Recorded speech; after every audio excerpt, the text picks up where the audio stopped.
first thing I'm building is the little stand for the camera, so I can move you lovely folks around.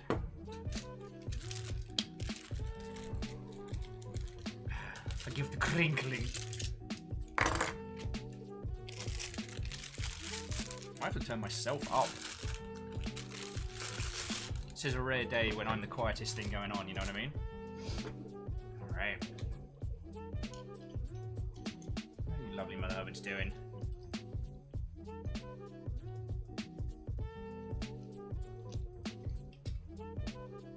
Huh.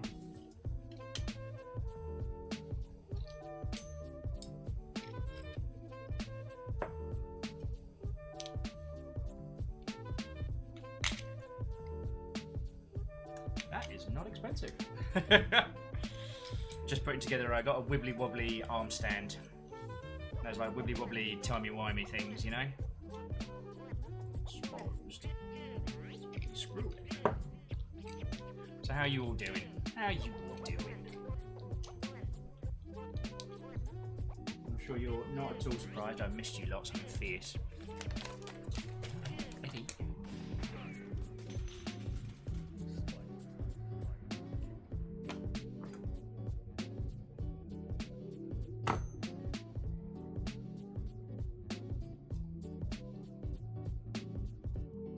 Hey, Captain Steph, how you doing, friend? Wow. I am just all noodly thumbs this evening. How are you doing, friend? I missed you lot, so I wanted to build some Gundams and hang out with your lovely selves. So that's what I'm doing. Finally got that hangover defeated earlier today. And that was a humdinger.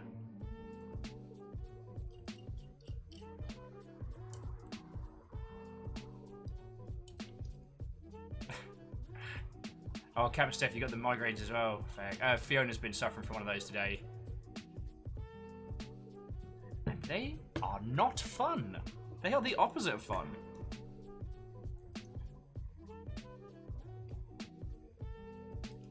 Sorry, I'm just building a little wobbly arm stand so that you lot can see what I'm doing down here. Because last time I had it like at a weird jaunty angle, and I want it so that you all can see the thing. We're not even, today's Gundam isn't going to be a super duper complex one either. I just wanted to, I don't know, do something chill. Like, it's only been 2 days since I saw you lot, and it feels like it's been 1,000 years. Shocking, I know. But when I don't get to hang out with the crew, I feel like it's been too fucking long. Graphite Sparrow Watto. Hey, numbers. I wanted to do a little Gundam stream with you lovely folks. Because I was ruinously hungover today, which I've managed to shift through the medium of water, bread, and painkillers. And I wanted to come spend some time with you lot. So that's where I'm at. Oh yeah, Graphite, I am feeling better. Thank you for asking, friend. Yeah, I keep kind of going over it. I do think that Friday was just pure exhaustion. Sorry, Friday, Tuesday. Because I don't know. We were working out, and it's like between going to get my teeth looked at and doing the show on Sunday with Fiona and things, I didn't really stop moving at all last week. And so when Friday came along, when Tuesday came along, and I was like, yeah, gonna do Death Stranding. And then I had a meltdown. Yeah, Shackle, Tiny Mac. Also, Shackle, what do you think of your new little border?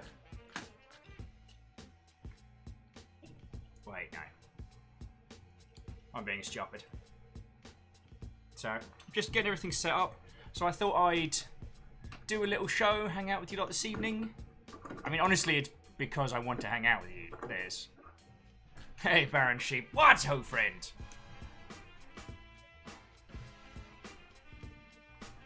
Yeah, check this out.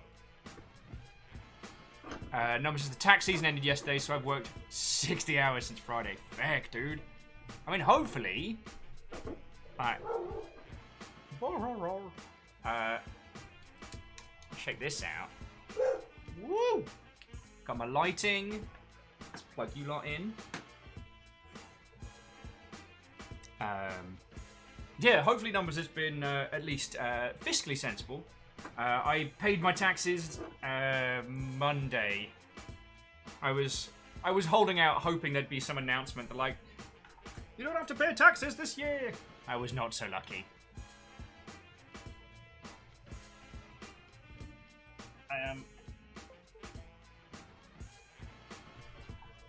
Hey, Numbers, these are interesting times, and hope springs eternal, my friend. Hope springs eternal.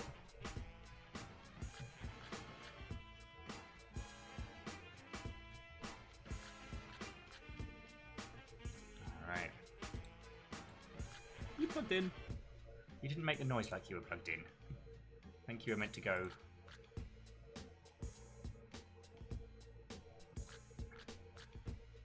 There we go.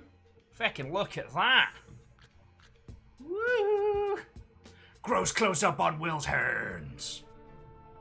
You said bell peppers and beef. His name's Asimov Solon. There we go. Listening to me. You get to look at my shitey knees. Yeah, I'm flashing knees. I don't give a heck. Yes, I would. Well, it's not. It is when you're broke. Should just get you zoomed in, because less noodly arm. There we go. Less noodly arm, more Gandam. How's that? Woohoo! There we go. Oh, hey, Divitaria. Sorry. There IT goes. Also 21 months, that's almost 2 years. Yes, I've been spending time with LLR. Ardoon, I mean, no complaints here. How are you doing, friend? You're right, 21 feckin' months. So, I need to say hello. So, Caffeine, what hell? I need to say hi to Beadora, Divitaria, Caffeine, yo! You know what? River balks and I answer. I hereby name this shield Existential Feels Shield. Jet, do you know what, Caffeine? that I particularly hate? You'll have to get a look at more of my hands! My Gandam hands! Attitudes. But Caffeine, as you were the first one to that shield, I shall do that now. I think it's over here. Sorry, I didn't say proper hellos. So good evening, one and all. Welcome to Longship After Dark. I missed you lot, and I was going to make some Gundam stuff anyway this evening, and I was like, I haven't seen everybody in a couple days. Caffeine, thank you for the 1500 bits. I do not deserve them at the moment, as I basically ran myself into the ground, had a meltdown on Wednesday. Well, no, I kind of had the meltdown Friday, and then yeah. Hanging out with you lot was definitely the best maneuver. Shackle, thank you for refilling the pint glass. And then yesterday, Fiona made the executive decision that I was burnt. So it was like, right, we're gonna do a little bit of shopping, we're gonna get into some mischief. So we went and picked up stuff for the back, because I don't like... Sorry, it's me picking my arm, because I saw... Basically, let's go back to main screen. The area behind, I don't like how it's set up. There's a bunch of stuff that I want to put up, like Camille's amazing gift, Jaralan's amazing gift. You can't see it, but that the stand, the things that the Gundams are on, that's an old mini fridge. Plus, there's a bunch of lovely things from you lot behind my head, and they're just not there. And I'm feckin' proud of all of those things, so I want to show them off. So we got some high stakes Lego, did an IKEA trip, because it was middle of the week, it was nice and calm. And as I'm sure you know, we were careful, enough hand sanitizer to sterilize the planet. Masks, and of course, well, masks are a legal thing here now, but you know what I mean. We were doing it before we got yelled at for doing it. And then Fiona treated me to a trip to the local mead hall, because I was a bit quiet yesterday. One of my English friends and a fellow expat came to join us at Skull, and that's when I should have known it was going to be a night.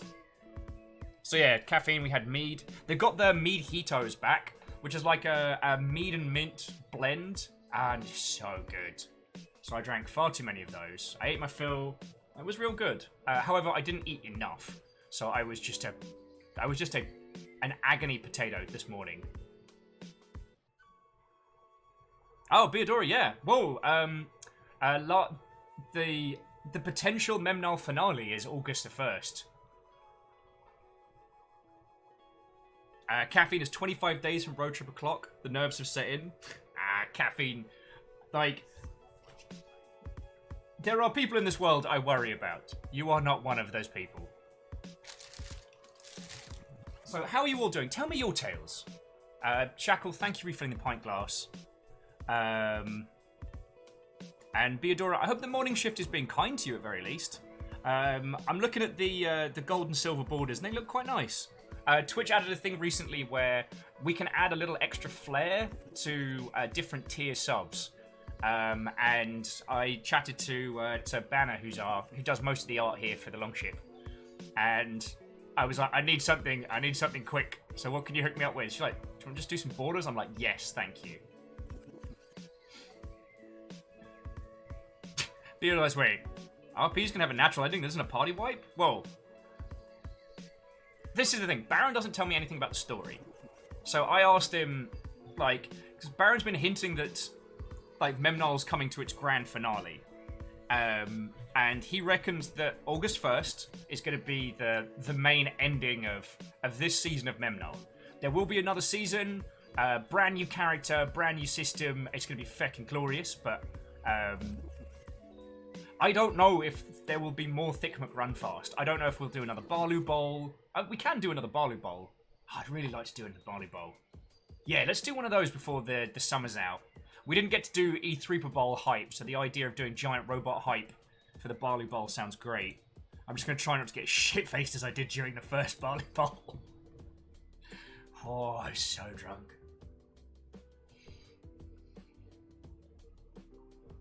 Oh, Beadora says, thank you. Knock on wood. 32-hour work left in the work week and leave in 10 minutes. Oh, no. Well, at least we get to see you for a bit. Yeah, Baron, between the seasons, like, you need to break, my friend. Because Baron's working full-time and running Oak Hollow and running Memnol.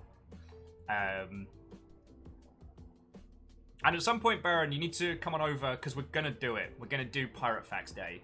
We're just going to sit down, bang out feckin' 250 tweets. Also, here's a weird little thing that happened. One of the screenshots I took of us at the end of our game at the end of Death Stranding got retweeted by, like, Kojima Productions and stuff. So my phone was just buzzing off the hook all Tuesday night. Oh, it sounded like angry bees. But yeah, so friends, I'm doing better. As weird and twisted as it is to say, personally I find hangovers very relaxing, so I feel pretty zen right now, if I'm being honest. But yeah, tell me your tales, friends. Mecromac, Watto. I'm sorry I haven't done the usual Watto, but I'm trying not to be the loudest bastard in the street, if you know what I mean. So yeah, we got some smooth jams. Let's get ourselves set up. I can show you all my cool stuff. This is my Gundam kit box, which I quite like. But I might have to put it over here because I've just realised that you lot are in there. Because I don't have a lot of space here, and I saw one of these going. I saw this going cheap on the interwebs, so I picked it up. So I have my little fancy case. Got my nippers, got my ink, which I'm currently hooked on. Instead of drawing the details on a mech by hand, I just put this little, like, ink dropper in and it spreads into all the little nooks crannies. It looks glorious. However, if you mess up, put too much on, you have to use, like, paint thinner and stuff to strip it off. Which I would be doing, but for this next build, I just want to put it together. I'm going to do, like visual touches and things like that later on.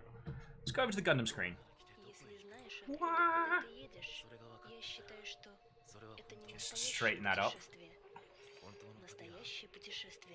Well, I mean, I think it's one of those things Dash, that my brain's a little loud. I think about a lot of things a lot. And when I'm hungover, that noise kind of goes away. I'm only like, am I thirsty? Am I hungry? Do I need to sleep more? And I find that, yeah. See, Baron, this is one of the reasons why I like hanging out with you. You never failed to give me a decent story. Baron's saying, as a weird turn of events, their feet are now very soft. Because he spilt acid on them.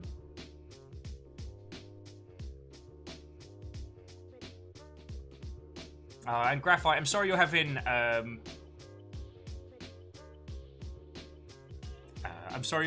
challenges with the sleeps. Captain Steph, Fiona's doing good. We were considering doing high stakes Lego today as a thing. Oh, look, you can put him here. Look, I've got it all set up. Nugget. In 3D. Hey, little man. How you doing, big man? How you doing, little big man? So the bright lights do make him look like he's got weird eyes. No, I'm just going to turn that off. It doesn't. Just give him a little bit of calm. There we go, little big man. Kaiju Nog. How you doing, little big man?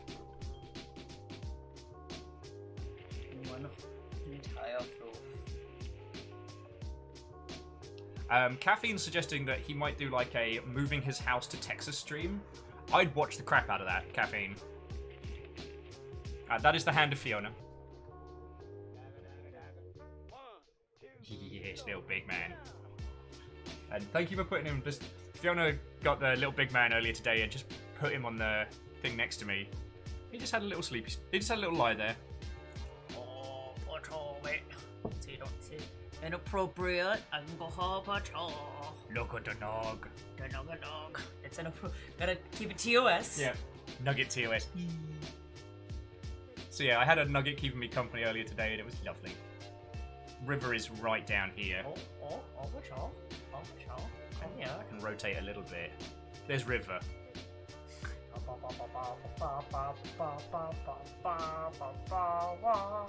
Little big man. How you doing? But yeah, Caffeine's going to be starting his further education soon. It's going to be a stylish... Has he got his little paws on the... It's just a nugget holding onto the door with his little claws. Alrighty. Okay, enjoy your Gandams. I shall. I mean, stop on by. This is what we're building today. Shit, I'll put it up on screen. This is McGillis's. Every time I type, you have to see my giant veiny arms. And yes, these are the size of my veins all the time. Don't ask me why, just always had them. Getting blood drawn's real easy. So yeah, Caffeine, I'd be down for watching that. Earl's been playing some Death Stranding. Earl's like, been playing some Death Stranding, and I don't know what it is, but I'm now cruising the Monster Energy section in Amazon. I hate that it's been making me crave Red Bull. Oh, we want to see the extra knuckle. See. 1, 2, 3, 4, 5, 6. There it is. It's more pronounced from certain angles. That's my bone!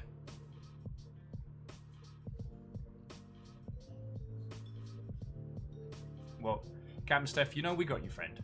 You know we got you. Anyway, let me get that.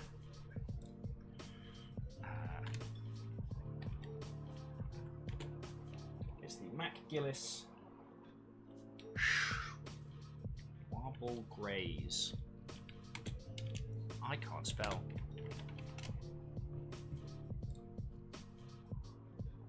And it's a good old 1/100. There we go.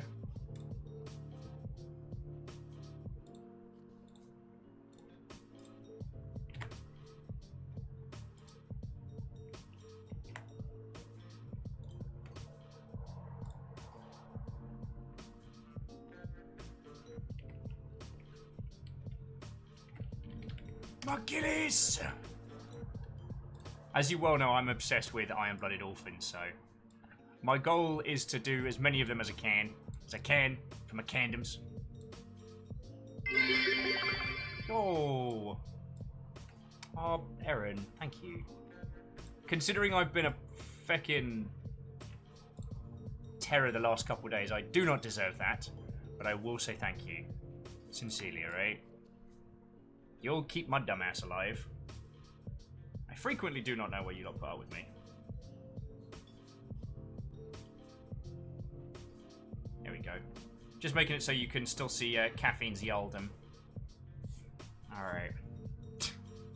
Well, Erin, thank you kindly. And yeah, I think I asked earlier, but then I got distracted by literally everything. So, how are you all finding the little gold and silver borders? Yeah, Erin, you make a good point. It is not up for me to decide. You lot decide who's worthy. Oh yeah, this is also my other little piece of kit. It's a little tray for keeping all the runners on. Makes me feel like the smartest.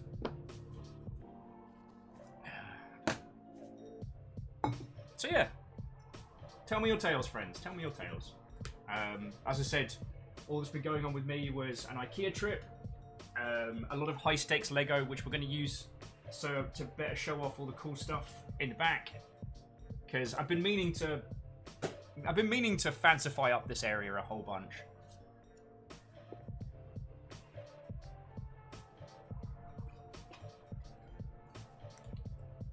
Well,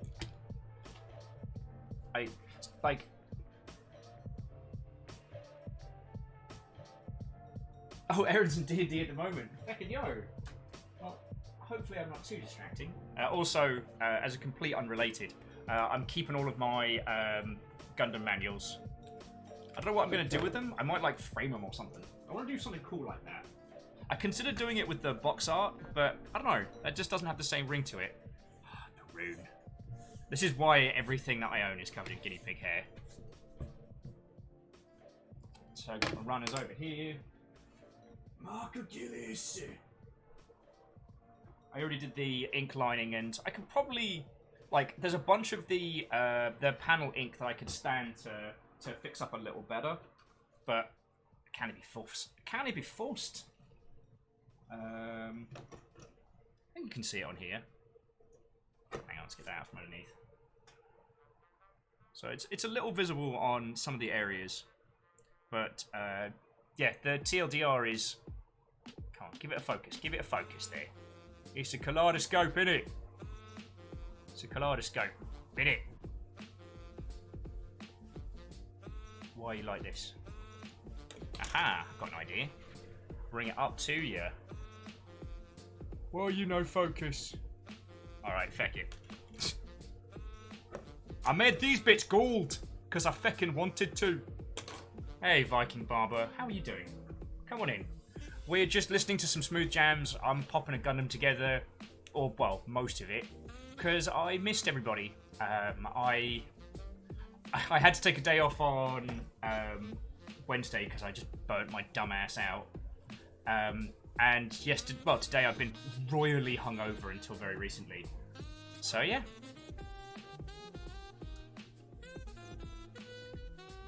So yeah, I got me fancy runners over here. I heal. I now sleep for tomorrow. The museum opens once more. I hereby make a nebulous threat of a 40k Gundam delivery at some point.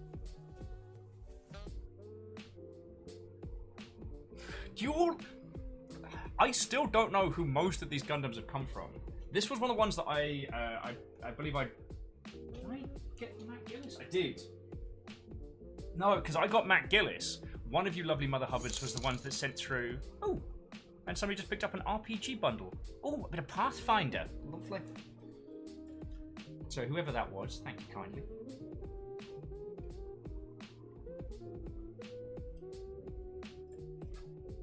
Start getting all these set up.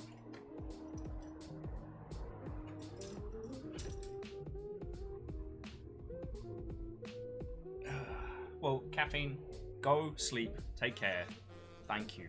And thank you all for putting up with me. I am absolutely the atypical You should look after yourself more, says person that does not look after themselves more.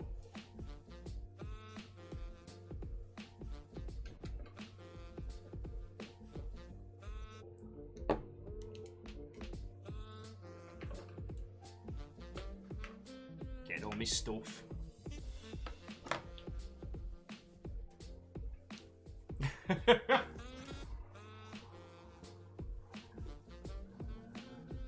Might need you. Got all my goodies. Got my knife and my pen and all of that. Mechramax has recently bought Warhammer kit themselves, Age of Sigmar, so I can bust the figures out during a fantasy session. But I realised that, man, making figures is so much fun. It is. Like, I don't think I'd go back to 40k and systems like that, but you've all seen how feckin' hooked I've been on this. It's just... The interesting thing, though, was that Babu Will was very, very into Warhammer 40,000, but hated the amount of time it took to paint stuff.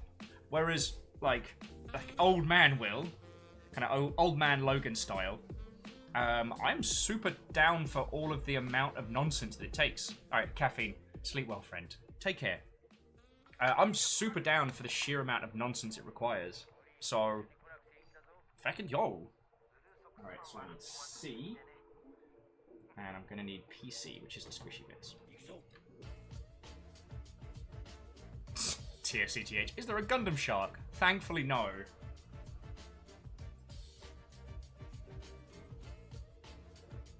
Alright, where are them squishy parts at? And comparable to some of the other builds I've been doing, this one should be a little easier. Oh yeah, see, that's a way better example of the inking and shading on that one. Real proud of that.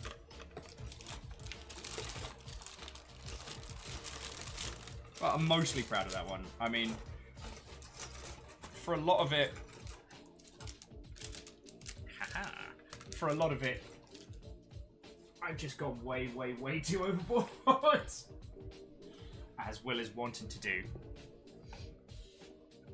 Shackles says they're currently doing a little achievement hunting in the Outer Wilds.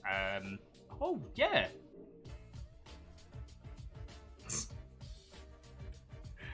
Well, it's something I always think about. Like, I really do feel like achievements as a thing have genuinely improved video games. Because I realized that achievements allow you a really, really clear way to revisit a title. Like, if it's a game that you've really loved, and you want to keep engaging with that title, you want to keep being part of that art, achievements just give you this great reason to do it. Great reason to revisit areas you know. And Vanderbeest, what ho, friend. Thank you all for coming out this evening. And Vanderbeest, thank you kindly for the bits, friend. You feckin' legends.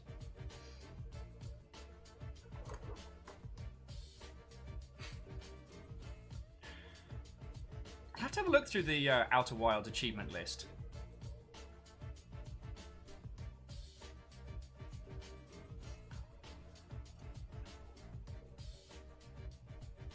Hey MDH, how you doing? Alright, no, that's not what I need. You are for letter. Oh, is this the track that I don't like? It is. Very glad that YouTube's got them all chopped up.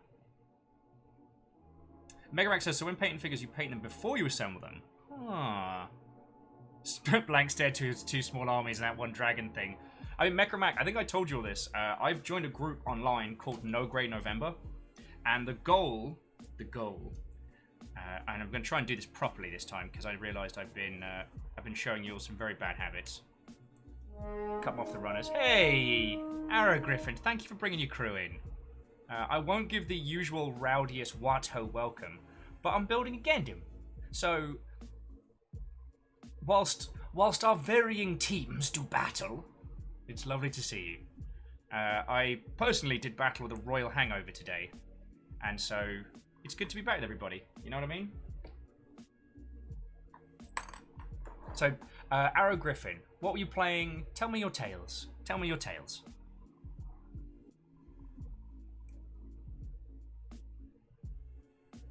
And I am being a little bit blasé with this. Because I think what I'm going to do with this one is just pop as much of it together as possible. And then clean it up after the fact.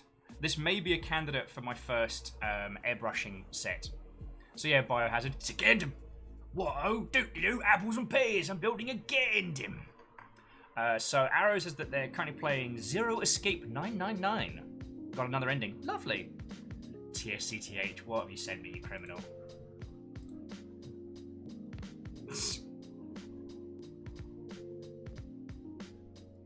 Shark bone. No, that's got to be a custom. That can't be real.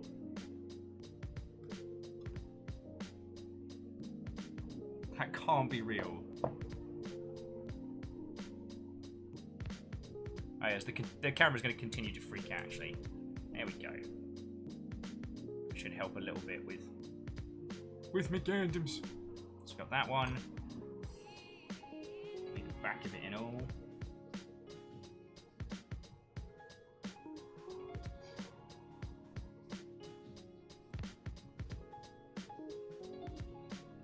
Distractor says, I was in VC. I was in VC with her, drinking taro milk. Wait, Distractor, did I miss the first part of that?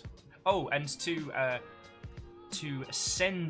Senzor, or Stenzor, took me 3 tries. Stenzor, Watto and welcome. Usually you get a much more loud introduction. And Watto, it has been a hot minute. How are you doing, friend? I'm poorly assembling Gundams. I was very, very, very, very hungover today, so I didn't get the chance to hang out with these lovely Mother Hubbards. But as my self-induced affliction is now gone, I figured, wait a second, I can go hang out with the crew. If I want to build a Gundam, I can do it with everybody. Synchrist, Watto, thank you for coming along.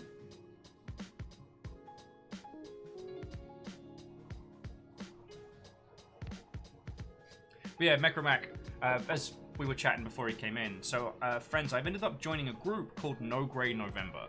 The goal is, it's a group of 40k painters, a group of Gundam makers and things like that, have set the goal that we will have no unpainted miniatures for November. So we have now until the end of November to finish up all of our backlogs. And whilst most of the people who have gifted me Gundams have not made themselves known, I do believe that it is an attempt to sabotage my operations. Alright, so you... Alright, you're that way up. You go on there. And to I'm so sorry I keep butchering your username. One day I will get it. Lovely to see you. TSC says it's not custom, but it's also another Gundam. Okay. It's Majin Bones. Interesting. But it is a Bandai Namco kit, right?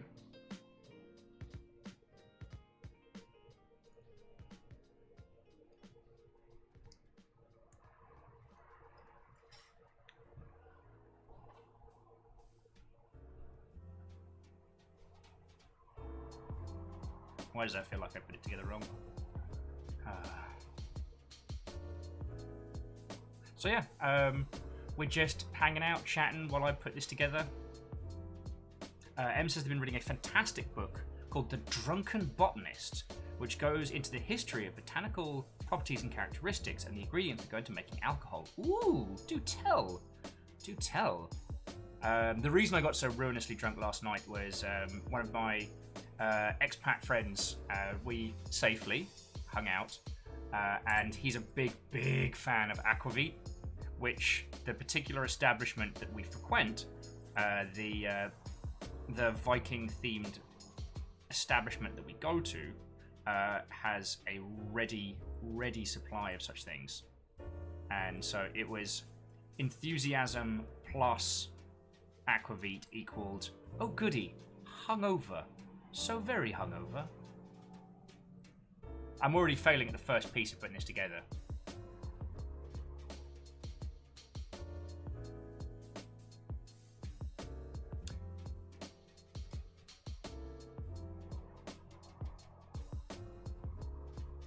Oh, and Varbles.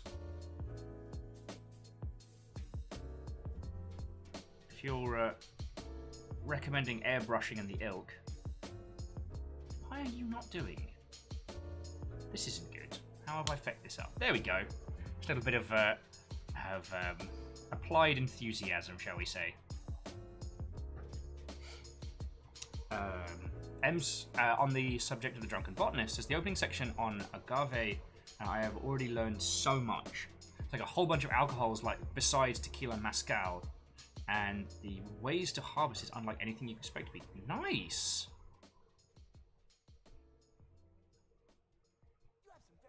I've been on the hunt for many, many years for a cactus distilled alcohol that I had once during a very, very drunken evening that wasn't mezcal or one of the others. And I was so shite-faced, I do not remember the name of it. I remember it being very, very subtle, but very potent.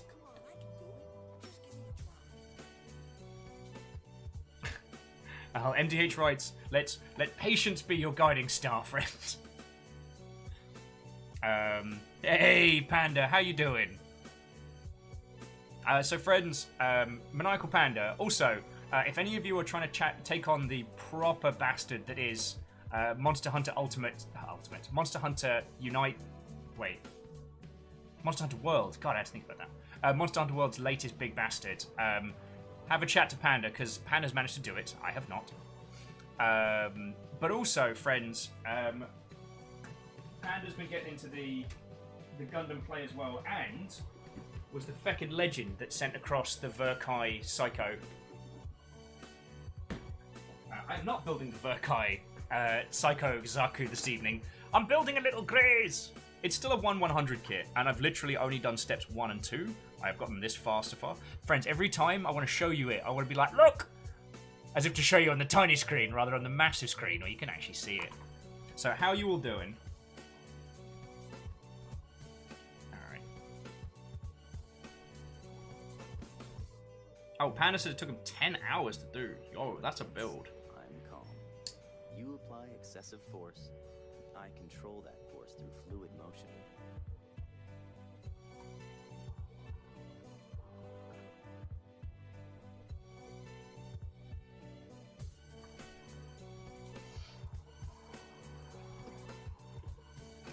But yeah, so basically, friends, tonight's little show is basically an excuse for us to just hang out and banter. Like, this is going to take me... I probably won't finish this tonight with you all.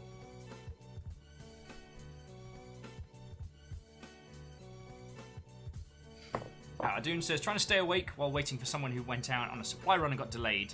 They'll be back in an hour 15. Alright, Adun. Then it is my goal to be at least vaguely entertaining. At least entertaining enough as to keep you awake.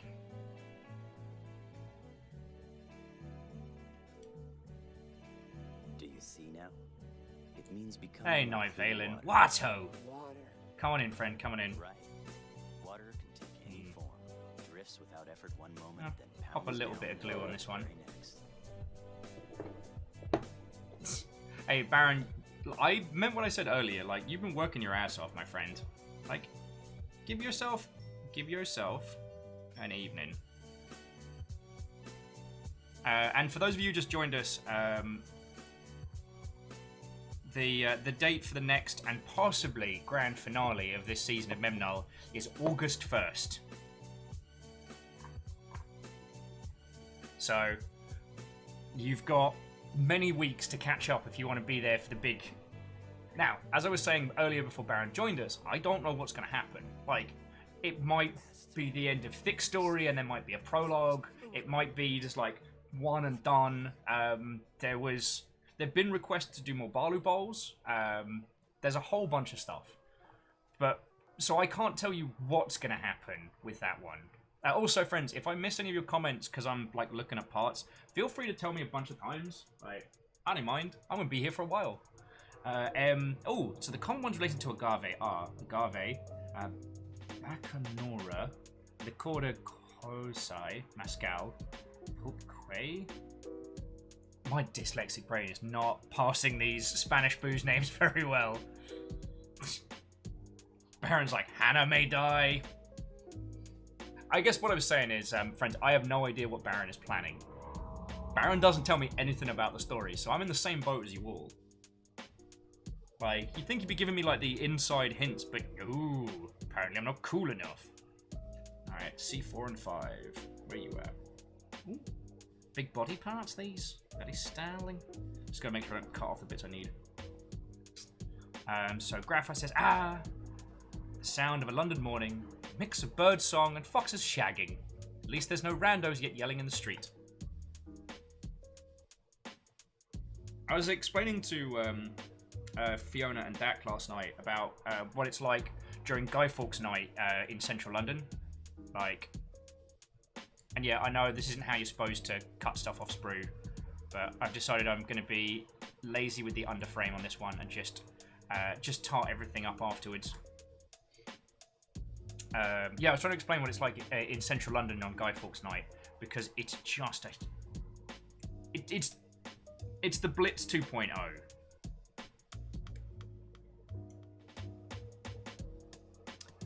Oh, and Panda and M's like, I could go for some Mazgal. I would absolutely love some. It was actually, I haven't seen her in a while. It was actually Echo that got me into Mazgal, because I'd never heard of it in the UK.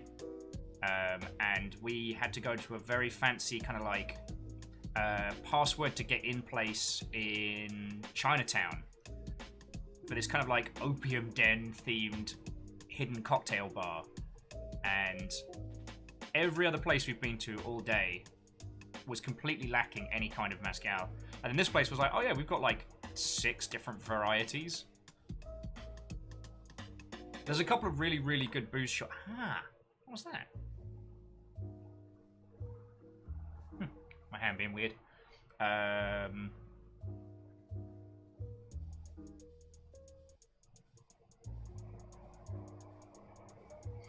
Well, I don't want to call it a speakeasy. Well, it did have that kind of term, but like you got to have prohibition to have a speakeasy, right? The UK can't claim that we've never had anyone dumb enough to try and ban booze in the United Kingdom. It was actually one of the reasons why the south of England was very easily settled by the Romans. Diplomacy and booze.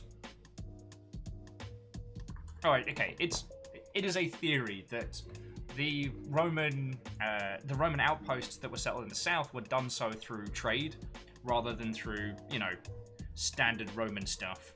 Alright, and that's C9. Because they brought wine with them, which the Brits had never had. And they were like, fucking what? A new kind of booze?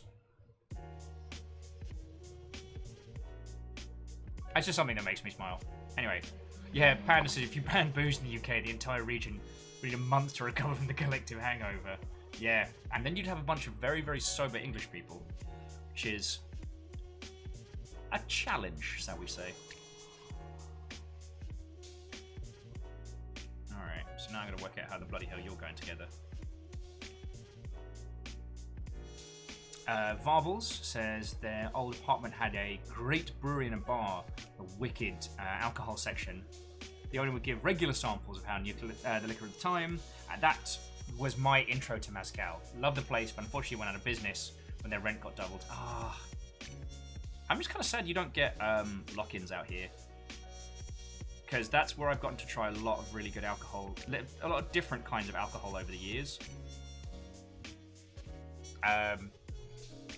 In the UK, this is at the bar owner's discretion, but they're not allowed to charge you for alcohol after a certain point, but they're allowed to serve it as guests, essentially, because pubs come from inns in terms of the law. It's complicated. A better, more knowledgeable bar person would be able to tell you the reasonings and the ilk for it. Clipping that into there. But the TLDR is that if you're a guest in a bar, you can be drinking there until the break of dawn, which is kind of cool. Why do you feel like you're out of place still? And that's I've gotten the privilege to be in quite a few of those, and the amount of them where I've learnt something new about alcohol has been brilliant.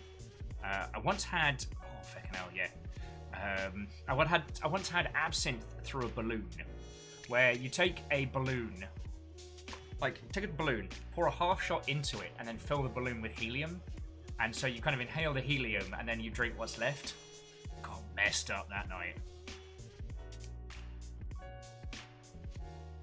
Because I did not get into absinthe until that particular bar. Which, I don't know if it's still open. I hope it is. Oh, TSCTH, the UK flirted with institutional prohibition in 1917, 22, and 31. I would not have liked to see how that had gone. Oh, and to Groundhog, thank you kindly for the follow. This is not our usual jam. I was just very, very, very hungover today, so I'm just hanging out with all these lovely folks, just chatting. I am not doing all the steps I should be to make this Gundam the best Gundam ever. But I just wanted to come hang out with you lot, so that's where I'm at. Oh, might need to bust out the gold pen in a second as well.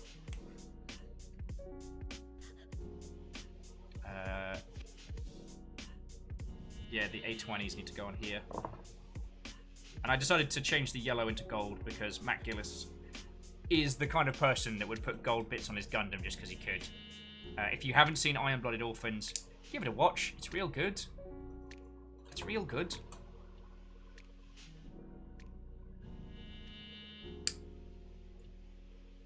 Oh, wait, no. Did that kind of wrong.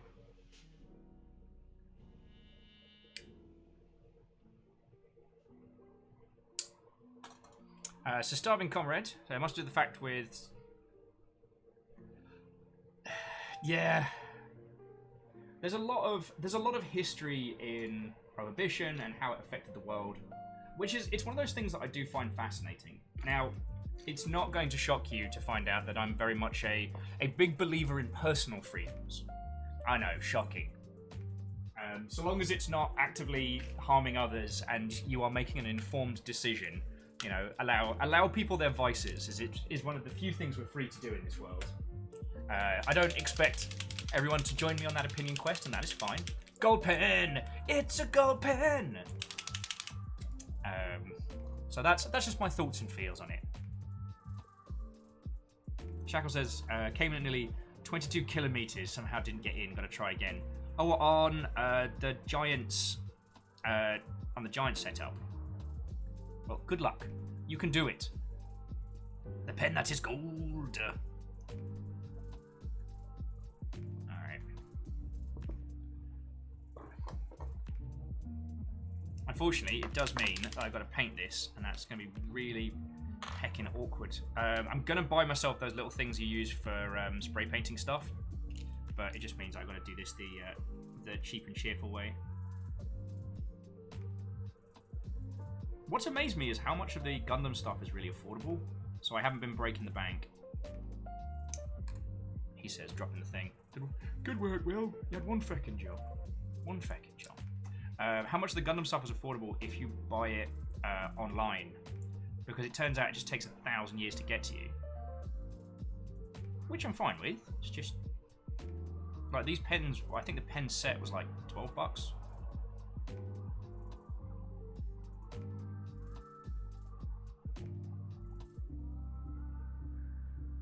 Yikazo.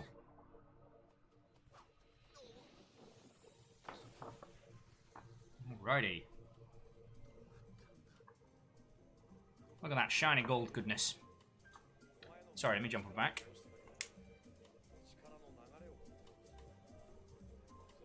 The rumor comes out. Does Will is for freedom. Yeah. Tweezer's dropping the piece. Job's done. Time to work. More work.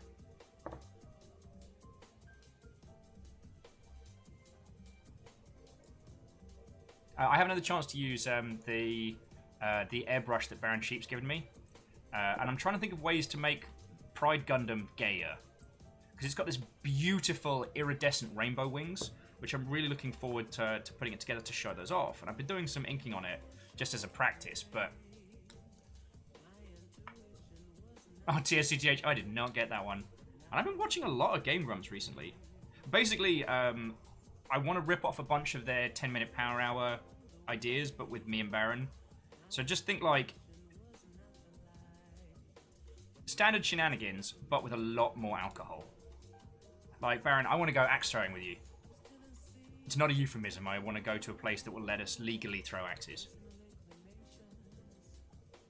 Like, knowing you, Baron, I'm sure there is a place that you know of where we could just go yeet axes at our heart's content, but you know what I'm saying.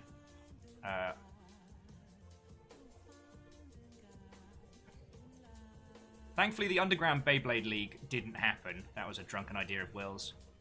My card got declined for that one. I tried to drunkenly buy a whole box of knockoff brand Beyblades. For the next time we got pissed together, we could do like a tournament.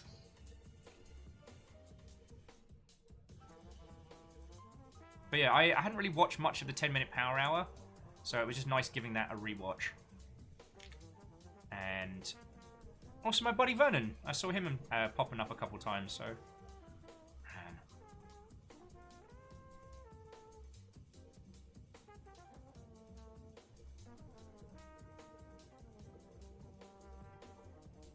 Man. Alrighty. Shiny and gold.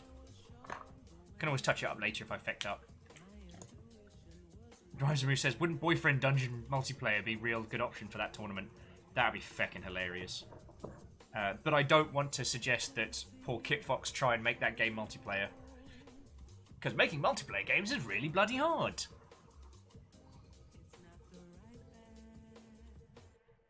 Oh yeah, and Vanderbeest, I'm going to work through it. Baron Sheep was kind enough to give me this airbrushing kit behind.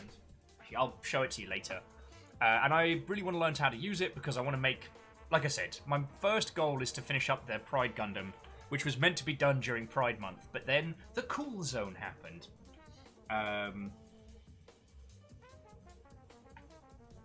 But now that I am kind of giving myself more time, it's like, what do I want to do with it? How gay can we make this? How rainbow? But while Baron Sheep was kind enough to lend me a airbrushing kit, I still need to acquire the paints because the ones that Baron had dried up a while back. Okay. Let's get these in.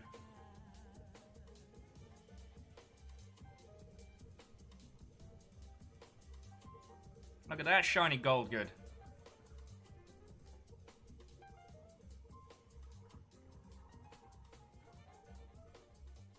Oh yeah, and Varbles, we're lucky enough to have, hopefully it's still there, but there's a axe throwing bar. Yo! I have to dunk on the cup. My B. Panda, you fucking legend! I do not deserve that, my friend. Thank you. Thank you. I mean, Panda, you already gave me a fucking Psycho Zaku. That's the Verkai one as well. And that's a 5k bit. Oh. Sorry, I don't want to sound ungrateful. Maniacal Panda, thank you kindly. Not just because you're yoting massive bit struts at me, but just being a cool person. And I am hoping that once you're in new digs, that we'll be able to hang out more, because like you are doing the right thing, not taking risks, especially with a housemate that's immunocompromised. And I know that, but then I repeatedly want to be like, but what if you just come over? And no, that is not what anyone should be doing. But you'll know what it's like. Logic brain gets occasionally, has to contend with, but what if brain?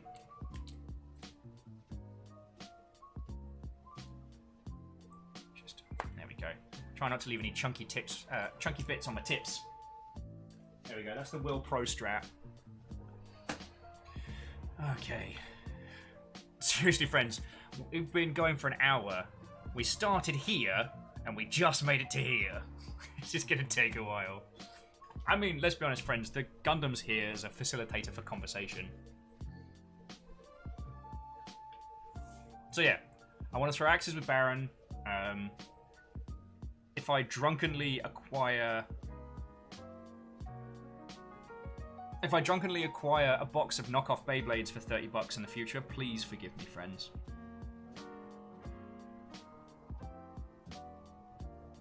Oh, wait, cool.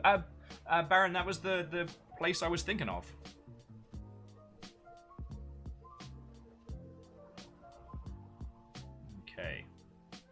So C3, 13, and 14. Okay.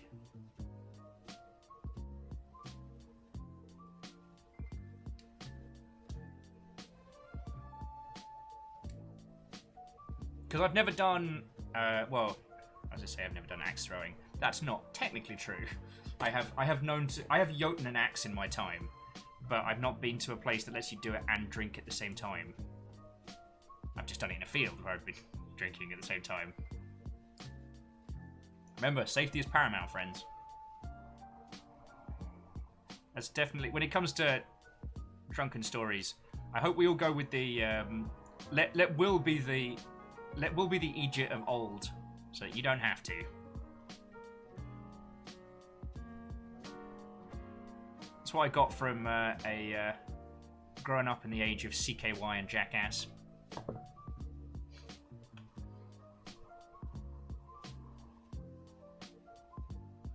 Maniacal Panda, I didn't see that. Did I see an axe throwing video where the wall played the No You card? Dash is like, nope, Will is a paragon of good ideas and we should all mimic you. Oh dear. I'm a bad influence. I know, a link with that would be lovely, lovely. Yeah, drunk axing. Which I think is an exceptional good idea. When are they going to remake Code Veronica? Like, I want to replay that game, but as soon as I start it, I'm immediately reminded of why some of the older Resident Evils are very painful to play. Like, give me Resi 3's combat and literally everything from Code Veronica. I mean, all the voice acting, both good and terrible. I want the whole shebang, my friends. Okay, so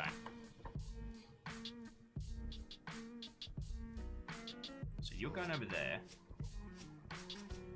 You two are forming like a little cool kid slot.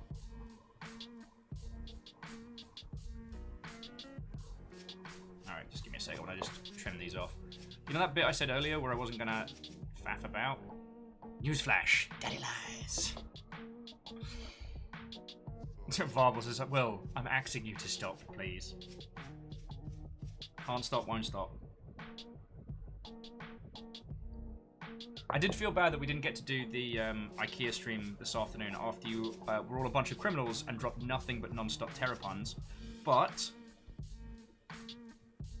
these things happen. Sorry, I keep doing that thing where I take it away from your view to do the little fiddly bits. I'm like, wait a second. Doesn't that defeat the purpose? Yeah, look at that. Arc it. No, no, wait, no. Well, that's not going to plan at all. What have you done, Will? Alright, put you in there and hopefully you'll keep that in place. Yeah, there we go. I'm a real sucker for like faux hydraulics.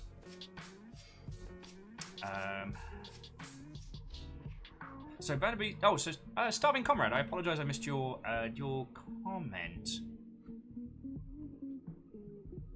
So Starving Comrade said, so as someone who never did any kind of modelling, figure painting, etc., how would you sell me on the hobby? Well, I want to make an arty video about why I'm enjoying this so much and why this is becoming such a big part of my life. With this one, this kind of strikes that nice sweet spot between like Lego and 40k. The amount that you're expected to do for this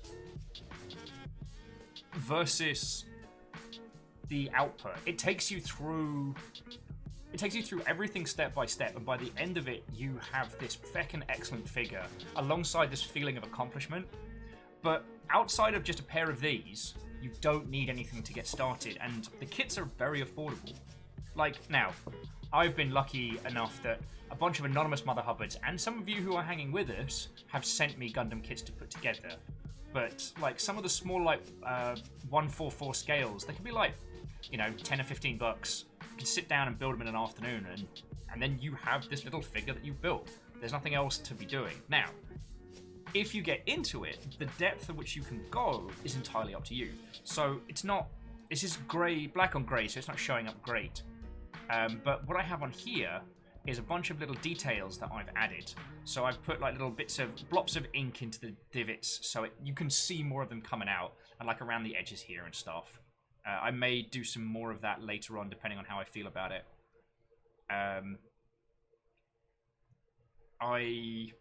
I've painted these bits gold because I fancied it. Some people do, like, you know, spray paints, custom commissions, all sorts. Let's... Pokemans and chill? Pokemans and chill. And Panda's like, oh god, 40k, I'm spending days on a dreadnought, right? Oh, I'm sure I've told you all this story 8 million times, but it's going to be 8 million and one. One Christmas, I don't know, it was at the peak of my 40k obsession. I got given quite a few kits. So after excitedly opening all my Christmas presents, I ran into my room, closed the door, didn't open the window, glued them all together in one sitting. I hit Christmas dinner high as a heckin' kite. Oh, A22. There we go, A22. See, here's me. I need to do the cuts more where you all can see them.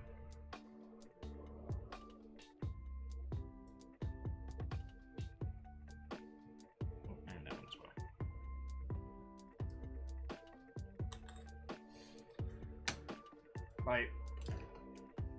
Like I said, I want to do a genuinely arty video on a lot of this because it's been helping me a lot, like a lot.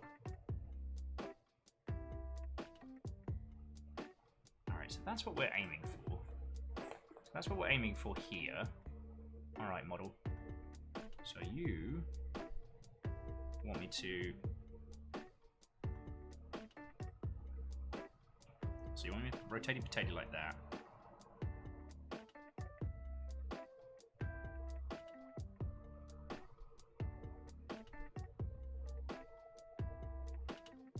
Aha! So it goes in like yeah. Like yeah. Yeah, I think I'm funny. Like that. Oh, that's right, fancy. Oh, look at Willie's doing that fancy stuff.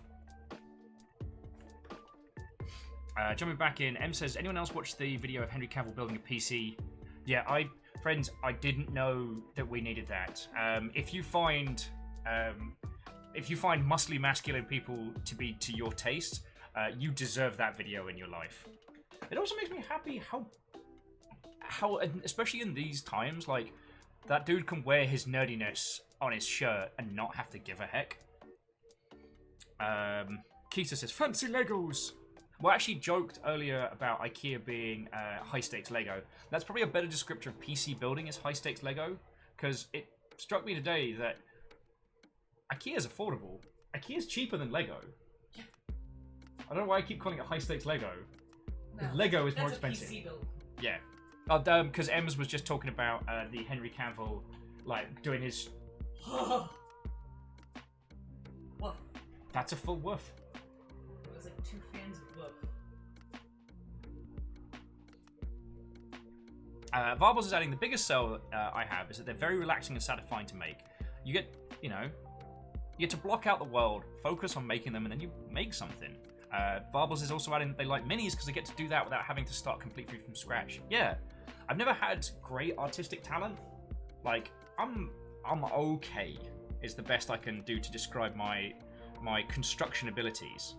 So doing something like this, where the majority of the difficult is done, and how much effort I do or don't put into creating it all, well, that's up to me, right? So there's a genuine satisfaction to it that I can't understate. And right now, world being how it is, that's something important. Like, just being able to sit down for a few hours, make something. I also think that back in the day, the reason why I was so obsessed with constructing things in 40k rather than painting them was it wasn't the construction that I was enjoying of Warhammer, it was the world. I loved I was a teenage boy. was a teenage boy, and I could have an army of edgy goth vampire supermen. Like, oh, it's Blood Angels, by the way. Thankfully, not Smurfs. Looking back on it now, I loved the idea of so many of the things. I think that's why the 40k video games sung to me. But that's another story. Rikami, what ho?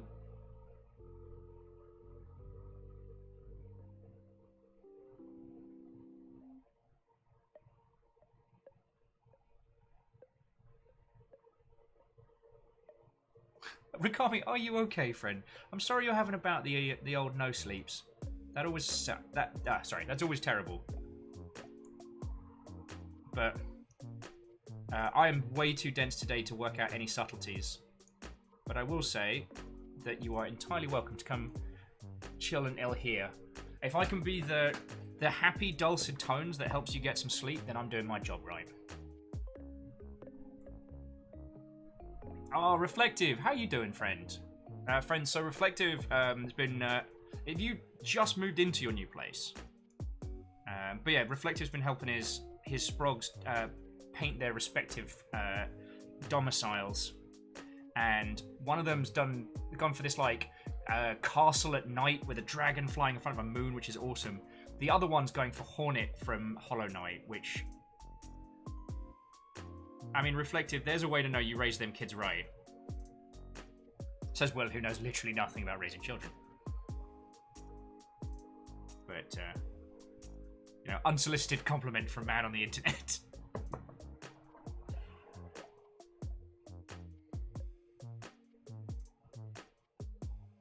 Yeah.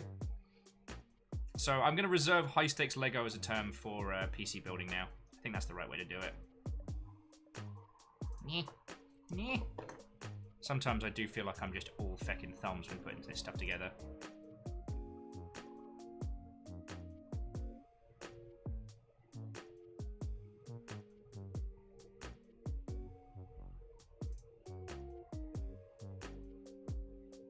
Oh man, I spaced out on directions right there.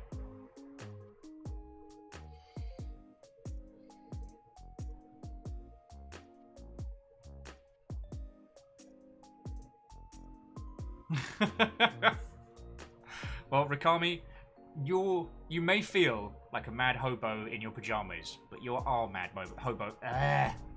Killed joke. We got you. So stay a while and listen, or don't. I mean, it's only called Diablo. It's in this fucking game. Yeah, I fecked up and got these the wrong way around, so fixing it.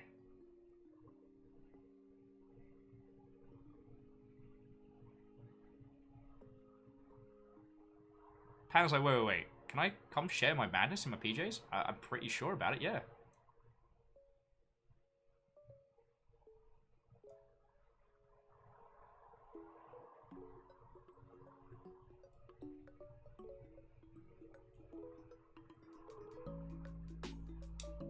There we go. So clip those suckers in. Get that in there. Holds that in place. Then we get the white little bar. And we're getting this torso together. Yeah, sharing the things, eat pizza. Sounds good.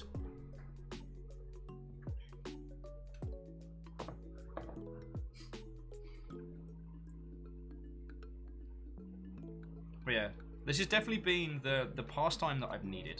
Do you know what I mean? Because I love gaming with all my heart.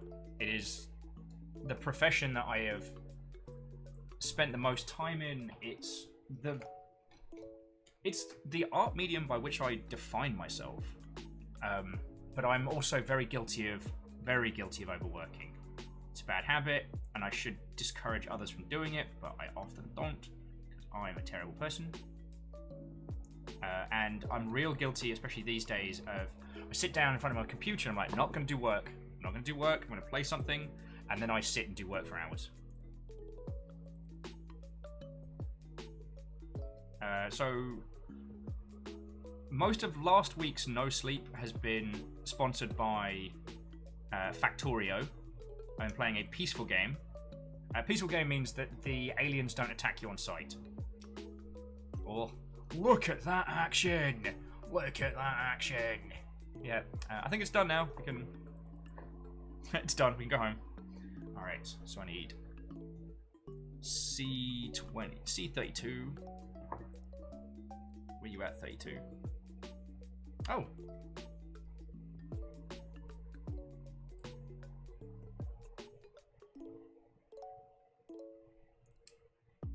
Alright.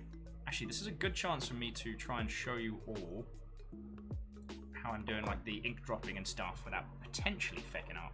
Yeah, look at that hip thrusting action.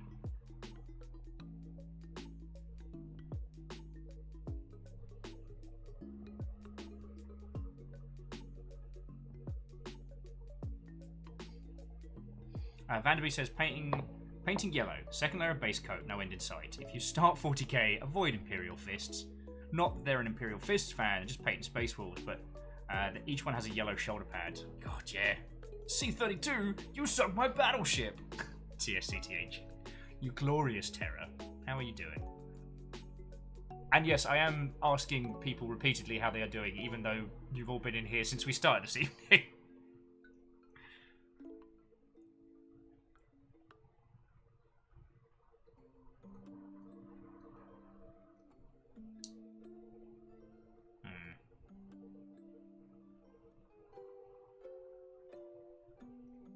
That's wobbly as.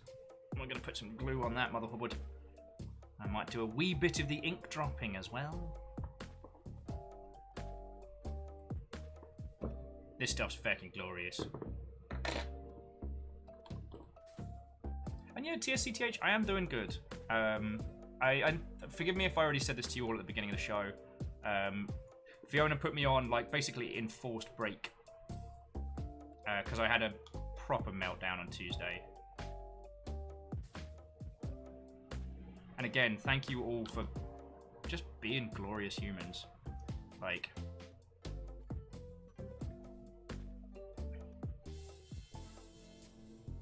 alrighty, so that's all stuck on in there. Lovely, lovely. So yeah, on Wednesday, I was struggling to do our little morning walk, and Fiona's like, "No, you are taking today off." So went IKEA. I had some extra naps before IKEA, and then Fiona took me to Skull, and we drank far too much stuff. And that was my day. So I'm doing good. Oh, and Maniacal Pan says, "Blood Ravens, hippity hoppity, give me your property." Imperial Fists. Does that sound like a siege battle? No, it doesn't. No, I'm pretty sure that's a siege battle. Rikami says they've only watched the first 2 Gundam series and Build Fighters. I'm told Build Fighters is very good, but I haven't had a chance to give it a watch. And my recommendations are the same ones I always... Reach for the skies and give me your gold bricks. Thanks. Iron Blooded Orphans, a 8th MS Team, and Gundam Thunderbolt. Those are my 3. I'm rewatching G Gundam at the moment. Wait, rewatching? No. I'd seen some of G Gundam, but completely out of sync. So I'm watching G Gundam for the first time. But the thing is, it's my go to sleep show. So what tends to happen is I put it on, and then I fall asleep. It's just such a wonderful, like, unmitigated cheese level that I can't hate it. I just can't. But it seems to be exactly what my brain needs to get some sleep these days. When sleep comes. Which is also infrequent. So Biohazard saying they remember seeing a Gundam display that had 2 broken down fundamentals that were overgrown with vegetation, and it looked like they'd been abandoned for a couple of years. It was so interesting. Feckin' yo! I'm not a big fan of doing the distressed ones myself, because I'm real big into, you know, Gundams as the shiny cool. But...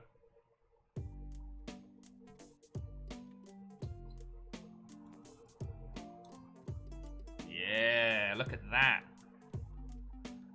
Shiny and chrome, my friends. Let's get that thumbprint off there. Shiny and chrome. OG, this is supposed to be like a bright yellow, but I decided, feck it, I don't want it to be yellow. I want it to be gold, and I'm allowed that. Yeah, Biohazard, one thing that's been kind of a little sad is that there's a super cool Gundam store in Seattle, and the guy who runs it has these incredible dioramas. But I didn't start getting into this until after lockdown started, so I've not been able to. I've not been able to go hang out, but there's like an incredible Pat Label one. There's a bunch of different displays, and there's one of the, like a broken down Zaku as the base and stuff. Looks fucking cool. Alright. So I need C9 and 10. C8 and 9. Oh, nice.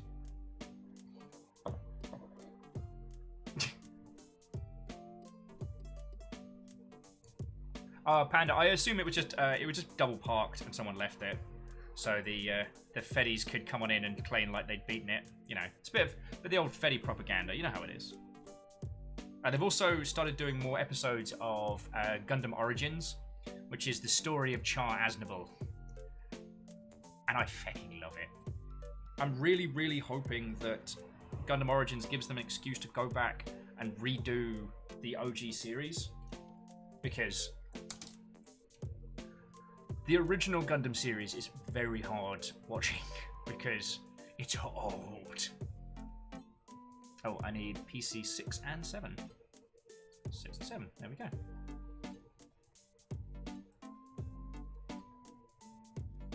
Yeah, Gundam's double parked.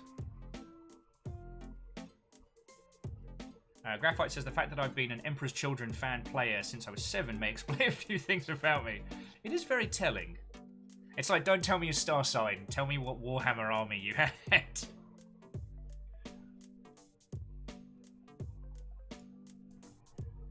God, I didn't actually get to go to Warhammer Day until I was at CA and they did the Total War Warhammer crossover. Like after that announced.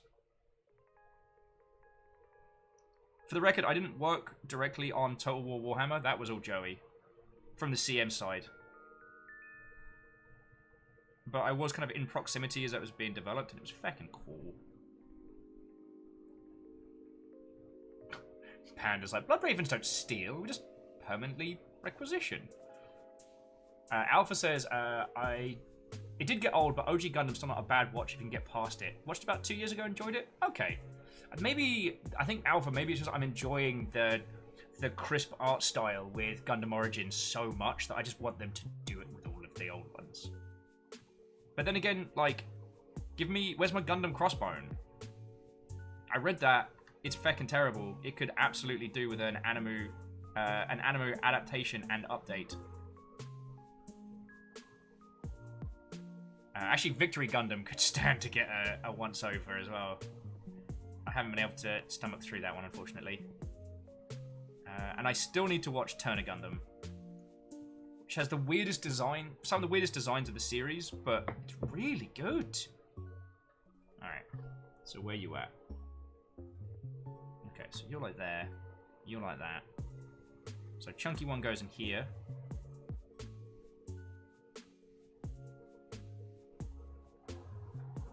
And this one goes in here. Sorry. I'm all thumbs today. Graphite Stack, can you tell me why that game is not called Total Warhammer? I don't think I can. But just know that it took me weeks of self-training to not call it Total Warhammer. Like, actual weeks.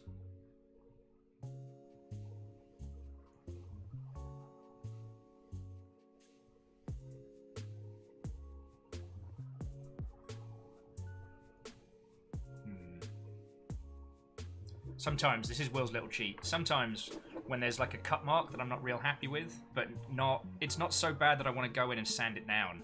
Just get a little bit of the extra thin, just dab it over. Just a little. Nice little shame covering there.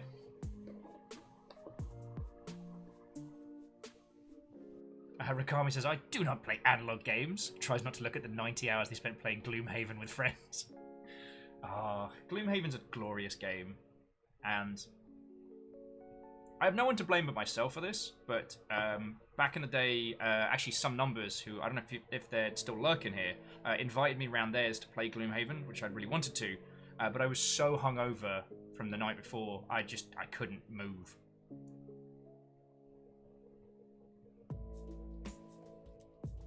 Oh, TSCTH is saying the favorite giant mech is Navarish. Navarish Type 0 from Eureka 7. I want to do a rewatch of that. Vanderby says, so I've got a bit of grey to paint. Let's have a look.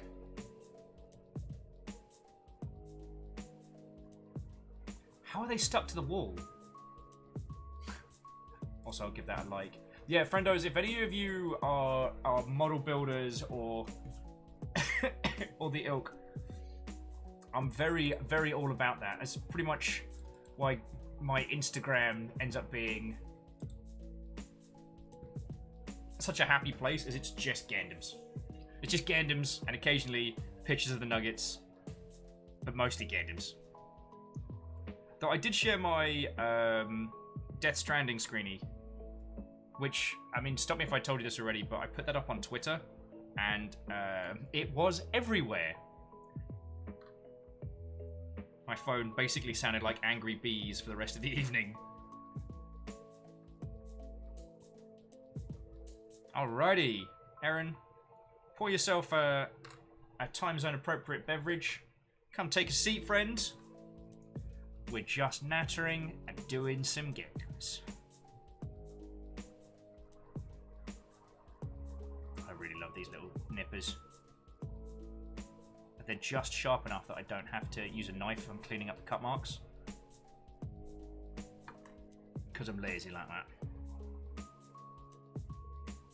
And yeah, so like on this one, I don't know if you can see it, I've gone a bit too overzealous with the ink drops, so that it's dried outside of its area, which I will clean up later. Usually I clean it up, I do all the inking on stuff when it's still on the sprue before putting it together, but I wanted to hang out with you lot tonight, so instead of having you sit there and watch me wordlessly try to scrape ink off with cotton buds, we're just going to put it together and fix it later. Oh, Ragami's saying, I don't know if it's my favorite mech. I don't know if it's a generic favorite mech, but mine is Jehadi from Stone of the Enders, cockpit and all. Yeah. The cockpit's always an interesting discussion topic because it's a good place to put it. But it's literally the cockpit. Like, it's another round of Kojima don't do subtle. Or Kojima no. Kojima yes. Kojima always yes. Alright, let's get you some shoulders, matey boy.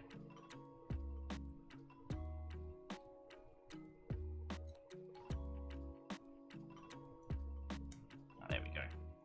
Nice little click into place. Which will never stop being satisfying. Yeah, now he's got little shoulders. So what are some of your favourite mechs, my friends? Tell me your tales. Because obviously, I don't know about you lot, I've got different favourites from different series, obviously. Barbatus is my favourite Gundam. Mech Warrior, obviously Mad Cat, and I know that's like the what kind of food you like, I like pizza choice.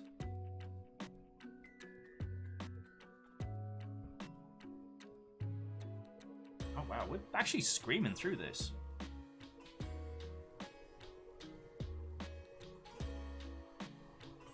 Alright, we're doing the head now. Oh, I need H. Oh, good old Gypsy Danger.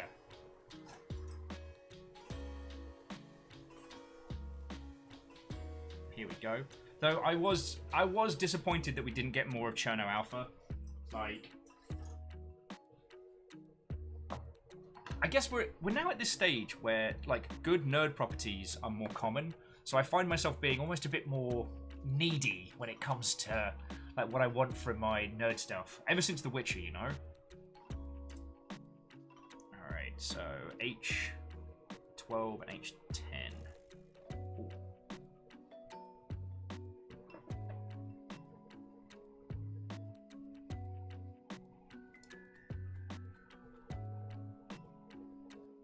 the Veritech Alpha Fighter from Invivid Invasion. That doesn't ring a bell, Vanderbeest. Am I... Because I thought the Veritechs were Robotech, right? Which I'm in love with those. I've heard mixed things about the model kits. That some of the Veritech fighters are fecking glorious, and some of the kits are proper hot trash. But I just fecking love the design. I've been kind of a little obsessed with giant robot in video game design for a while. And one of the things I keep trying to think about is how to make transforming vehicles good. And I realized that what you need is a game at scale. You need a reason to want to move around quickly. Because Veritech fighters, they can do re-entry and shit, can't they?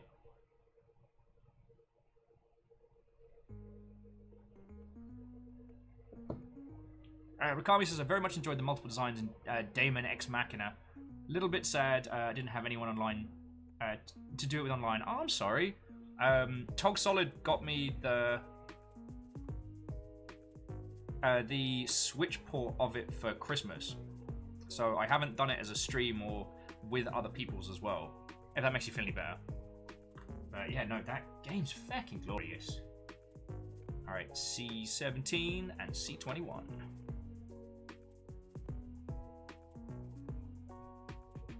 Hey, Jack Sculch, how you doing this evening, friend? Come on in. Come on in, come on in. Alright, Vanderbeest sending me a pic of it. Oh, yes! Oh, that's a gorgeous design. Oh, and it was... So that's 17... 17, mini 21. Alright, cool. Welcome back, Captain Steph. How you feeling?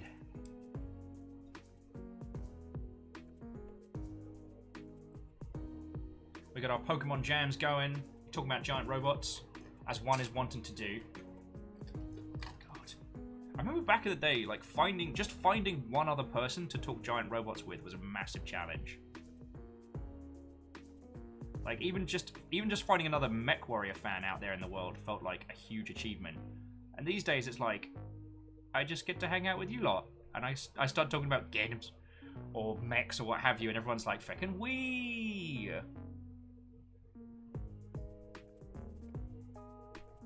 Anyway, back to literally building my army.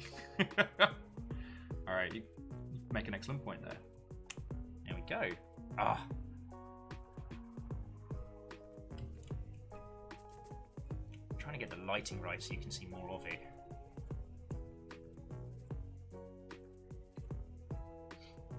Fecking wee indeed, friends. Fecking wee. Oh, and Cam Steph, I'm sorry to hear that, friend. I hope you're doing okay. So that goes into here. Das goes in das.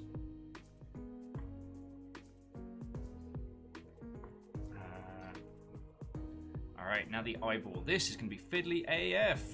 Via Kuaz.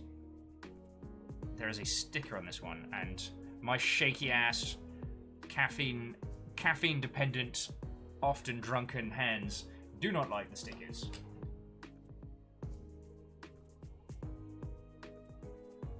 Fucking weeb!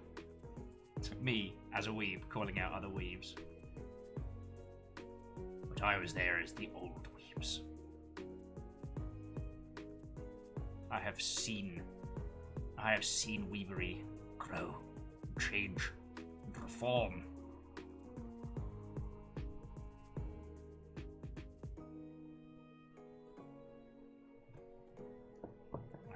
You are going to be a pain in the ass. I can tell this already. Oh, lordy. But yeah, I really like the Robotech designs. Always have, always will. I don't know Robotech like I know like Gundam or MechWarrior or any of that lot.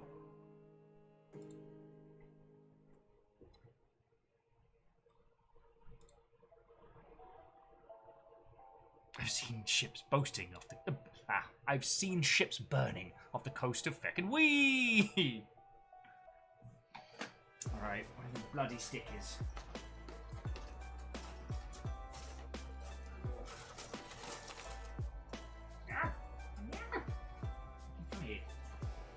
Hold me closer, tiny stickers. So this, we got to get this onto that.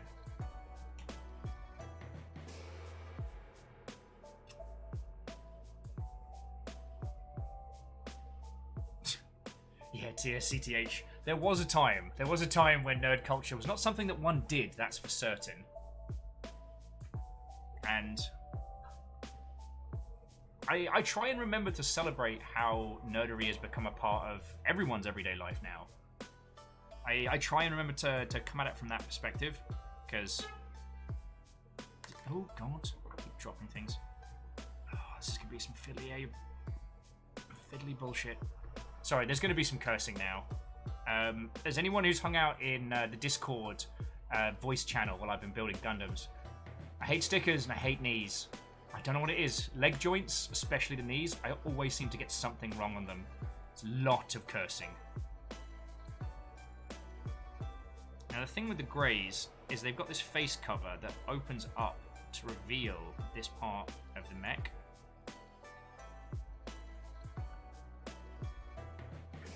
Here we go. Here we go. Eye of the Tiger. Literally.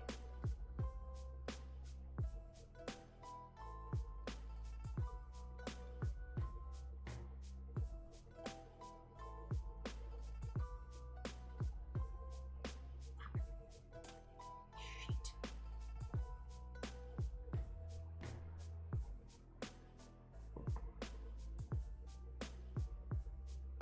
Me and my big old sausage figures. Actually, I know I have very, very thin hands. I've known this my life. Oh, we might be onto a winner here.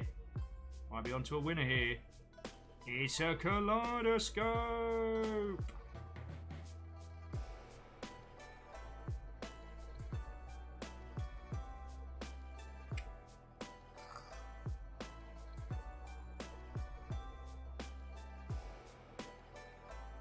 Fuck it, we're getting the gold pen out. I hate it. I hate the sticker. I hate the sticker. Gold pen. We'll etch it in with some of this to clear up. Some of this to clear up whatever I mess up. I do fucking love these Gundam markers. Not as much as I love the ink droppers, but that sticker looked like hot trash. Where's my gold pen? It's my gold pen!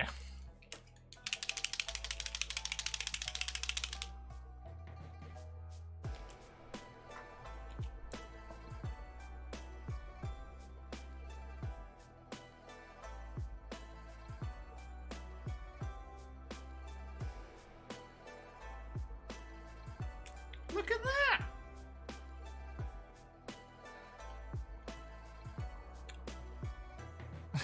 Ricami, as one might say, fecking knees! And TSCTH is saying that they credit computers with normalizing of nerd culture. So they made computers a normal part of the world. The need for nerds to run aforementioned world computers, and with that came every nerdy interest that they had. I think that's a good point. Like, computers becoming the default norm for how one operates in this little world of ours has definitely put us in a position where we're part of stuff, you know? And I've just seen that Pirate Fax is now a command on the Discord. Oh, goody. Oh, good.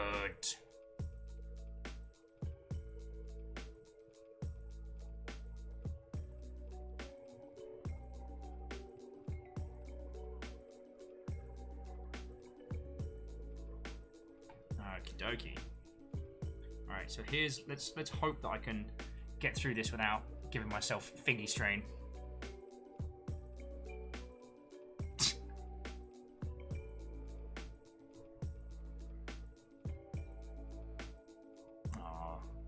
MDH, come, have a breather. We got you. And Captain Steph saying they had a weird dream where they made a Pac-Man style game of me running around saying apples and pears, doop-de-doo, and the ghosts were a stop sign, a bottle of mead, and a cup of noodles.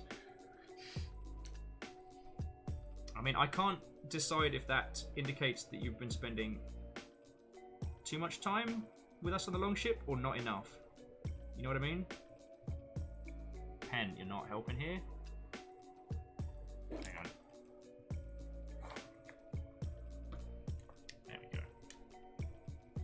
I'm trying to use like the gravity of it to let it drip into the places it's meant to.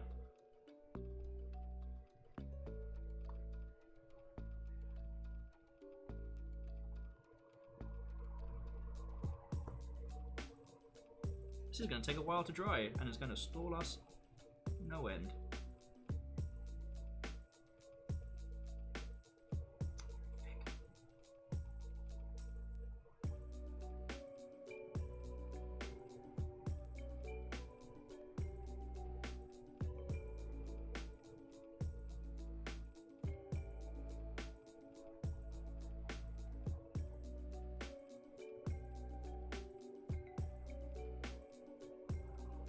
My shaky ass fingers.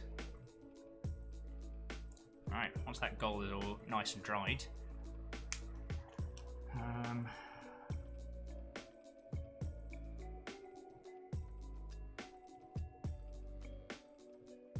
What we'll do is we'll put together the arms while this dries. Then we'll pop that in place. Then later on, once that's properly solid and dry, what I'll do is I'll give it a once over with the black etching pen just to bring the lines out on it. Mikami's, but the ship is so long. Like how is one to leave when the walk from one side of the ship to the other takes 7 heckin' months?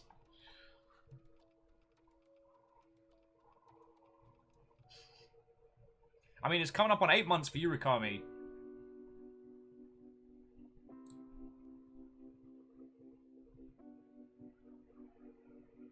Okie dokie. But yeah. It is interesting.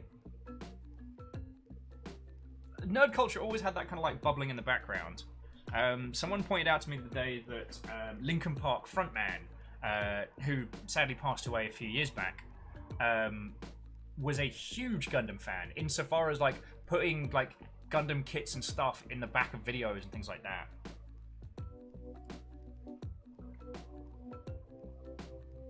Oh, and we need B next. Gonna build a couple of arms. We need B and PC. Cool. Heck.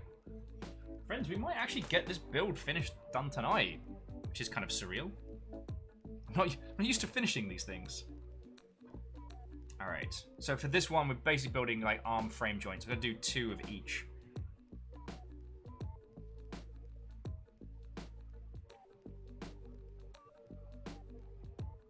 Wait, no, that's not the... This is not the B I'm looking for. Yeah, see? I've got all my little runners over there. Being all cool and stuff. There we go. Back to the action.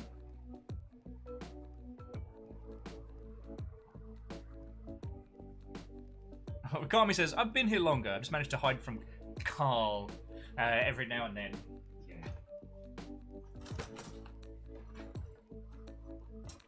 Oh, it's B2, not just B. How could I be such a fool? Did you see what I did there? It was very subtle, you might have missed it. It's got ends! It's a Gundam with ends! An Andom, if you will.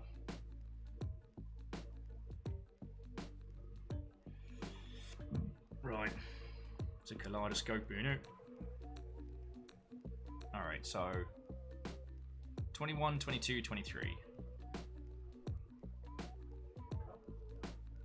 We just got to build this twice. Good old functioning parts.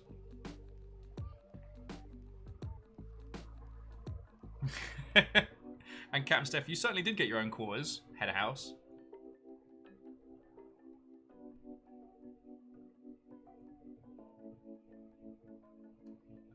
One of the perks. Vanderbeest also has their own room. Carl has one. Tal has his own room, but he doesn't sleep, so he doesn't tend to use it as much. So 22, 23, 22, 23. Aperture.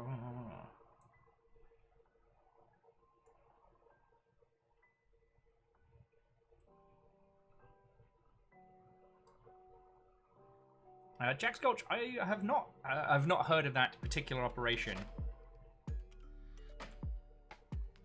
Though if you want air quotes British rap, grab yourself some Goldie looking chain, a parody act which, as I get older, makes me laugh more.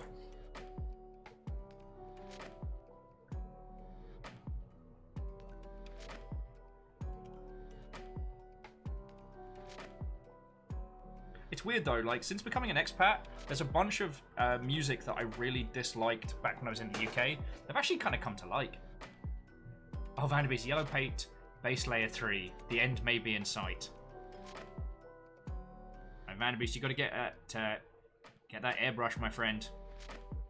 It's Yellow Paint for dues. Says Will, who has not actually used his airbrush yet. Alright. You're in the way, can you see my fucking instructions? Right, so you're there. And that means you are going there. That means you are going there. Think. No.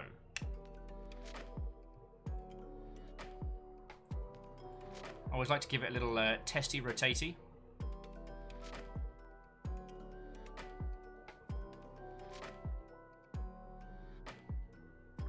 Let's build us another one of those. And TSCTH, Ali G's a weird one. Because Ali G was literally like a lot of... Oh. Why do I forget the guy who plays him? A lot of his characters were designed to ambush and entrap people who think they are above it. I guess the weird thing with Ali G is the old, like, beware those that hunt monsters, lest ye become a monster yourself. So if you're not familiar, Ali G was the brainchild of a comedian who was this kind of like faux chav wannabe street rapper who would interview politicians and famous people and things like that and just rip the piss out of them. He'd also go on to do Borat as well and a few other characters. But what was weird is that Ali G got his own film that was by no means parody. And it got to the point where it had itself become part of the thing it was parodying, if that makes a weird, strange kind of sense. Sorry, I'm not making very, very good points, because it's very... because I'm doing Gundams. But it's that weird thing. Sacha Baron Cohen, thank you, Captain Steph.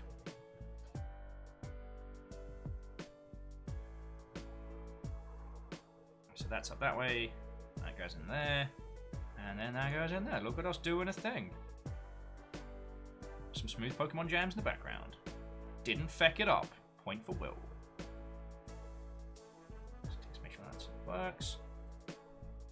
Oh, Vanderby says isolation required me to tear down my airbrush setup and put it up my work from home setup. Oh no! Oh, so Vanderbeest, so I can go to you for like, Vanderbeest, I don't know how to do airbrushing. I thought I did, but it turns out I'm an idiot.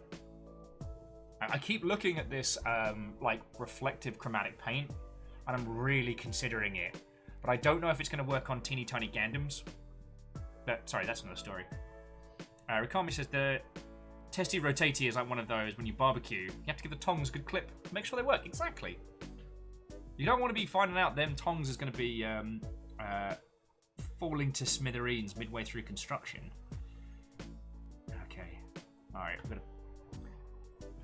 So, B224. B224, if you could make yourselves known to a member of staff, thank you. Here's a surreal piece of randomness, is that for, I guess, quite a sizable period of my life, I was actually living in Staines, where the Ali G movie was set.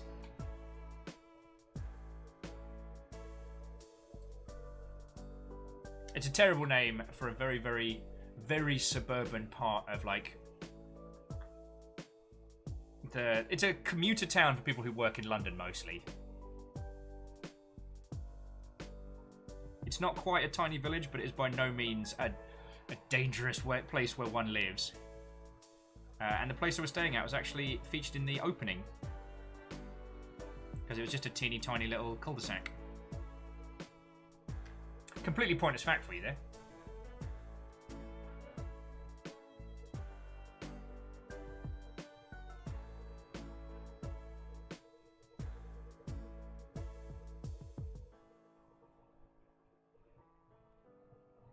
Sorry, here's me. I should do this stuff all over here. Sorry.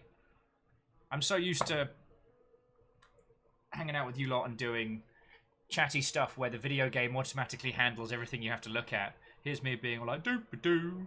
Well, we can't see what you're doing. Doop-a-doo. Well, you need to show us, otherwise we can't see it. And I'm like, doop-a-doo. Look at me building a Gundam. Because apparently I'm back from London again. I will say, hanging out with my my English expat friend last night, we did hit, like... Excuse you. We did hit peak Britishness more than once. What are you? You're A. I need my C. Where's my C's at? There we go. C12. Oh, it's fancy.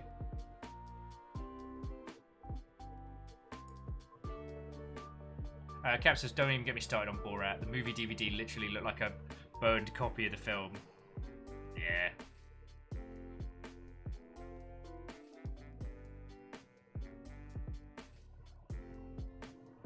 It's just that old thing of like, one must be careful with when being a parody-styly comedian. Oh, I need to get this way. A parody-styly comedian, because eventually, what's it? Is that there's no parody that's not. There's no parody that's impossible. Oh, there's a really clever way of saying that someone will take it for face value. There is no parody that's completely immune to someone going, oh yeah, that's a pretty good idea. But there's a clever way of saying it.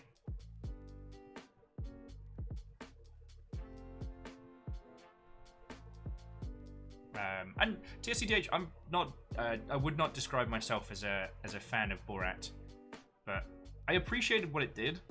I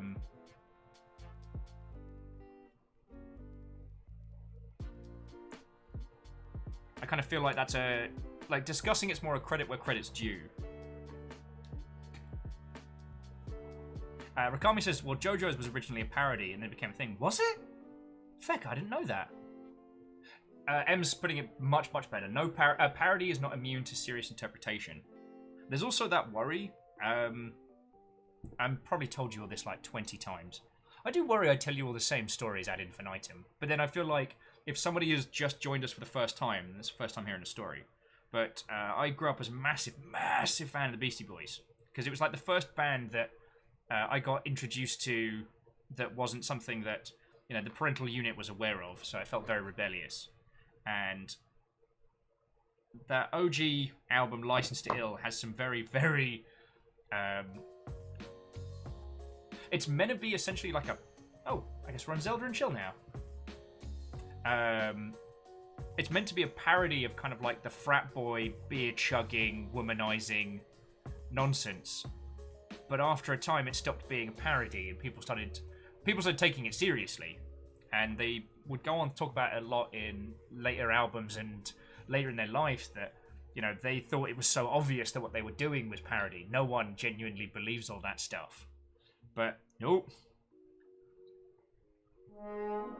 Yo! To Ellie Pastel, usually I would raise an axe above my head and scream loudly, "We are under raid!" But it's a little later, it's a little calmer. It's a long ship after dark. So I'm just going to say thank you kindly for bringing your crew over. Your Natsu raid. And right now, I don't know if the longship is going to welcome you with hugs and a cuppa or fight back. But either way, how are you doing? What were you playing? Numbers, thank you for recommending them across. That's a real big compliment. So, this evening, having fought off a monstrous hangover, I'm just chatting with everybody, building a Gundam with milk. It's over here. We're building the McGillis's Graze 1/100 scale. Usually, I'd be playing weird indie games and talking everyone's ear off about arty-farty video game stuff. What were we talking about before? Oh, we were talking about how you have to be careful with parody because there's no parody which is immune to someone taking it super seriously. Oh yeah, and as Ems was putting in, parody is always contingent on prior cultural knowledge and a degree of ability to recognize and interpret sarcasm. If you are missing one of either of those, the parody... Varble's making me dab. The parodic episode will be lost, and then it's just being taken seriously. Jack says, "After dark, you say?" No, no. Haha! So, Varble's attempted to make me dab, and then Alpha the Deluge with the counter dab. I'm sorry. But yeah, Ellie was saying they've been playing some Trails in the Sky. I started falling asleep at my desk. Ellie, so Some Numbers has actually gifted me Trails in the Sky, and I mean, my list of games which I will stream is at 500 games long. But that sounds real cool. I never finished Tales of Vesperia. Is it Tales of Vesperia? Or was it? It's one of the Tales games. Tales of Vesperia. Oh no, and Ems, I love talking about this stuff. Go full academic. My brain just wasn't pulling the right words forward, and so you're basically just making my life a lot easier. But yeah, Ellie, I had to stop playing the Tales games because they were so soft and warm, and like even the turn-based combat of it was so gentle in its like sound design and everything. I'd just be like, I'd just fall asleep midway through. My partner at the time would look over and I'd just be there having a little quiet snooze, just in on myself with the pad. And it wasn't that I disliked the games or found them dull, they just were this gentle, soothing nature to them. Oh, that's super cool. Numbers, that's real cool of you. Renganar's like, whenever I hear the name Numbers, I think it just means a name with a bunch of numbers in it and nothing else. But no, it's just some numbers.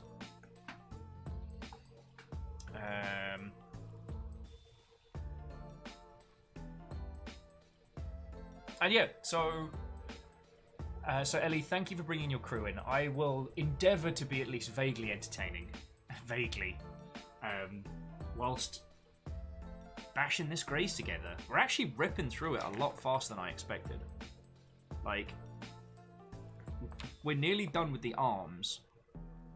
And I expected it to be a lot longer.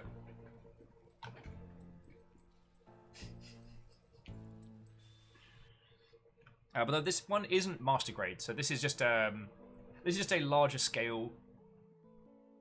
Because that's one of the cool things as well is Gundams. Vary in complexity and gimmicks. So like the larger the scale, the more pieces. So that the biggest ones, like the 1 to 160 scale, those things are huge and they take weeks to put together. But they look so cool. You can also get some ones that are like the shoulders and bust, and those are super in detail. But again, also very, very, very expensive. The standard size is 144, so it is 144th scale of the Gundams, which is about action figure sized. Oh no, and occasionally you have little guys like this. This is my little Barbatus. He hangs out on my desk and he's like, yo. Yes, hello, my name is Gundam Barbatus. Apparently now I am piloted by Perun, as you could tell by my voice. I'm flown by a guinea pig, and I quite like parsley. That's not what Barbatus sounds like. Until it is now, apparently. Go me. I made my favourite Gundam very dorky.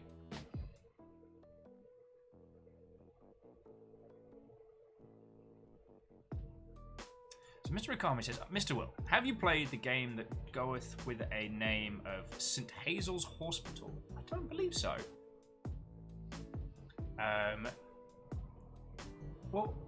So Numbers, I don't know if Fiona's having a sleep at the moment because she's been doing battle with a bastard of a migraine for most of the day.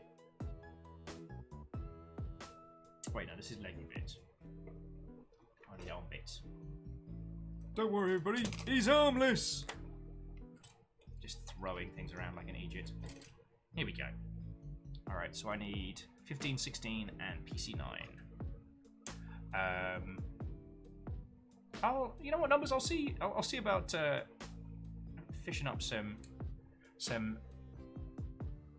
nuggets or some dags, because I'm gonna go make a cup of tea in a little bit. So give me an excuse to go get River. We'll have to make some space on the bed. Because let's be honest, it's basically River's bed at this point.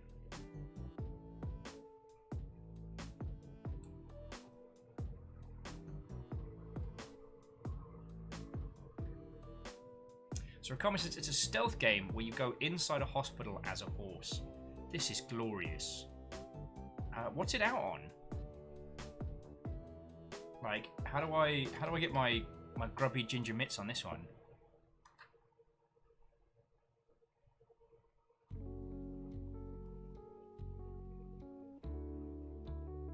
Okay. Oh, sorry, so I'm building the right arm. So we've got that bit. No, hang on. So that bit.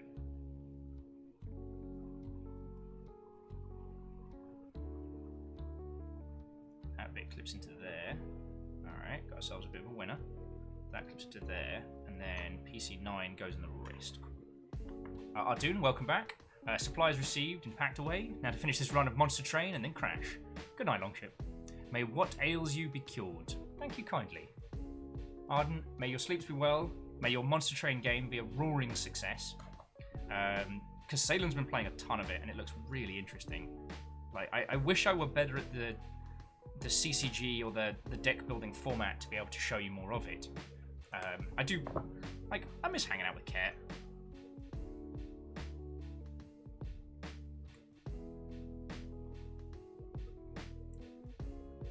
But from what I've seen, yeah, Monster Train is just a stonkingly good time. Alright, let's clean up these a little bit. I wanna ink drop a little bit. There we go.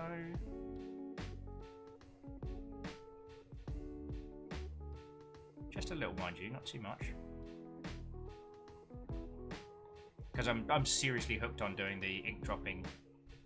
It just looks fucking cool.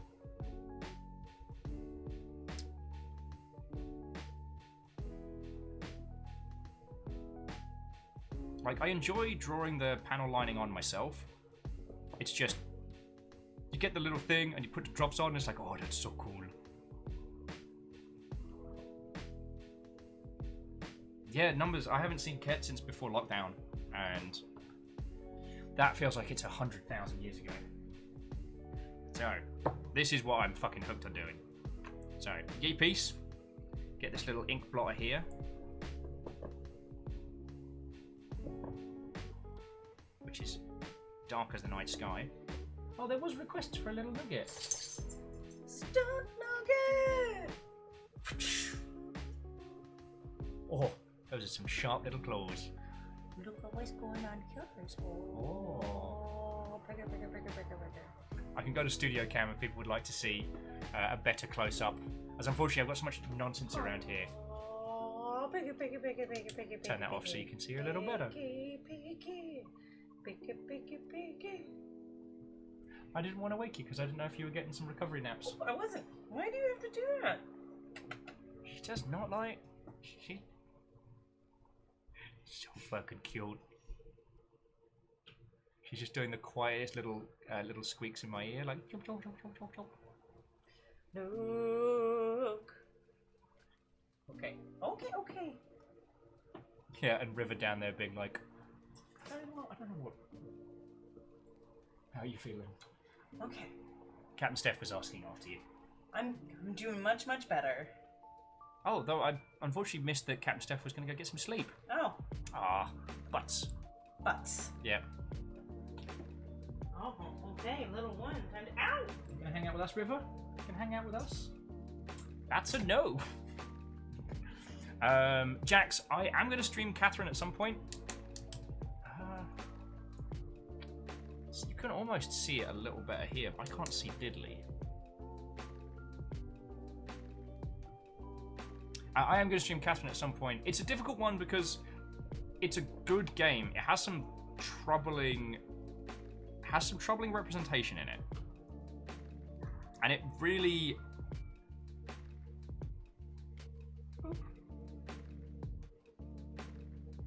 It really only works great if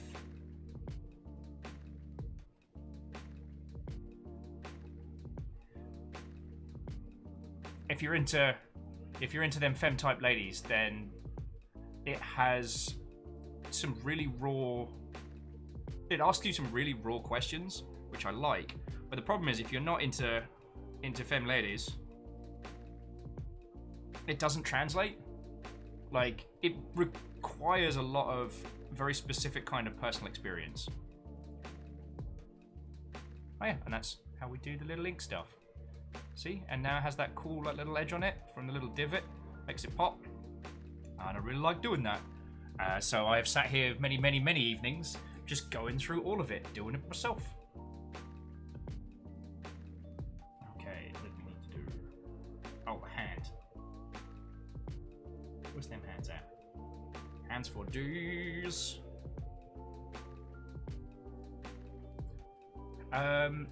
Actually, so Catherine isn't immediately against TOS. The things I'd have, I don't know if I can't remember if there's a like a streamer mode or a safety mode or whatnot, but I would actively avoid some of the. Good. I'd actively avoid some of the racier parts, if you know what I mean. Actually, I'm going to need you in a second. So let's just put that there so I clean up this bloody hand. Well, took a level in Beastmaster. I wish.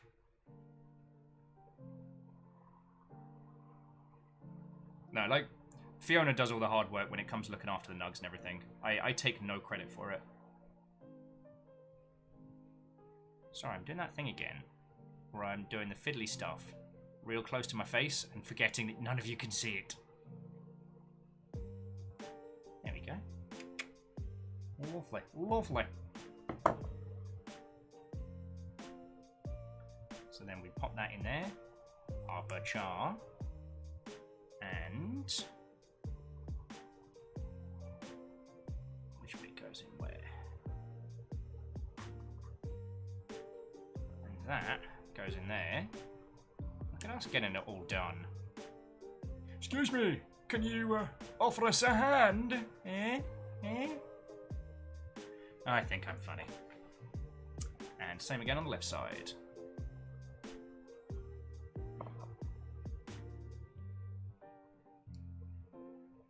But yeah, it's one of those numbers where I really want to do numbers. I can't remember if it was yourself that was asking. I apologize if it wasn't. I really want to do a day on Catherine because it's an interesting story. It deals with some very, very real topics. You know, relationships going awry, infidelity, stuff like that. It does it with a humorous edge and Atlas's kind of signature art style. But the crux of the game isn't an RPG, it isn't a combat game. It's a speed puzzler, a speed platform puzzler. Rikami says, well, thanks to that joke, I'll be up in arms against your bad puns. I'm not sorry. I'm not apologizing.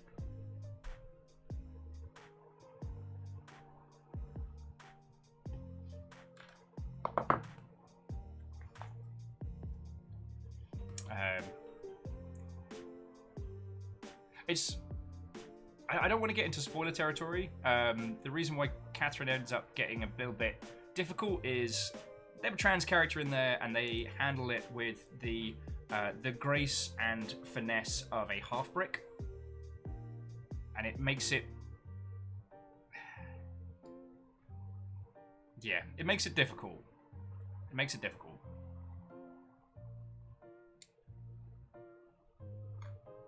And it's always hard when you want to deep dive into a game that does something very interesting or does something that is worth looking at or discussing, but then some of the way in which they handle representation is proper shite. I feel like in video games, because we're still learning it as an art form, I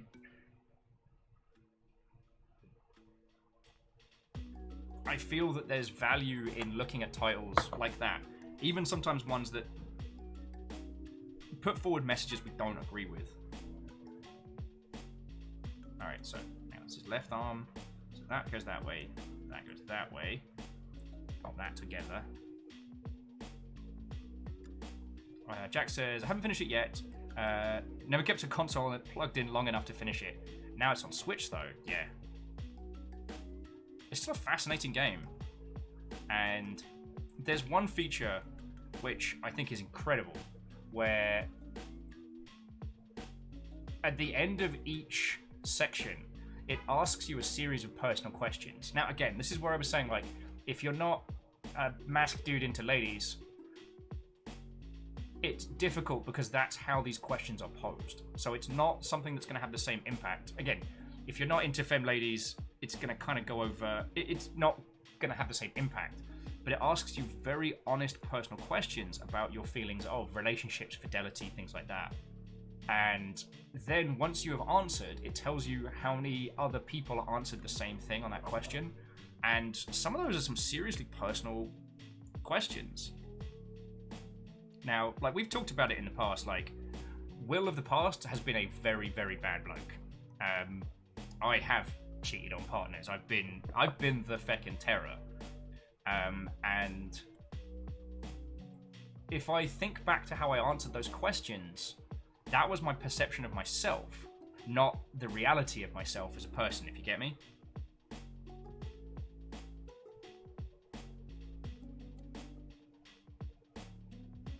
And I think that's an interesting thing to discuss. Like,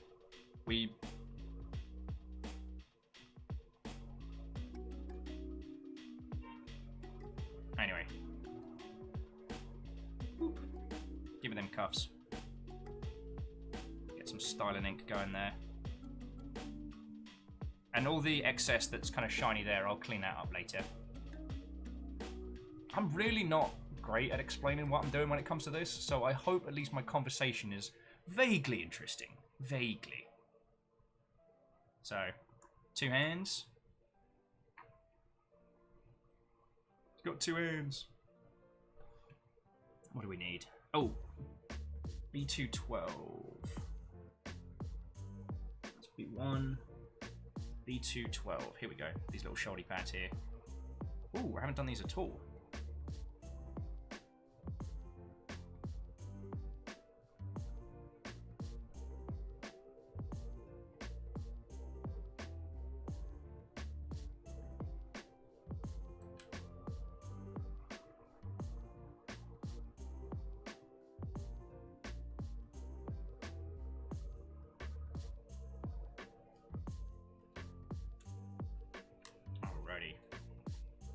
Flitting between, you know, seriously emotional discussions of video games and being like, now I'm gonna cut out some more pieces for me Gundams!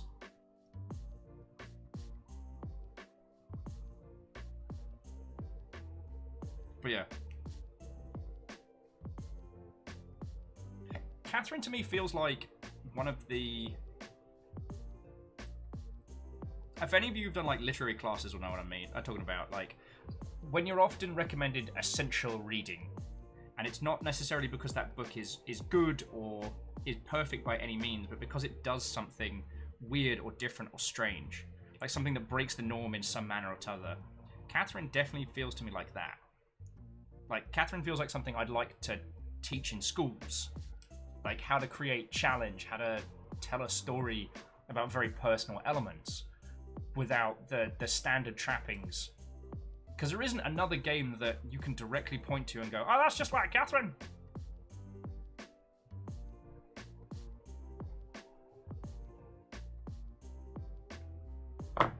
But, anyway, sorry, I'm labouring this point like there's no tomorrow. Let's put some ink on this, shall we? Shall we? Let's put some ink on it. Gee, where are my tweezers? Where have I put those? I've stabbed myself in the thumb with these bastards more times than I care to count. Like, these are proper needle nose. I need to get those little gator clips that people use for, like, for doing paints and stuff.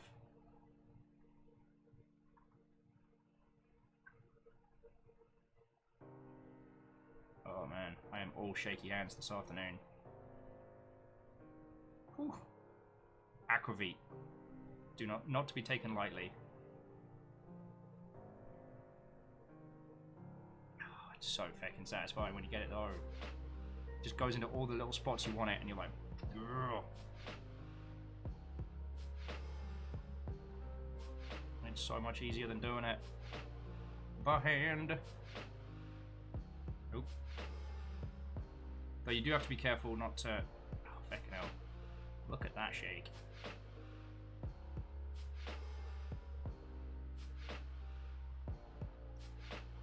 Shizer. You do have to be careful with excess on the side of it. So I tried doing... Alright, I've napped that up something fierce. Well, good work, Will. You cocked that one right up. My hand may be too shaky for that particular piece of detail. You know what? I'm just going to put it down here. It's right dead center. Sorry about that. Jax is going to reference Crime and Punishment this evening. Ems is saying, a non-normative book I was assigned in my AP, Advanced Placement Language Arts class, was The Age of Miracles. It's one of my favourite books ever. It's about a very subtle apocalypse told through the eyes of an 11-year-old girl. What heck?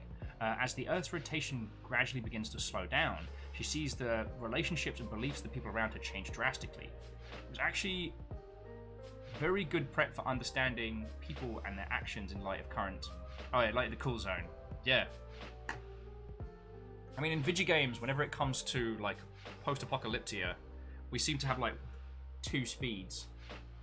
Which is, it's not that big of a deal, or everything, or 100% all nukes. Like, congratulations, it's all nukes.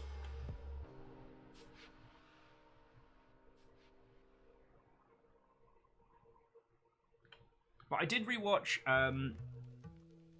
what was it? The Omega Man during one of my bouts of sleeplessness, and God, that film is probably responsible for more nerd culture references than I can think of anything else. And like, a subtle apocalypse isn't an easy setting for video games.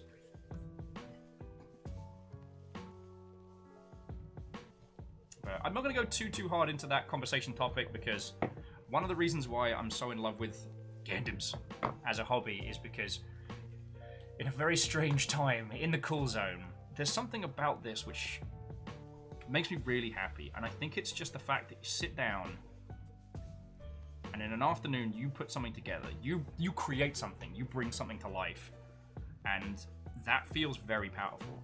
Like, I'm not a gardener, that's not my jam, and I am by no means a painter. So with this, it has that wonderful feeling of creating something. I really like that. Like I said, I'm considering how to do it, but I want to make a proper arty video on the subject. Feck knows how. Also, on the conversation of the subtle apocalypse, Fiona's never played The Last of Us, and I don't know how to talk about the subtle apocalypse without referencing The Last of Us, especially the post-intro early game, when you're inside the city, and it's like, oh. How are we fucking screaming through this? Alright. Also, I don't know if I've discussed this with you, but one of my favourite things about Gundam's acute design is the absolute desire to give every single one of them high heels. Alright. Start building the waist. Where's my C? And see... Another great thing about doing Gundams is that feeling whenever you get everything off a sprue, it feels like greatest little victory lap. You know what I mean?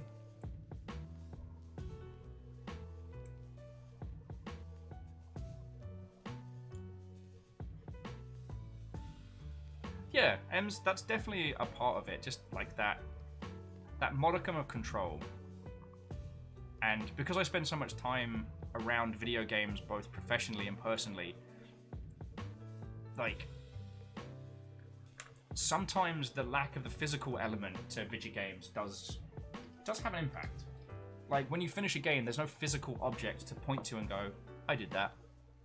And I genuinely believe that's a power not to be overlooked. I talked about this a lot when we were discussing trophies and achievements and things like that, but I really think that Sony not having the functionality to to purchase an actual trophy when you platinum a game is a massive missed opportunity in my personal opinion. Because honestly, finding out about the Destiny pins and jackets and stuff, that's one of the few things that has nearly tempted me back in, you know? And Hopper Char. Check out that codpiece. It's a kaleidoscope in it. See that there. It's a little bit of discoloration because I'm being too blasé with how I'm cutting this. What you're meant to do. Sorry. This is what you're meant to do for realsies. So you see this here. You've got your sprue. You're not meant to snip it right at the point. You're meant to cut it here, and then you trim this bit off. I'm not doing that tonight because I don't want to. The reason why you do that is to avoid stuff like this. You see you have this like very, very obvious white nubbing. What I'm going to do is I'm going to cover it with glue. Oh, Starving says, new thought. When 3D printing becomes more commonplace, have unlockable 3D printing trophies for the game after you beat it. Yeah. Or have it generate a custom file.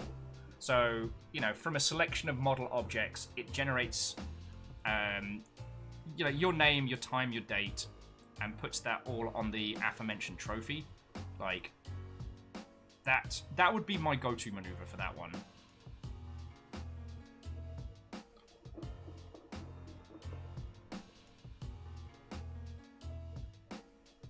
Because it's one of those things, it doesn't need to be big, bombastic. Jax is like, right, we talked about it too much, stepping away to play Catherine. See, Jax, sometimes I'm too good at this. I'm talking up games. Jax, have a wonderful rest of your evening. If we see you later, grand. If not, yeah, it's cool hanging out with you, friend.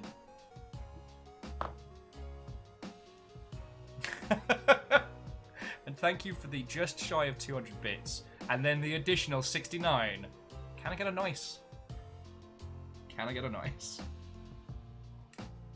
I also like the fact that friendo count is at 369. Also nice. Thank you.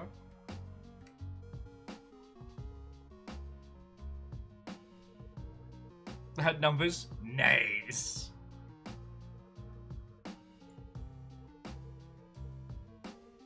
Yeah, actually, Ems, this is probably one of the ones that... I don't know if you and I have had this conversation, but it is one of those things whereby I find that with video games, because both the thematics aren't always everything. The story isn't everything. Like, a game is a combination of like narrative, art, music, design, all these different disciplines coming together, sometimes by the same person. Like, how does... Oh, and that's a sprue done. Check us out, clearing sprues like there's no tomorrow. Because you talked about doing like advanced language arts and stuff like that. How do they handle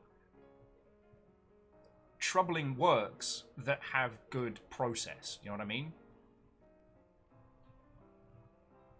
And to sing Yamata-kun. Now, usually, if we're a little earlier in the day, I promise you I would shout, "It's Gundam time," at the top of my lungs. It's reaching about 10 over here, and I'm trying not to be that asshole in the block of flats.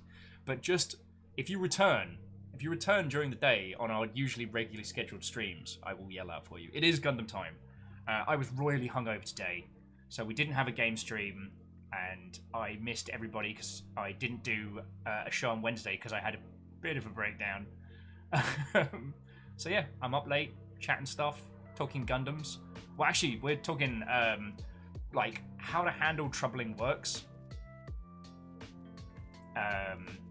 Because someone mentioned Catherine, which is a great game, but it has really, really bad trans representation, like really bad. And especially the further you get into the game, the more you're like, "Argh." But there isn't another game like Catherine. There are very few which, I guess it's more common now with things like One Night Stand and games, and Heaven Will Be Mine, stuff like that. But Catherine was a proper 360 release that is a game about, you know, relationships from a mask perspective. But the crux of the game is a puzzle game where you leap up and down a tower in just your boxes. Oh, and you're a sheep. Everyone's a sheep. But it's you only see other people as a sheep, and they see you as a sheep. You know, standard stuff. Oh, and yeah, so I was asking Ems about, because Emma's done advanced language arts, and I was asking like how is it handled in that sphere of works that have interesting mechanics or are written in ways that are worth studying, but sometimes the message of what they're putting forward is a bit because oh, hang on, how do these go in?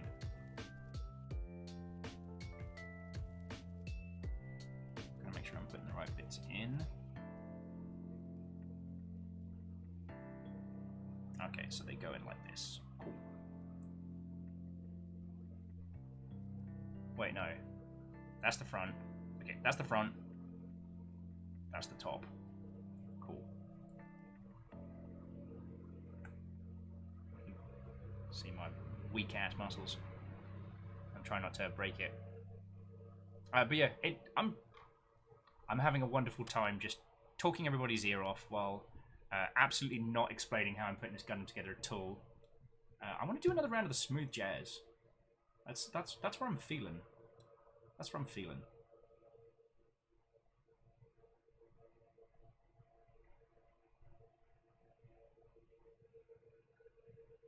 Oh wait, no, I got the Chip and Mario stuff. That's always good. Hey, Steppergen. Good morning to you, friend. How you doing? We're making Gundams. I'm making a Gundam. There we go. All right, and it wiggles. The old wiggle test. And TSCH, I can promise you many things. One thing I can definitely promise you, I can't promise you many things, but ASMR streams are not something that you'll have to worry about. I appreciate people who do them. I got nothing against them, but no one comes to hang out with me for a bit of peace and quiet, you know what I'm saying? At least not to that level. So M says, it's a little bit about death of the author. Seeing bad things and choosing to dive into it anyway, not necessarily ignoring the bad parts, but acknowledging their presence in the story, and knowing that even with them there, the story has merit. As a consumer, you have the opportunity to see problematic things and choose how you interact with them. You can still absolutely adore a show or a game while being aware of its problems. Art is in the hands of the consumer as long as you aren't. Okay.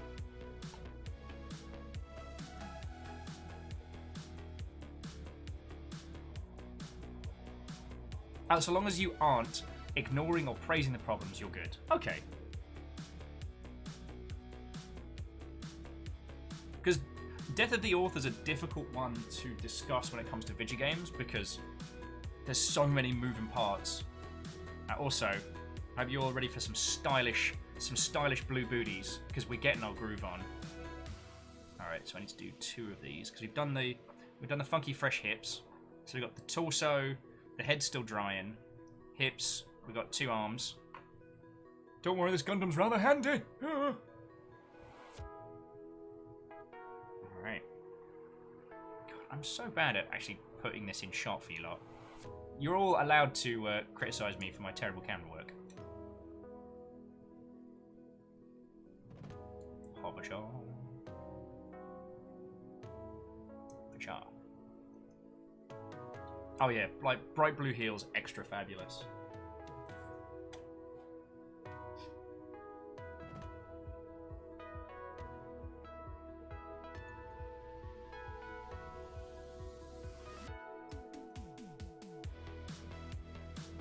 Yeah, get you a pair of heels that says Raiden would be proud, you know what I'm saying?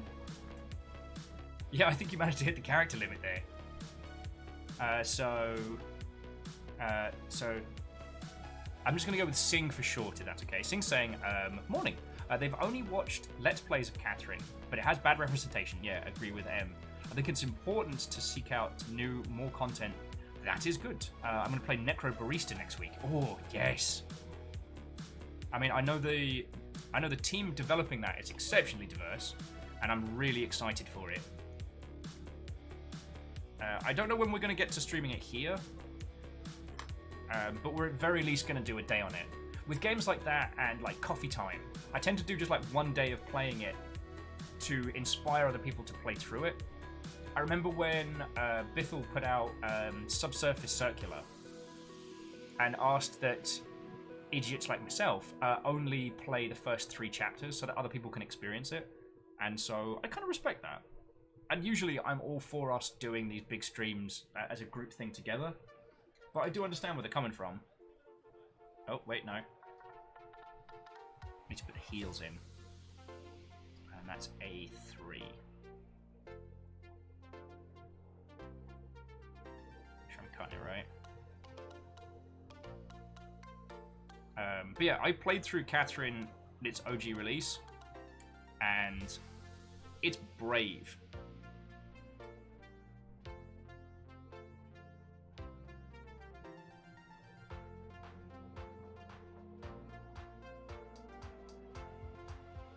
Oh, pacha.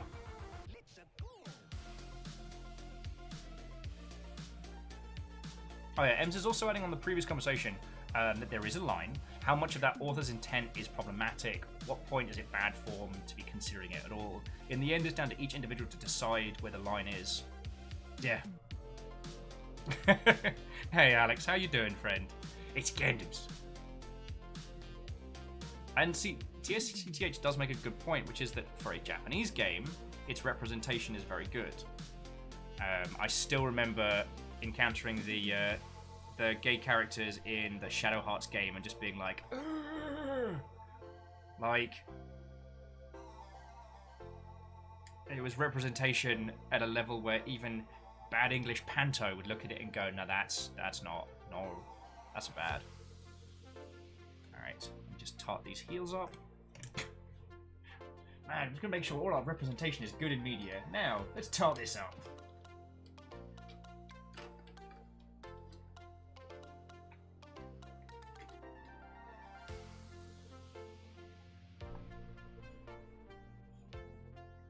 Ooh, Alex has got a new Gundam Skate. Oh, God. No, we're okay. Stab my table. Didn't stab myself. I'm going to Google that one because it doesn't ring a bell right this very moment. But I'm always curious. Yeah, we're doing the McGillis. No, I'm not going to do the copy thing. Oh, tell me. Oh, wait. Feck, where was... Oh, Caffeine... Caffeine had a name for the shield, and I forgot to add that. Feck. Need to do that later. Oh, anyway, if you've got a link for it, Alex, that'd be grand.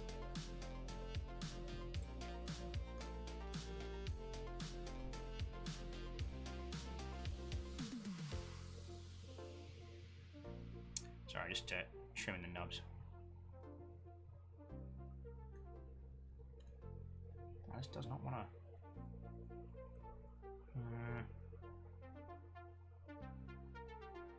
Ah, it's the heel. Where's me sander? Woohoo! And yeah, so Ems, I agree with you, I guess is what I'm saying in a long-winded way. It is difficult not having an easy, a hard and fast rule. I do know a lot of people that are very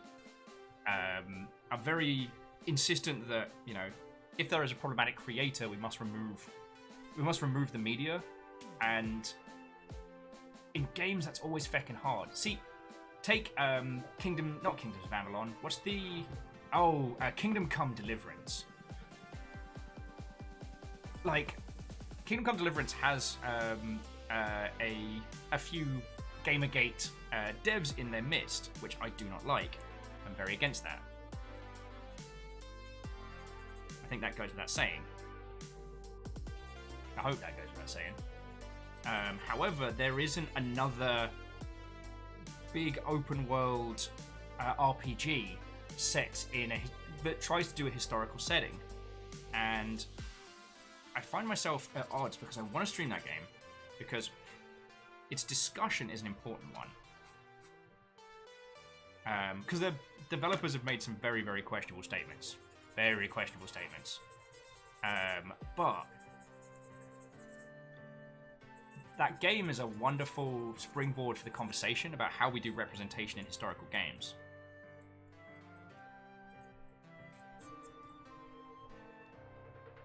And I want to have that chat, but I don't... TSCTH Terra. but I do not want to support that game, and I don't want it to sell more. Like, I don't want it to benefit from what we do here, you know what I mean?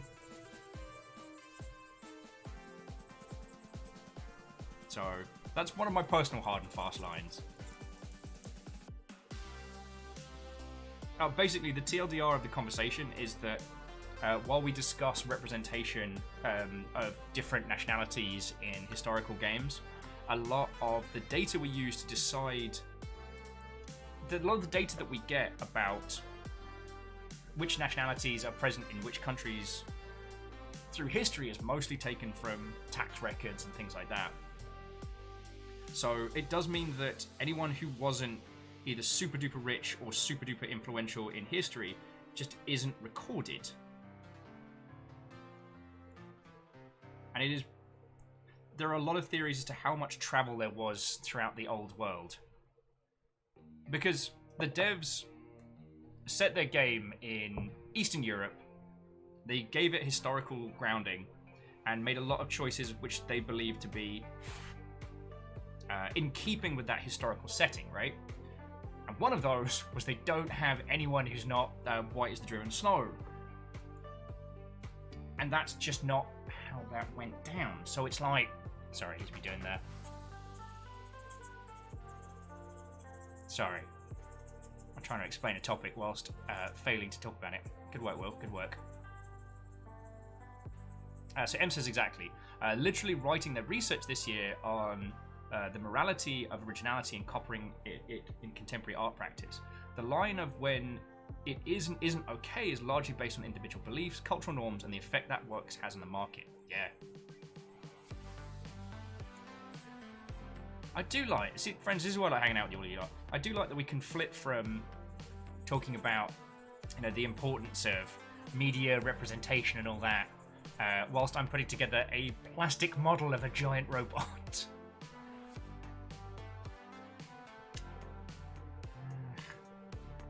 Yeah, that's good enough. Alright, and I need two of the PC6, please. I don't know why I'm saying please. I'm the one doing the cutting. Oh, there we go. 6 and 6. Cool.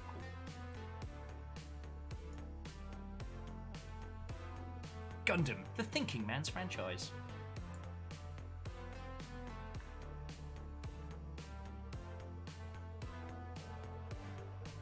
Well, so Ems, one of the other ones that I've been really fascinated about is Evangelion, right? So I watched that back in the early Weeb years. I think it was when they did the first release on DVDs when I picked it up. Watched it, obviously loved it because giant robots.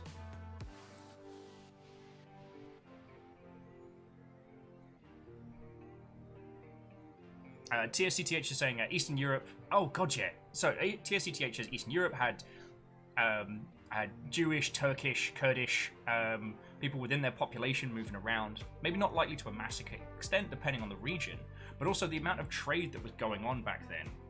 It's just like, but if they weren't paying taxes on the regular in a form that was recorded, there's no evidence of them. And it's kind of one of those things of like, we know that there was trade and we know these things were coming and we know people moved around, but we just don't have a line that we can point to and go, yes, that happened. Weirdest thing about working on Total War alongside working on Joey working on Warhammer was that in history there's so much we don't know and we just use our best guess theories, right? But in Warhammer, well, it's written by a bunch of blokes from the Midlands, so you can be like, no, that's exactly how that goes down. Renganar, I am drawing an absolute blank, but that might just be due to post-hangover. Alright. Also, let's get these feckin' fabulous shoes on. Oh, styling. Be the fabulous shoes you want to see in the world, my friends. Rakami says, I'm craving sleep and pancakes. Well, so Rakami, what's your plan? Are you going to try and do a hard reset, or are you just taking sleep as it comes? Not that I'm going to tell you what you should and shouldn't do, my friend. I've had to do one round of hard resets during lockdown, and I may have to do another, but not for a few days at least. Yeah, just getting that nubbin off.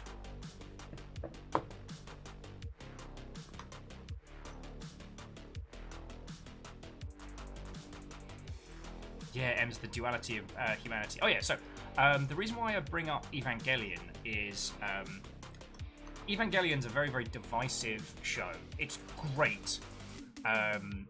Deals with, you know, trauma, PTSD, the actual effects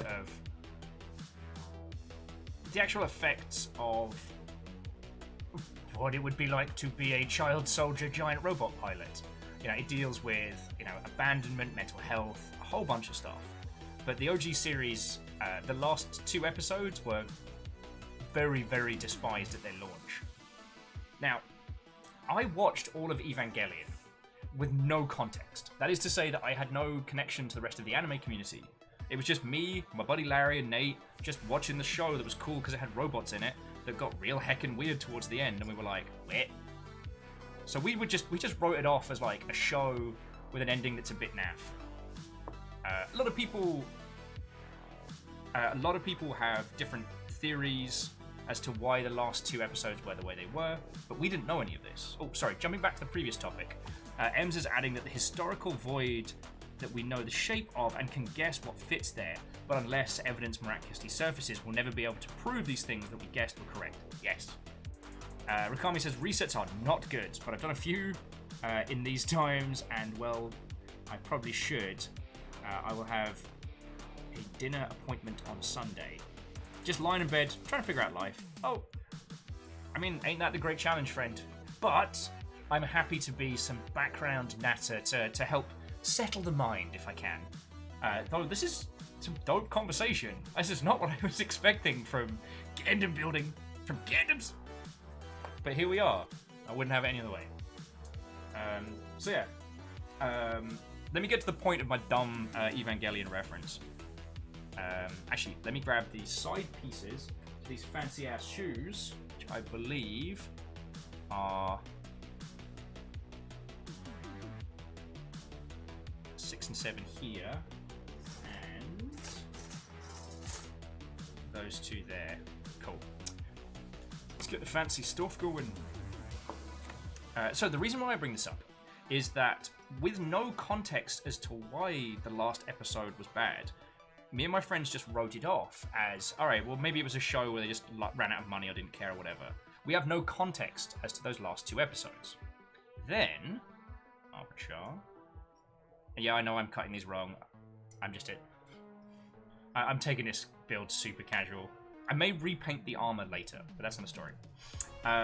So, we have no context. Then we find out about Death and Rebirth, which is a recap of the series cut at movie length, and half of the big film, which is End of Evangelion, which is essentially a reworking of those last 2 episodes. And oh boy, it is a feckin' ride. End of Evangelion is no holds barred. Is a no holds barred experience. Do not go into that casually, my friends. Actually, why haven't I got that light turned on? Nope. It's fine. I do not know where you look for me. So, from our perspective, all we saw was a creative works that got remade and was like a gajillion times better, but also feckin' weird. Like, the End of Evangelion, it does not end on a happy high note. Well, it kind of does, but it sort of definitely doesn't. And the weirdness is increased over the end of the TV show. And the reason why I bring this up is because the information that was available to us was literally just that this show has robots in it and everyone raves about it, you're going to like it. We lacked that context. And I think that when referencing the historical things that we were talking about earlier, it is whether or not you have that information in isolation or not. Like, we didn't know any of the author's intent. And if you go down a YouTube deep dive on End of Evangelion, holy crud. Like, I didn't even realize that it was a real part, but they actually include in one section of the film screenshots of death threats sent to the creator and the development team, the animation team.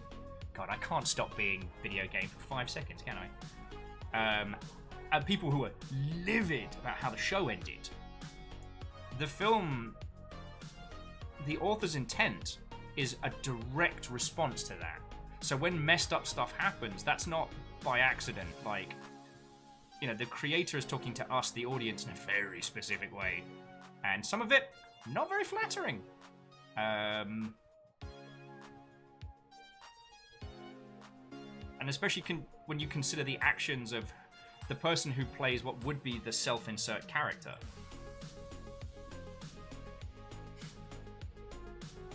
Oh yeah, and I still fucking love Evangelion. I'm genuinely considering that if I ever become mystically flush with money, of getting the old DVD collection, because it's so good.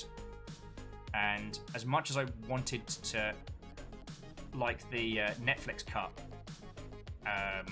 I'm too enamored with the old voice acting, and that's my fault. That's just, you know, me growing up as an old weeb. Same thing with Akira. But there's no way that outside of the digital age, like Ems was saying, I would have known that context.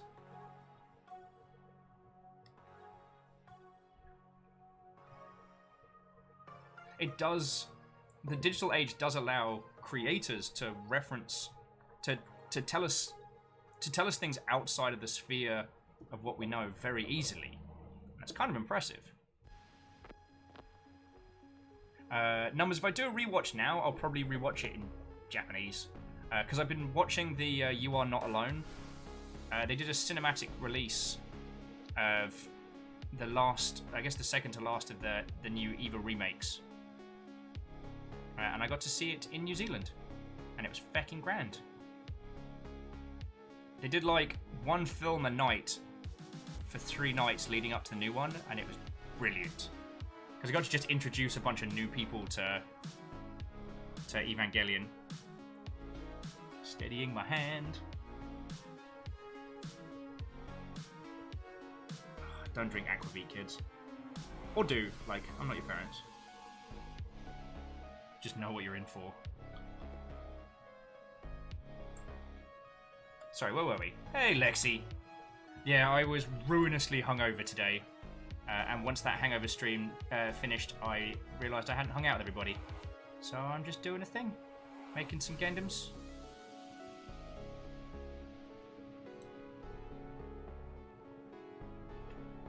Making some Gundams. Oh yeah, but yeah, Numbers, the first time I watched it, it wasn't English. And I still think the English dub's real good. I used to listen to the director's commentary on that one. And the team that did it gave a massive feck about the show.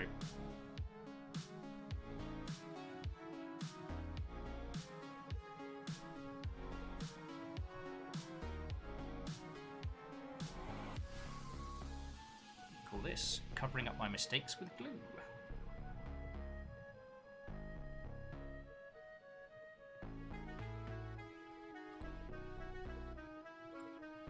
Bear with me a second.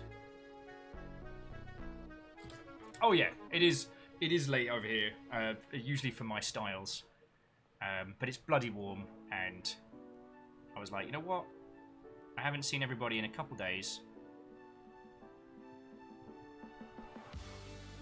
And I was gonna sit and do this by myself anyway. But yes, but jumping back. A number says, as I've gotten older, I've gotten more discerning about English dubs. Not all of them are good. I mean, fair point. What's been weird is getting to the point now where I've been starting to recognize Japanese voice actors. Because I've been watching G Gundam in the background, and it's to the point now where I'm recognizing that it's younger performances from voice actors that I've heard a gajillion times. That feels kind of cool.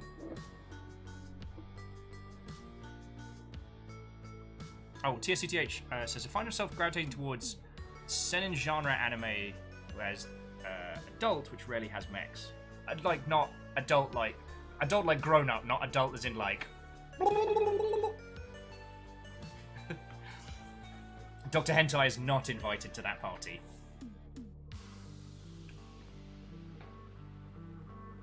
But yeah. Seems like I'm not usually up this early, but screw it, go for it, Gundam time! Yeah. And so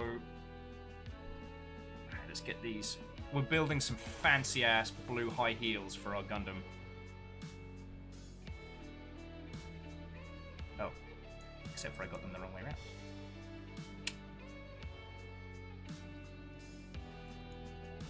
Oh, very styling, very styling. Arca, them fancy Gundam feet.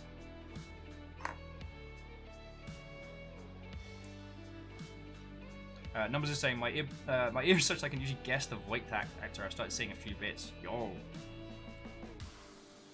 Rikami's like, I'm up this early because I haven't slept.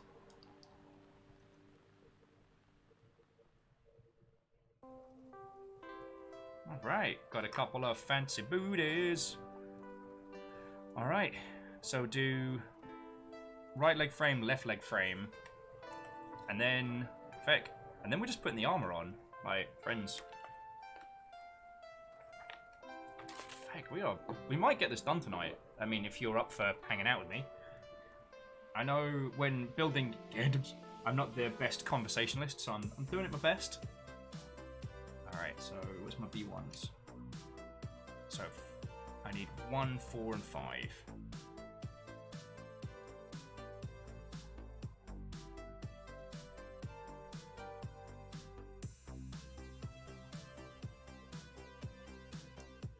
Well, at the moment, Lexi, at least for this week, I'm kind of taking every day as it's coming. I had a bit of a breakdown on Tuesday, so I was on a strict enforced day off on Wednesday because Fiona was like, "You are taking a break," and I was like, "Yeah, okay." And today it was been recovering from the hangover of yesterday's aforementioned enforced break.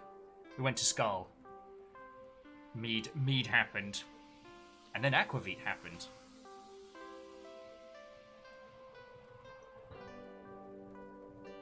Oh, yeah.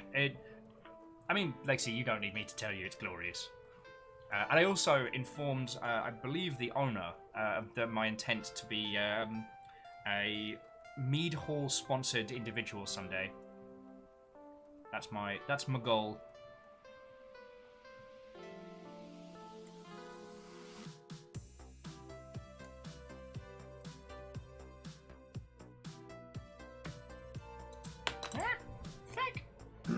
I mean, manly noise, as I have dropped a thing.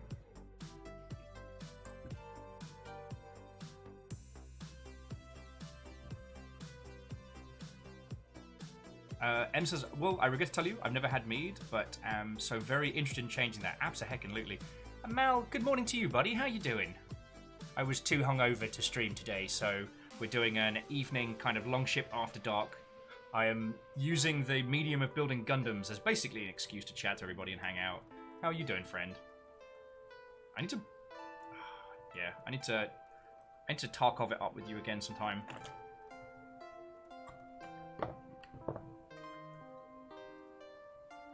Alright, so that's this bit. And this bit. Wait, no. There we go. Alright, I want to inform you all that we are getting to the knee section of the Gundam, which is famously where I usually have the largest amount of feck ups. So do prepare yourself for some choice curse words.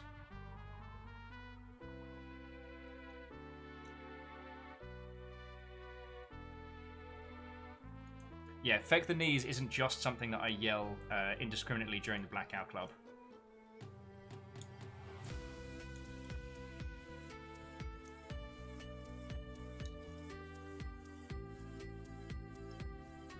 There we go. Almost looks like I mean it. But yeah, and the mead's one of those great things where at its baseline, it's just a tasty alcohol. Kind of like shochu in that sense of like you can just have regular shochu, and then you can have all the flavored variants and things like that. The one that I had last night is one I'd had before called a mead hito, which is a mead and mint kind of blend with a citrus kind of flavor to it, and it's fucking glorious. And I had a fair few of them. Some might say more than would have been recommended. Alright, so I need 8, 7, and 8, which is you two over here. Oh! TSCTH, you're very correct. Cowboy Bebop is a good example of that particular genre of anime. God, I love that show so much. That's one where, honestly, like, for me, the English voice actors is definitely canon. So strange how it's very much what you were exposed to.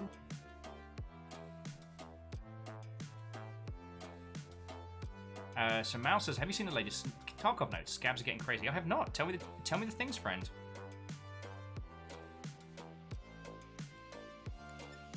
I keep forgetting to log in, and then when I do, I have a bunch of messages of like, oh, we found your stuff, but you weren't here. And I'm like, oh no, I wanted my things back.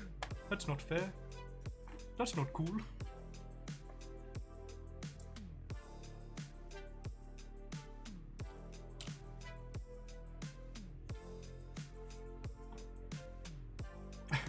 Rikami is like, I am sad to announce that I have never bought a bottle of mead. Because I'm in Finland and we make our own.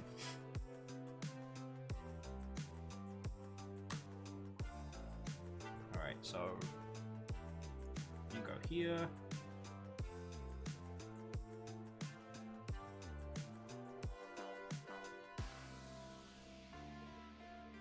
Alright.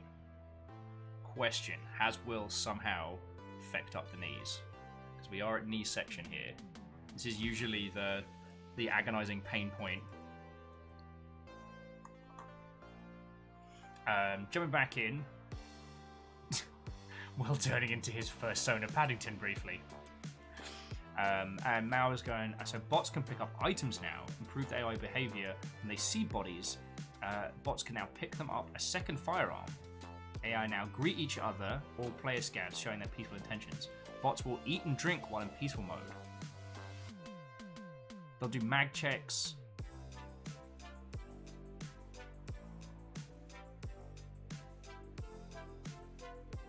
Yo, that's feckin' cool.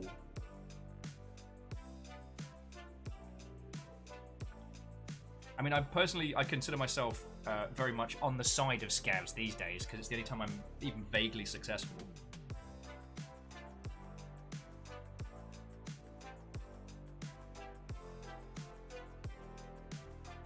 Right, Mal, there's just something about going in as a scav and dropping a very, very well-tooled player that makes you feel like the biggest heckin' badass in the game. And B10, little knee cover. Liam Neeson's Nissan.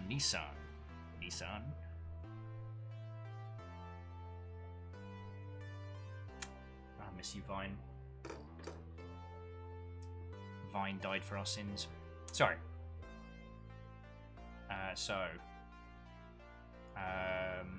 Oh, Varble says, what's a scav? Well, Tarkov's got this interesting little thing. The scavs are both NPCs that will do you a shooty gunbang flavored murder if they see you. So that one goes on to here. But they're also essentially like a free character that you get to play once every X number of minutes. Okay. Turn it the other way around. So instead of risking your main character, you can play as just a random AI bot. You get random weapons, random loot, and all you got to do as a scav is just survive and make it out. Lie, cheat, steal. Please be honest about it.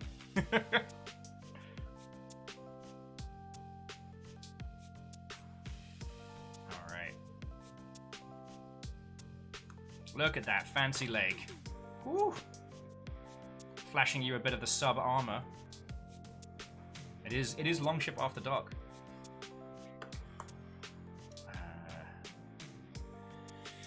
So that needs B1, B9.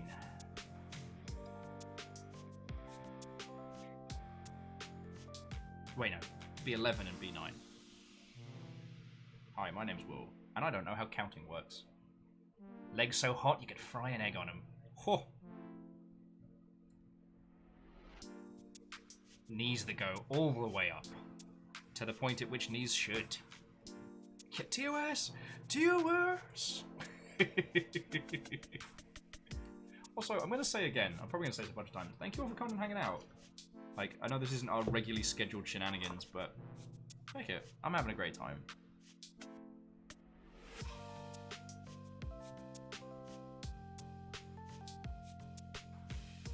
Let's pop that together. And then where does this go? This goes... yeah. Ooh, very nice, very nice.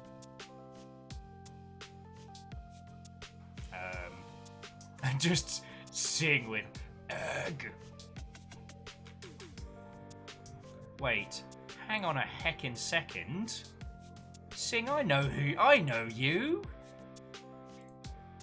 You feckin' legend. How are you doing, fellow Gundamite? Sorry, friends. And Sing, are you streaming on the regular now? Sing is someone I know from back in the old country, is a wonderful human being, and is absolutely someone you should throw a follow to. Oh, I need B2 and 3.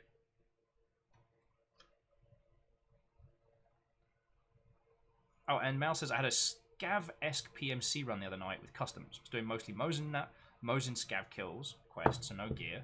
Shit, give me them smooth jams again. That's what I'm feeling.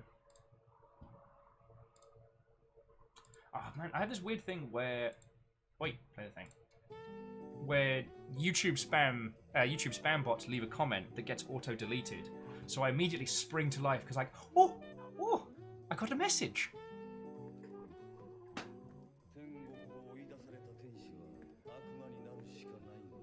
Hey, to the Gemini, or the one Gemini, I'm doing lovely. I had a ruinous hangover earlier today, which is now gone. So now I'm just hanging out, chatting with you lovely folks, and building a Gundam.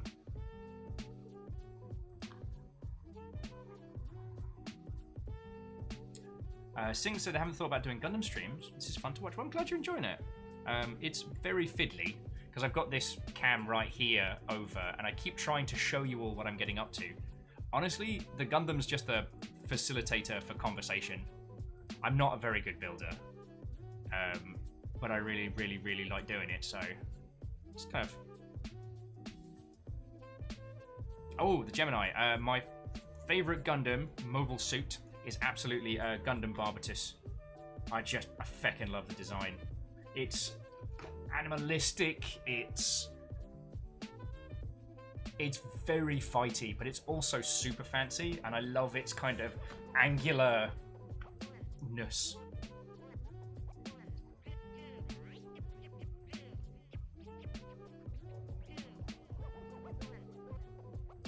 Oh, actually, so TSCTH, I have heard some of those medieval bard covers.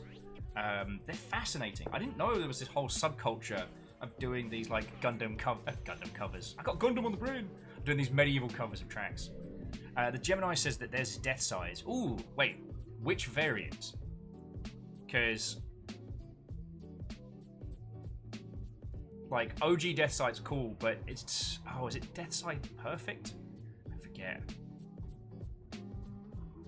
Okay, so I need PC7 and PC2. There's 2.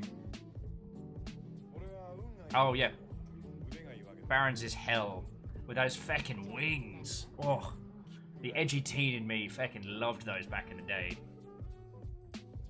Although, weirdly, out of all the Gundam Wing, the Gundam Wing crew, I was a real big fan of Heavy Arms. Heavy Arms and... Wait, was Torgis? Yeah, no, Torgis was in Gundam Wing. Yeah, I fucking loved Torgis' design because it had that whole like Roman centurion meets giant robot thing going on, which is very much my jam. And yet unrelated to the television show Jam. And you go there.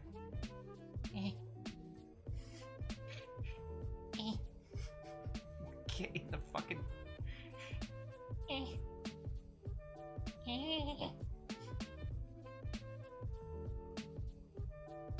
Wait, that's definitely PC2 that I clicked on, right?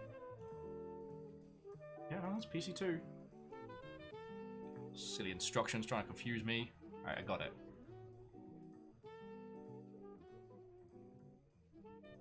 Oh, TSCTH says the subculture is a mere months old. That's okay. I'm kind of wondering how long the whole cake thing's going to last. And now... Oh, Mal said, this old spruce side-cutting thing's giving me 40k flashbacks. Yeah. Mal, I already told the story at least once this evening about getting off my tiny gourd one Christmas. And I just got a shit ton of Warhammer. Went in my room, closed the door, no open window, painted it all together. Glued it all together. Came out high as balls for Christmas dinner.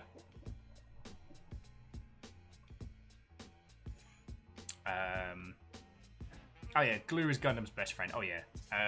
I got the Tamiya stuff, and it's glorious. It's like solves all my problems when I break something and hides a lot of my mistakes.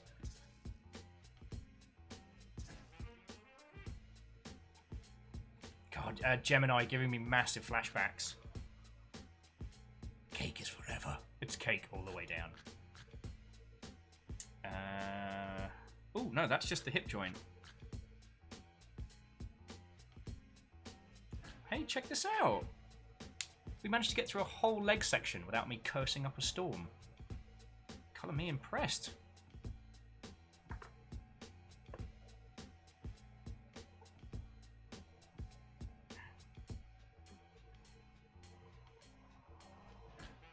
Yeah, and Barrett ransacked with, I missed Torgis 3, where he just strapped a railgun to his shoulder. Feckin' right. So, what about some of your lovely selves? I know, so Sing, you've been doing some Gundam building as well. I've seen you done a lot of the Bear Gundam stuff, which looks feckin' fun.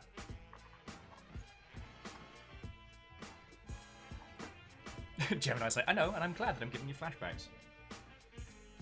Right, so I'm gonna need a lot from the B sprue, so I might as well just keep this out. Okay.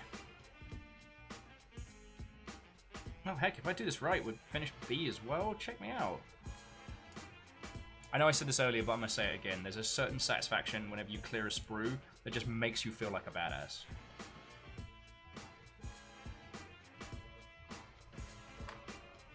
Running out of space. You all need to start coming together. Ems, I don't know what to tell you. I managed to get through that whole leg section without having to infer threats of bodily harm against this giant robot kit's genital region.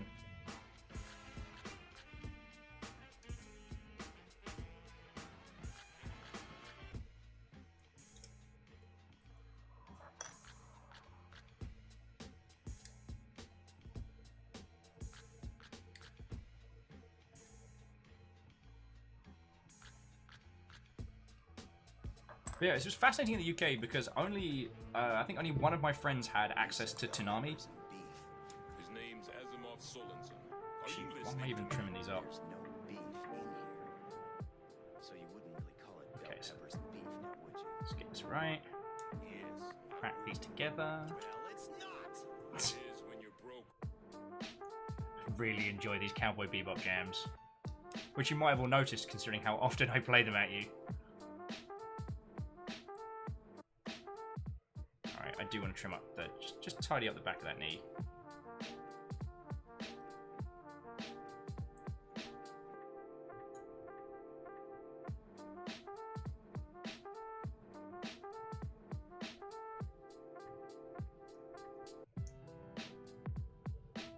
Hop-a-chop.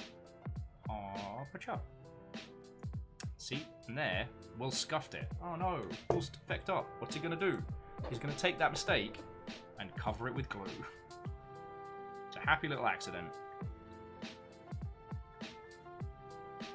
Bob Ross said that.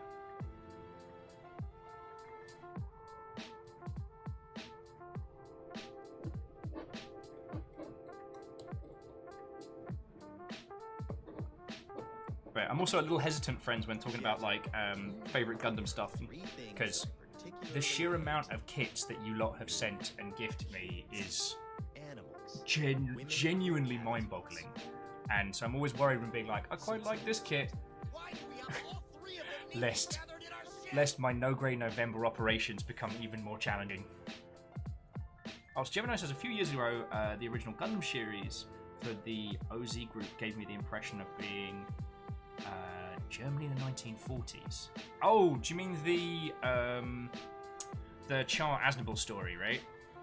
Because we were chatting about that a little earlier.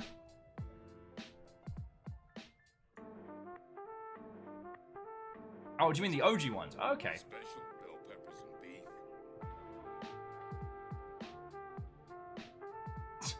Mal said I found a nice set of small nail files.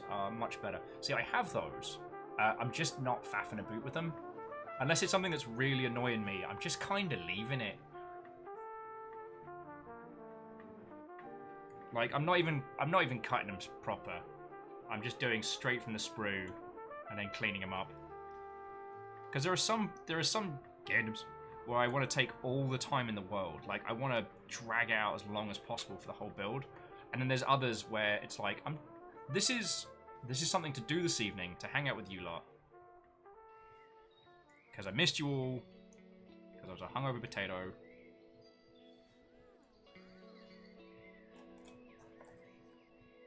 Oh yeah, Baron Ransack, the whole Neo Zeon as the kind of the generic fascist. I will say that between Gundam Thunderbolt and Gundam Origins, they do a much better job of explaining like why people get into that. Like how the philosophy of Neo Zeon was, you know, this idealist guy who was assassinated, and his ideologies were essentially warped as part of the current regime's idea.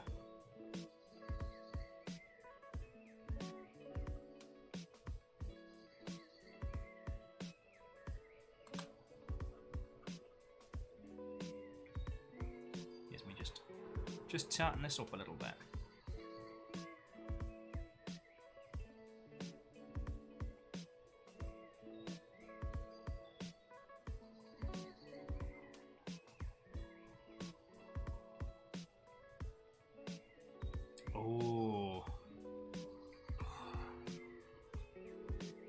You know what, Gemini, that may be a question that's too much. That's too much power for one person. You know what I mean?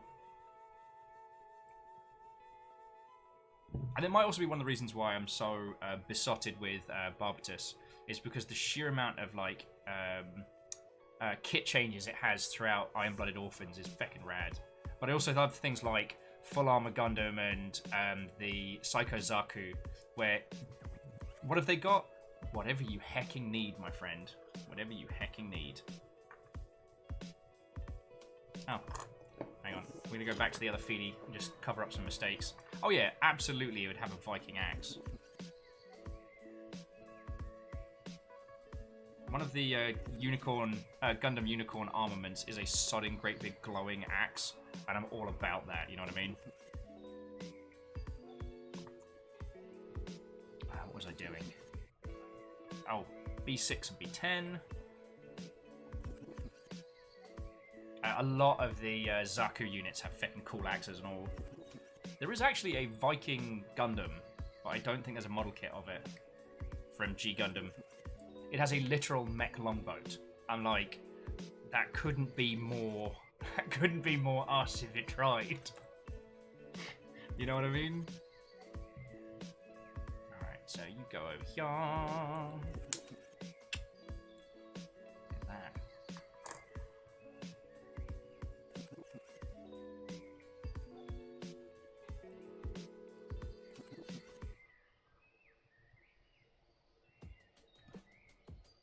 I'll put you.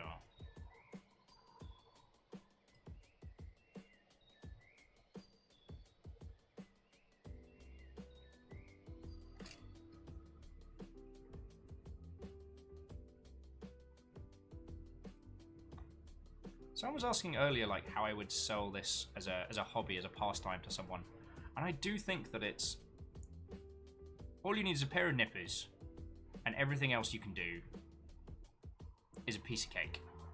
You can make it as complicated or as detailed or as complex as you want to, but you don't have to. I did often feel like, especially with 40k, if I wasn't doing like homebrew conversions with gorgeous paint jobs, was I even really doing it?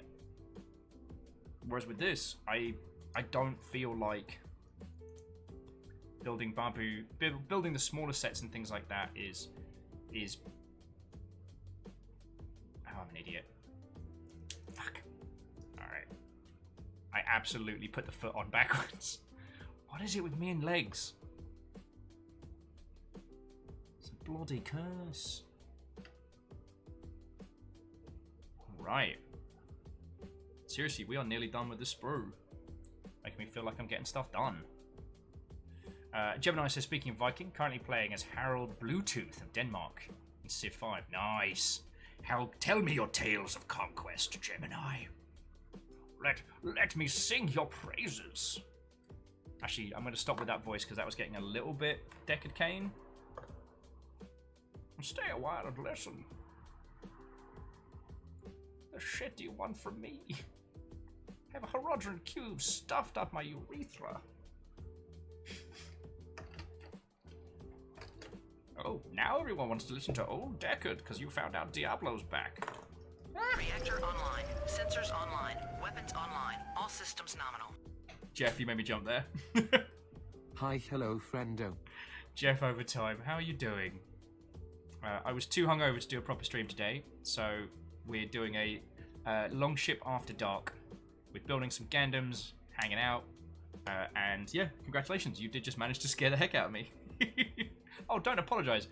Jeff, that's your 7-month combo. Like, do not apologize in the slightest. Like, thank you for hanging around for 7 months. And I'm sure the crew are now, like... I'm sure the crew are at least very entertained.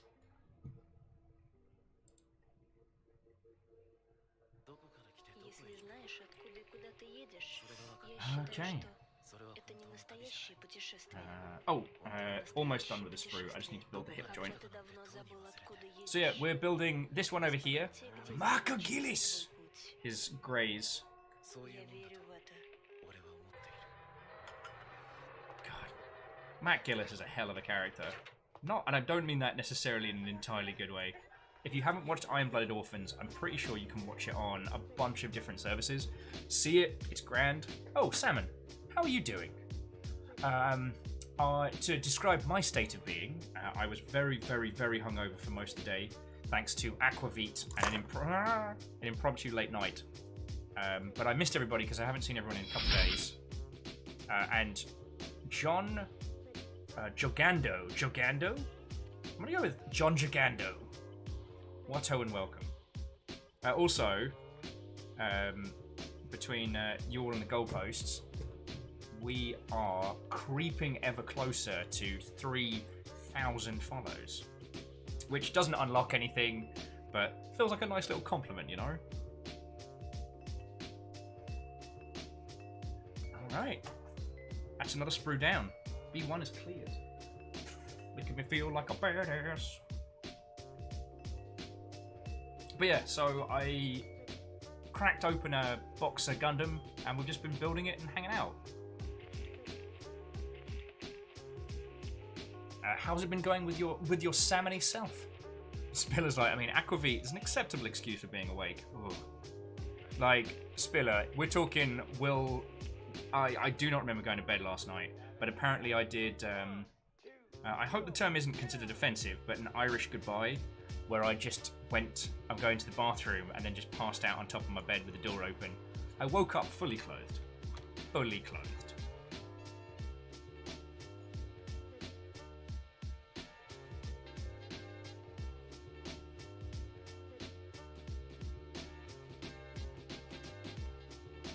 Oh, Salmon, that's very kind of you. Actually, Salmon, let me show you, because the reason we got that one is Hollow Knight was one of the games I first started playing when I did this as an individual. I've run streams for game companies and publishers and things in the past. And that first little friendo, the cute one with like the red heart, this one here, that was the first piece of art I ever got given when I started doing this as a thing. So I actually got it tattooed on my arm. So we've got the Longship logo, got the little friendo, and then these are the 3 slug cats from Rainworld. Yo! So, Salmon, thank you for the follow, and Spiller, Repping House Carl, that's fucking cool of you. Thank you for gifting a sub to Salmon. Oh, Salmon, we are huge Hollow Knight fans here. We're patiently, by which I mean I'm entirely impatient, waiting for Silk Song. It cannot come out soon enough. So yeah, now you have the friendo emotes for yourself. I guess I should do it. So while I am spending the evening building a Gundam this evening, usually we spend our days looking at weird, interesting indie games or looking at like the art and craft and business of video games. Because I was in the games industry for like 10 years. Oh yeah, it's a Samurai Jack t-shirt. Fiona brought it back from PAX East this year, which feels like it was 1,000 years ago. She also gave me this as well, which I won't open because the noise of the wood makes this horrendous screeching sound, but it's a Russian doll and it goes all the way down to like Tiny Jack. Super cool. Yeah, Fiona brought those back from PAX East for me. Because, I mean, you want to talk about like... Stop that incessant clicking. Yo! M's repping for House Carl as well. Feckin' yo! M's gifted a sub to the one Gemini. Oh yeah, and Mal, it's just a webcam. Fiona lent me one of hers. It's just a... it's one of the Logi... I think it's a C... Oh, feck. I'll... Give me 2 seconds. It is a... C920. It's not great for this. I need a better setup. But... like, model building's not my standard. My standard for my Gundams.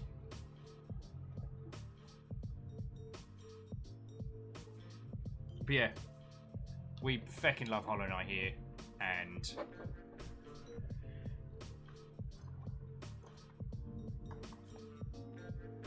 it is definitely one of the best examples of like games you can go super duper deep into.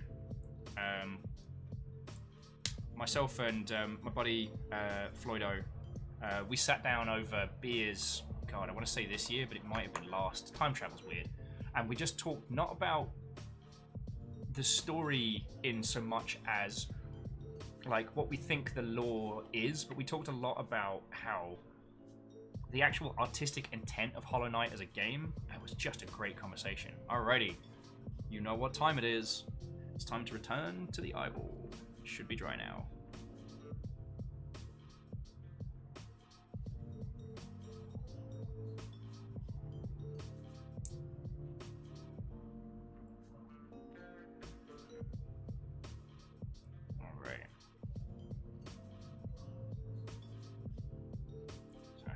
Do the eye.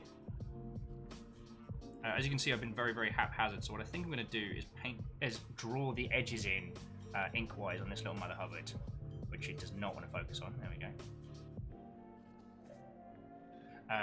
To give it a little extra detail. Oh, Salmon said... oh, no worries. Well, so Salmon, have a wonderful rest of your evening, and hopefully we get to hang out with you in the future. You feckin' legend.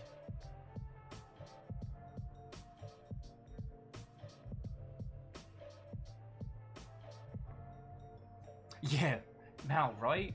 You go from webcam to like, you either like, there's no midway. So sorry, what Mal's saying is like you have a webcam, and then the next step up is a very expensive like SLR or proper fancy cam with a capture, which I'd like to do one day, but like I don't broadcast at a very high bandwidth. Mostly because I know a lot of people who are based in rural areas or areas that don't have like super duper good internet. Alright, this is going to get a bit fiddly and may be a bit of a catastrophe. Wait, no, that's the wrong pen. Why am I being a stupid? I've got the right pen for this one. Haha. Right pen for the job, my friends. Right pen for the job.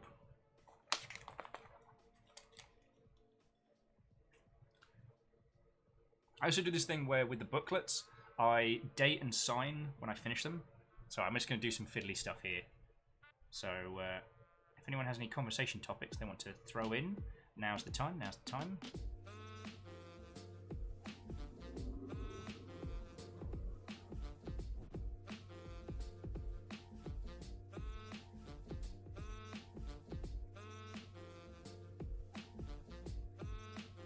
Oh, so very shaky. So very shaky. Getting fucking Warhammer flashbacks and the fierce. This might not be strong enough. This panel lining pen is not quite enough to overdo the gold. So I might have to come back for a couple of sections on this. For some reason, Neil Buchanan and Art Attack theme is now playing in my head very loudly. Whoa.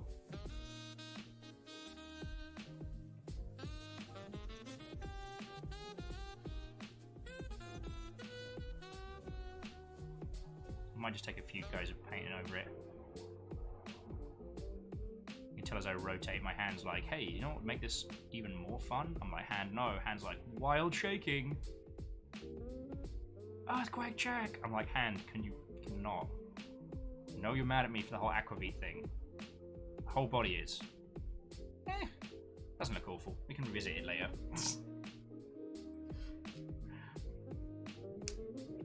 So Gemini says, on the Discord, which channel is the best at posting pictures on the server? For ours, depends on the topic. For things you make, Creation Celebration. For things you consume, Galley Cantina. And for pictures of your pets, just put that in general. There's never a time where people don't want to see pictures of pets. Alright, look at him. That's a fucking horrifying face now. Alright, let's put this bad boy, this bad word together. Hey, you know, my name's Graze. You might know me from such adventures. Alright, so let's put these leggies on. Oh.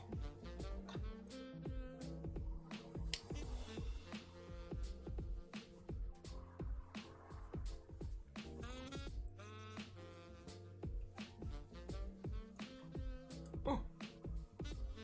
Seriously, this Graze is just all leg.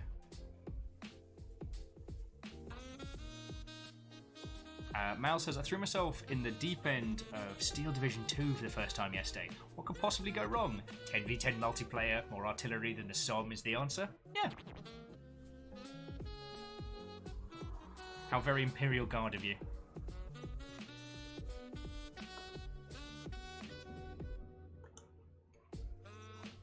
Oh, God.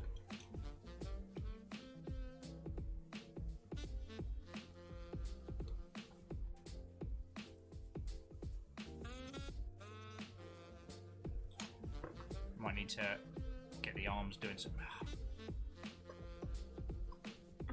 Still finding his little sea legs. Oh, not that. There we go. Just get these arms moving back and forth. Wiggle them arms! Wiggle them arms! Pop them back in shoulder. Oh. Feckin' piece of bad word. McGillis, you sodding. Oh. Alright. It's naked. It's a naked Gundam. Alright, Dash. Go get some sleep, friend. I'm glad we got to digi hang out some, you know?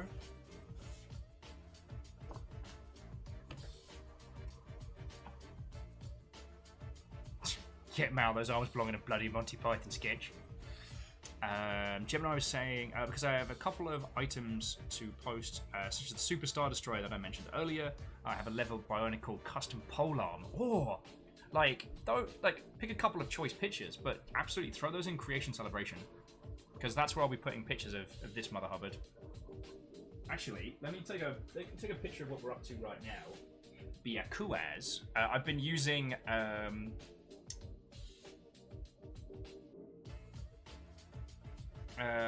because I've been using Instagram to post all of my stuff. Get that in there. Get my stuff in there. So I can be like, hey, I did a thing. And then I did a thing and hung out with everybody. Look, you can see me taking a picture of Megandum, because I'm a big old dork. I mean, the fact that any of you lot want to hang out with me on the regular is bizarre. And then let's get a little fancy shot. Oh, he's so shaky. He's so wobbly-legged. The armor, you need your armor to balance, don't you, buddy? Hands being all like, whoo.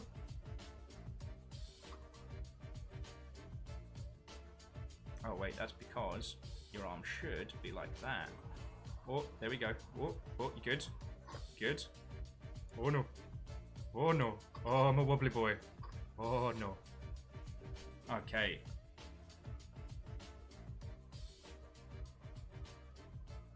Getting some fancy photos for them Instagrams. Nah, I've had to use social media as part of my job for a very, very long time. For a very long time. There's some to skip, because it's got high pitch noises. Having a social media platform that I use that I genuinely enjoy is feckin' grand. Seeing as like, is the Gundam hungover? Yes. That's actually one of the things that not a lot of people know about Gundams, is you actually take they're like little voodoo dolls. You take what ails you and you put it into your Gundam. So this little guy now has a raging aquavit hangover. Now, I'm genuinely, friends, I'm feeling way better than I did earlier. Just clear off our workspace.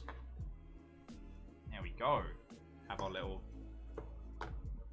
torso have a sit. Spiller saying that they wish they could hang out more on the regular. Time travel. Yeah, time zones are weird. No, it's time travel. Time travel's weird. Mal says they forgot to put dog tax photo in. I was going to do it the other day. Oh, yeah. Sorry, Mal. I mean, there isn't too much of a dog tax kind of...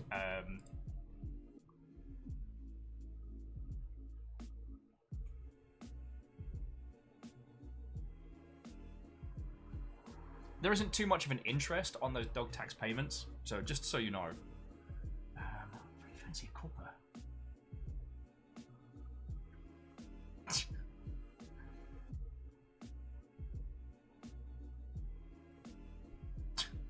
Oh, bloody hell, Spiller. Got myself a fast measuring scale. I call it Instagram. Get out of my house. And then please come back. Yeah, and Gemini, I will go have a look at those.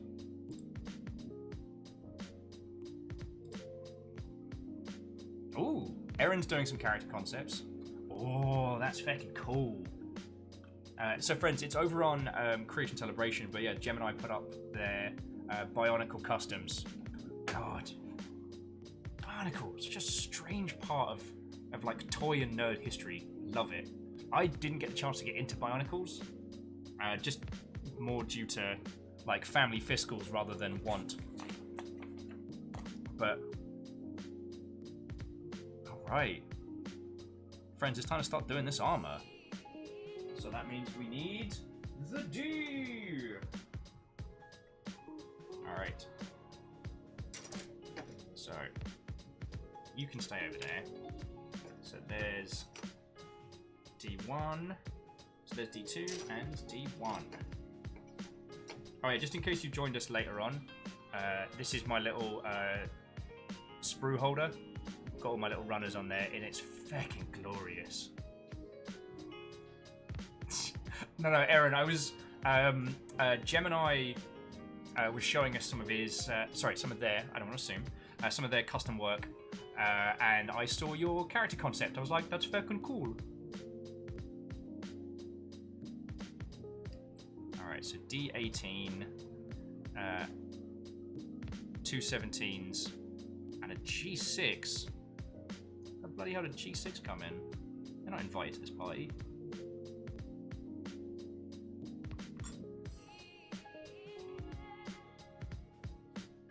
So we need 17 and then 17 again. Okay, cool. I can trim those up. I can get those on the bounce. Feck. Well, as I'm sure you've observed, my penchant for local Seattle institution of hamburgers, Dick's, I have no qualms in professing my great enjoyment for stuffing dicks into my mouth. So I got no qualms. But the other thing you need to know, friends, is that even when I'm not doing this with you lot, I make all these jokes. Because I'll just sit here nattering away to myself and being like, okay, I guess I need this one from the D. Everyone needs the D. I do this by myself. I guess I needed you to know that this nonsense isn't for the betterment of entertainment. That's just the kind of idiot I am. Oh, and G. Where do you go?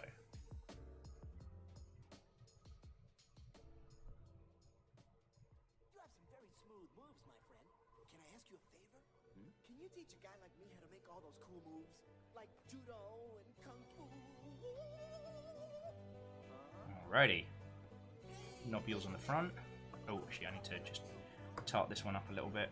See, these ones like the outer armor, so I'm being a lot more fanciful. M says, looking like an 80s fashion icon with those shoulder pads. God, yes.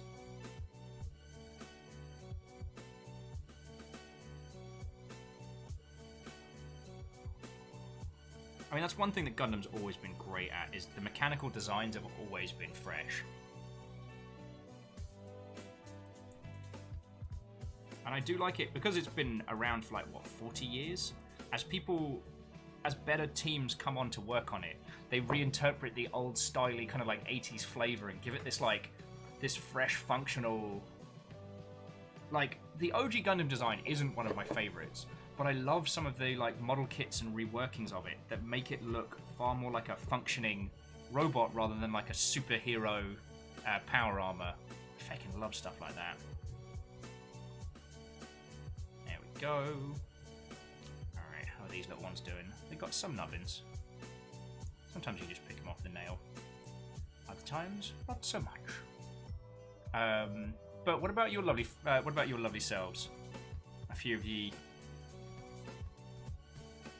robot designs that you care for. Ah, see, that goes on there. I'm calm. You apply excessive force. I control that force through fluid motion.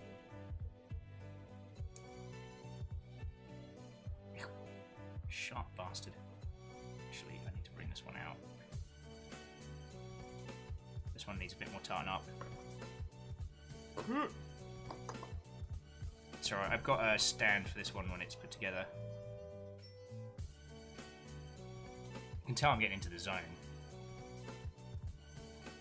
But yeah, it's like, speaking of like the fashion icon stuff as well, I don't know if I showed you all the F91, which I finally finished, but that one's glorious.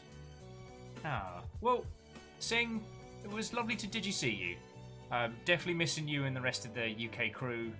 And if you're doing more streams, especially at British times, yeah. And Sing's like, oh, so Bear Gundams only! It means becoming like clear water. Water. Right.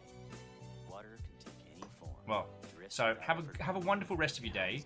Goodbye from me and this bloke, whose arm just came out of socket again because he's a fucking Egypt. There we go. What am I going to do with you? What am I going to do with you, eh? Okay, so I need... Come back to the A's. Okay, right, A15 and A16. Ha ha! These suckers over here.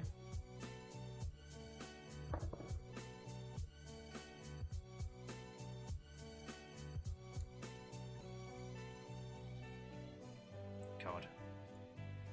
But yeah, I wasn't kidding about my fucking love of Bebop. I watched a glorious documentary on all the settings. Like water. That I know this doesn't sound like a big deal, but all of the planets that they visit in Bebop are all based on places around Japan. With a lot of the sets, kind of they would take they would take classic pictures of parts around Japan and then turn them into these like sci-fi environments, and that feckin' care shines through. I think it's why I didn't get on with Space Dandy. Space Dandy was very funny and very silly, but it didn't feel lived in. It didn't feel like a world where people would actually be, you know? There's an Animu supposedly also set inside Cowboy Bebop's vast world about a singer and a musician trying to make it in a world where everyone uses technology to create music. And I'm all about that. But I still haven't seen it because I'm a terrible human. Yeah, Carol on Tuesday. Right, Numbers, I do not doubt you in the slightest, because I believe you were the one that told me it was set in the same universe, and I was like, well, that is a game changer and a half. All right, Mate, you gotta take your arms off for us.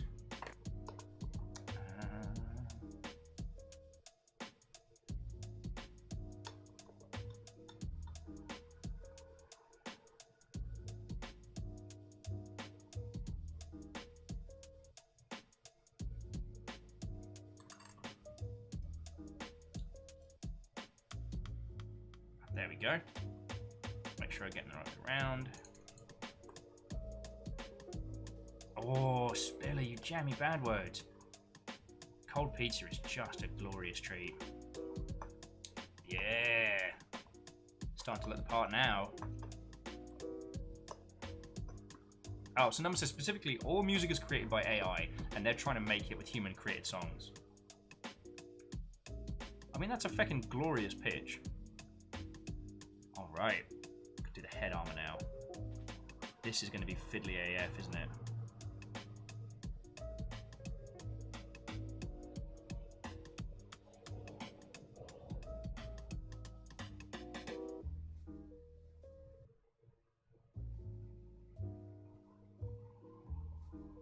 Alright. Let's get fiddler.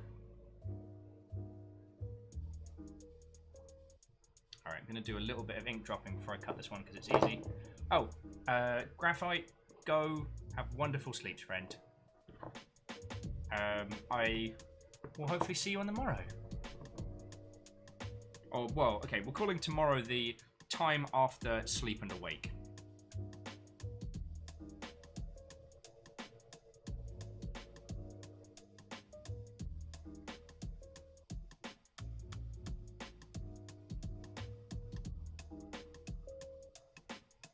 Go. Give that a sec to dry. So Spiller said, should I not have some cold soda with my cold pizza? I mean, I believe I made my stances on indulging one's vices very clear. I'm going to say yes.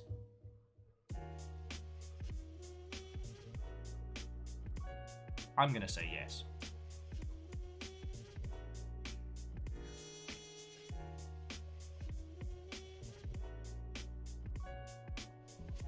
Oh, see, TSCTH, I didn't even know that. So TSCTH says, fun fact, Cowboy Bebop was originally supposed to be a generic show for selling spaceship toys to kids, before ending up in development hell. After nearly a decade, the team behind it badgering the studio to not let their concept art go to waste, they were told they could go nuts and make whatever they wanted. Very little oversight or requirements, so that's why it's ended up being so brilliant. It was just a work of love, sweat and tears with nobody telling them what to make. Yeah. That also explains why, especially designs like the swordfish, are so striking. In such a kind of down-to-earth show.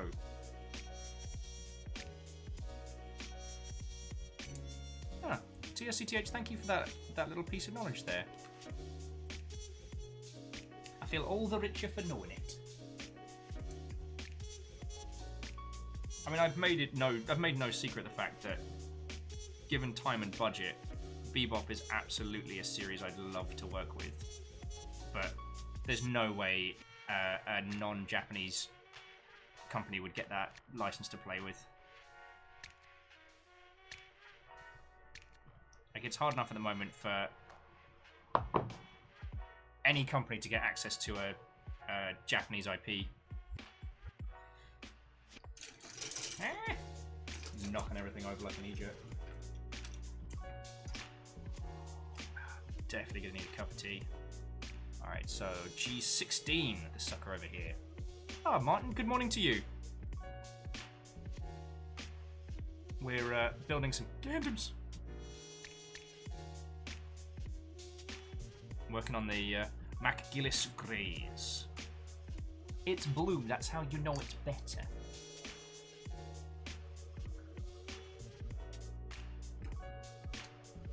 great if McGillis could be less of a weird character. But if you haven't seen Iron-Blooded Orphans, I'll leave all those surprises for you. Number says, how quickly you forget Netflix's live-action Bebop adaptation.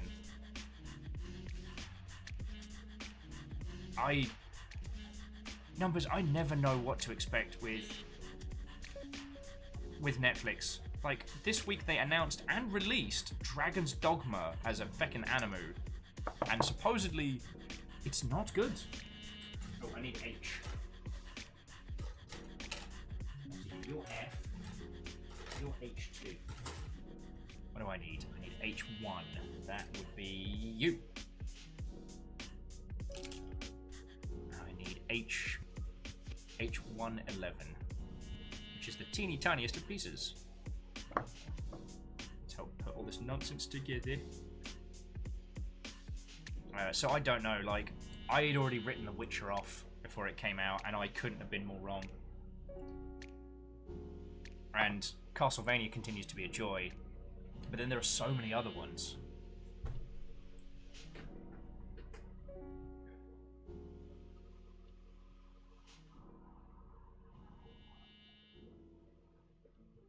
Yeah, Alpha. Supposedly it just got announced and released in very, very, very quick succession.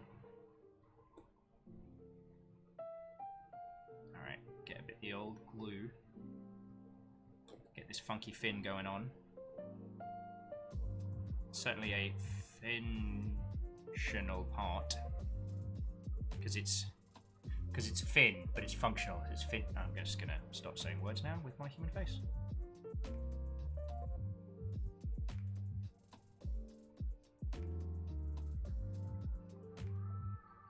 Oh, look, he's got a little hat.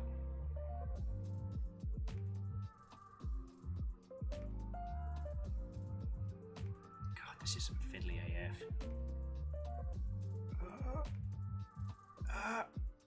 The bits of this thing that give me feckin' thumb cramp. Yeah, you're gonna need a little bit of the old dab and glue.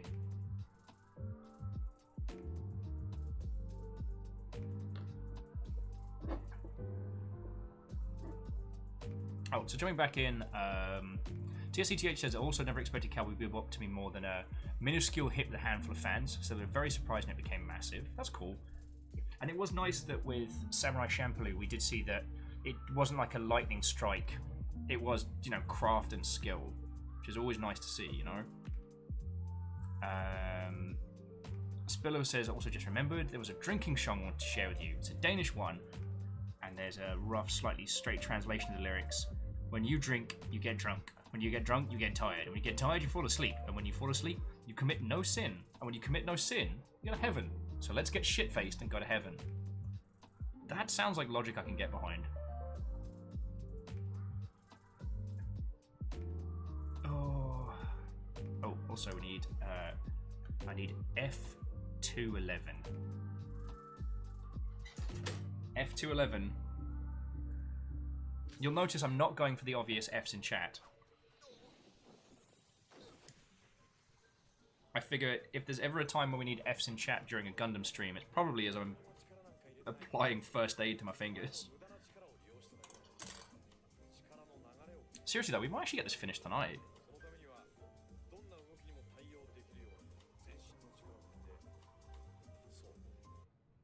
I know it's like a quiet evening for us all. I'm certainly enjoying it. Okay, Numbers, sleep well, friend. Take care. And well done on surviving the end of tax season. Same time again next year? Actually, it won't be the same time again next year. It'll be a different time. You know what? I do not know why people would let me speak. I talk a lot of nonsense.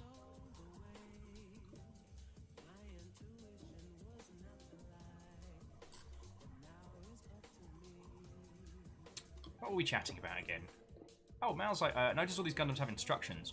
All I remember of model kits was a pile of bits and a picture of the box and basically a smug-ass creator going, good luck.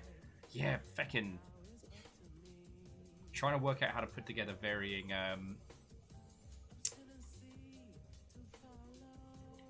varying vehicles and things from feckin' 40k. So much just good luck. And with those, you had to glue them in place, so it wasn't like snap together. This is kind enough to let you know when you get it wrong, because it doesn't click. Apex, how you doing, Aspects? Good morning to you, friend. I'm making a Gundam. Look at his little face. Actually, it's easier to see his little face over here. Oh, hello. It is me, Jeff Gundam. Apparently, all of us now sound like Perun, because that's the only voice Will's doing. Get close up of my hairy arm. Oh, now you can.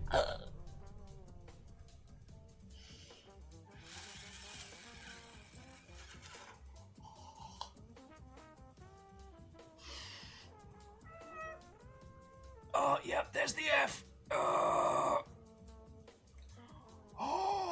I wanted to let out a very loud curse there.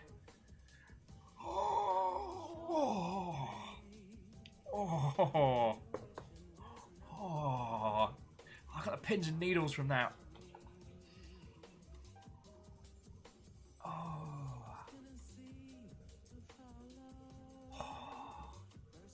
Yep.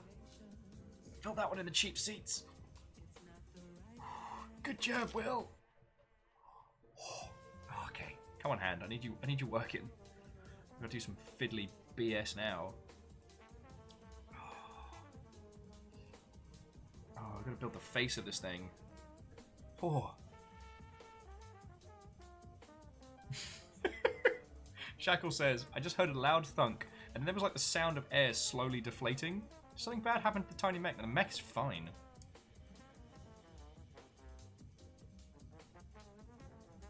The issue there was entirely meat-based. This is going to be a fiddly one. Doing the faces for the Gundam F91 gave me the worst hand cramps. That thing's got a transforming face, it's awesome. But at the same time, oh. Okay, so I need A24, and I need H115. So, H115. God, this is going to be super fiddly. It's like they want to do me a damage.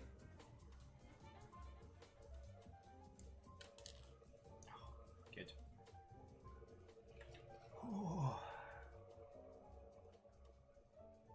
So Gemini says one of the stanzas from Sabaton's Swedish pagans is the following. A wise woman once said, once your heart is in battle, there's no coming back. Fight for all. And before the attack, feel as your blood starts boiling in your veins as you change for 100 fallen. First to battle, first to battle, first to feast destiny, waiting, no retreat, retreat. Will does dramatic readings of thrash metal. Oh yeah. Oh, so yeah, check it out. The face is also going to be golden shiny because it's my Gundam and I get to do it if I want to. Oh, to the Nature Cat. Thank you kindly for the follow. We're just sitting here building some Gundams. I just bashed my elbow in like a complete Egypt. So I'm just getting the pins and needles in my hand. How are you doing? Okay, so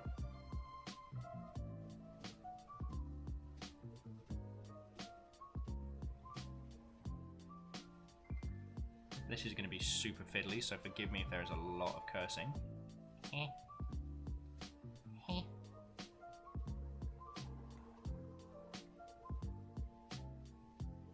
Oh, well, the Nature Cat, I'm doing wonderful. I was ruinously hungover earlier. Yeah, this is going to need glue. I was ruinously hungover earlier. So I missed my usual stream adventure. So I decided I would sit down, potter about with some Gundams, and chat to these lovely folks. And for some reason, they are continuously putting up with me. Feck knows why.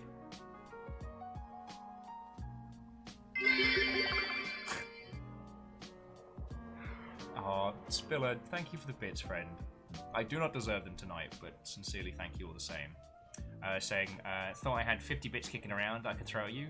I didn't, so actually I have to get some... Oh, well, sincerely thank you. And the spooky anonymous ghost. Baron Ransack says, Iron-blooded orphans. I'm not saying all Galahorn are space fascists, but... Like Baron Ransack, Iron-Blooded Orphans is probably just hands down my favourite. It is not the most cheerful, certainly. But it's so good. It's so good.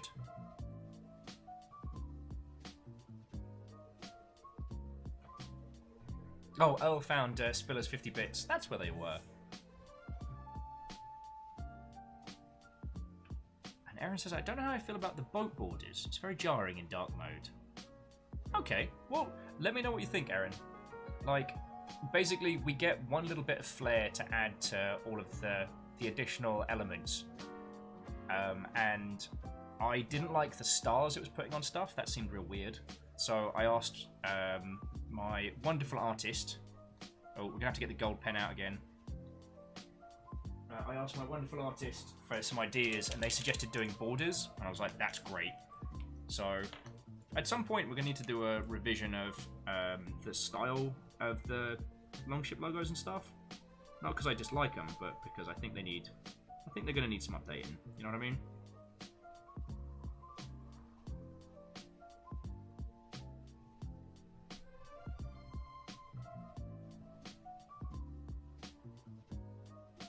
What if it was gold? And yes, I know I've got my pinky sticking out. That's why gold things.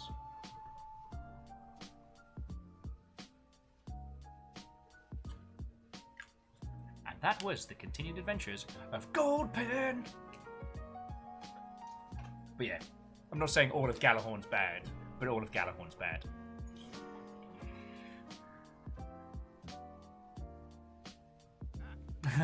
Oh, Spiller, that's super cool. Spiller got one of the laptop stickers that says, "This machine kills fascists." So Aaron's saying, could be special tiny shields in the boat or special spike colours. Yeah.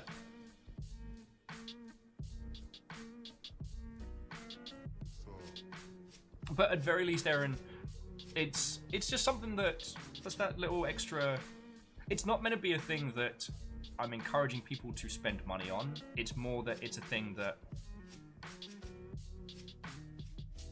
It's kind of like my thank you, you know what I mean?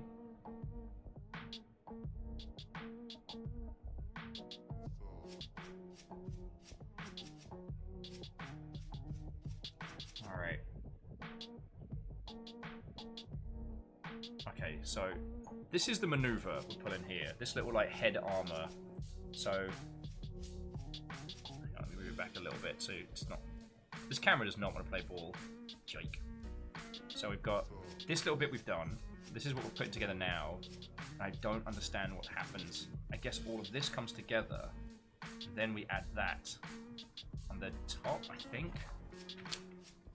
Very complicated. Earl says, however, I have been very tempted by the Azulane Crosswaves game on Steam.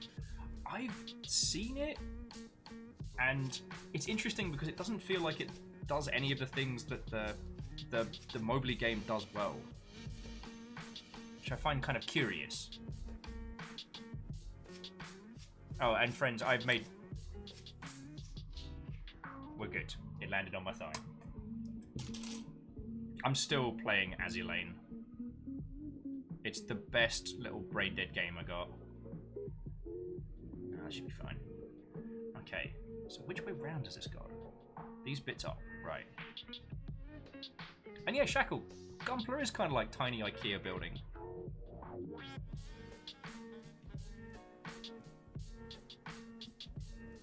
Well, and TSCTH, I'm with you there.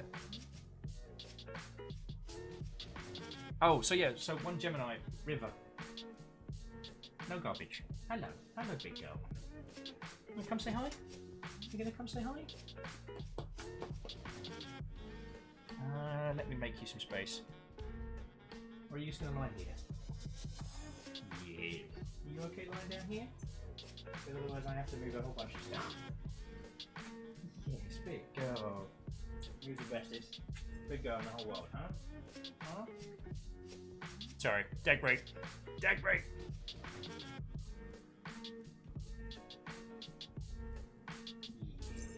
That's you, by the way. Alright, bear with me a second, friends.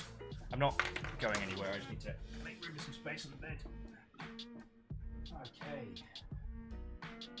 Let's move McGillis.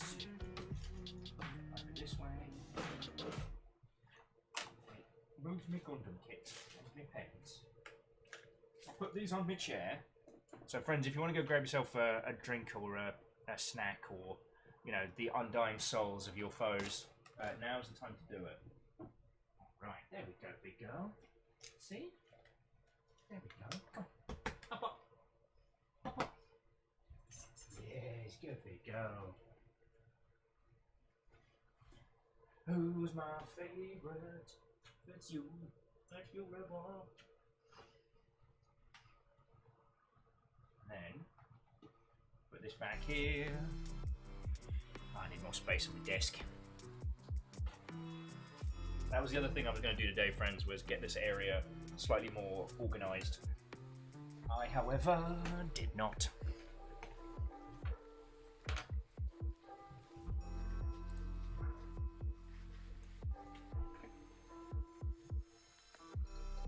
So what are we chatting about? Oh, Azzy Lane. So TSCTH, I don't disagree with your point. I don't think hypersexualization is not a good selling point, and it's not something that I would actively encourage. The game underneath it is very good, and it's actually one of the better Mobley games from an actual gameplay standpoint, which is why I end up playing it. Don't chew your paws. Hey, don't chew your paws. But yeah, I'm not against sexy games. Yeah, it's complicated feels, but I have played a lot of it, and I was actually surprised at how it is the gameplay elements of it that keep me coming back, rather than the boat waifus. All right, so we've got this little face going here, and then this, in theory, slots into here. In theory. Oh, would you look at that? Just give it a little wipe. Get that gold a-popping. But yeah, so the one Gemini, I have played a lot of it.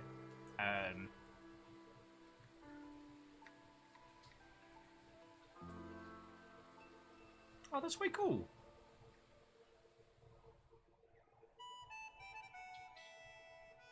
So that's way cool. So Gemini is saying that their two main ships are the Bismarck and the Indianapolis. The Bismarck, well known, but the Indianapolis is the boat their grandfather served on before she sank, and got a going away present from the crew when he transferred off the ship. The present is the ship's clock with a plaque that pretty much says, "To James Dryle from the crew of the USS Indianapolis." That's way cool. Yeah, and Baron Ransack, I'm really enjoying. I think the gold was a good choice rather than the yellow. And their dad has starts the clock. That's way cool. I should find out which ship my grandfather served on. He was a flag waver in the Pacific. The poor buggers that got sent onto the beaches first to then direct everybody.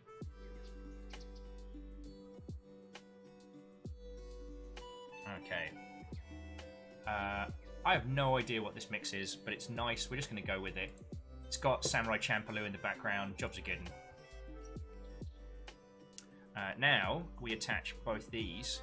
Because if you haven't seen Iron-Blooded Orphans, the gimmick with the Graze... I always hate calling them gimmicks, but that's the technical term for them. Is that the little face opens up. So that you have the eyeball beneath, which is kind of all mean and sinister.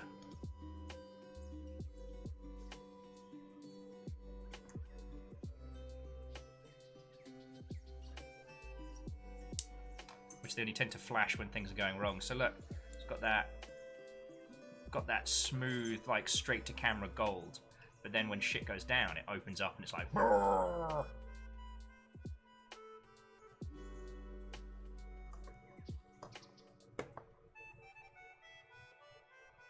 So Spiller saying, speaking of good doggo, I just posted some character art I commissioned in the Dice channel on Discord. Let's have a look. That is the one nice thing about doing games, is I can have Discord up over here and have a look as you're posting cool stuff. Of course, the first thing I had to see was Sanity Smurfs, Sharp T-Rex. Oh, that's way cool.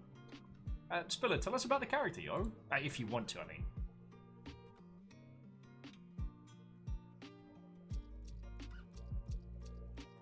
Alna says, I need a reaction image that's just that Gundam eye opening. I'm sure someone's got it. Alrighty.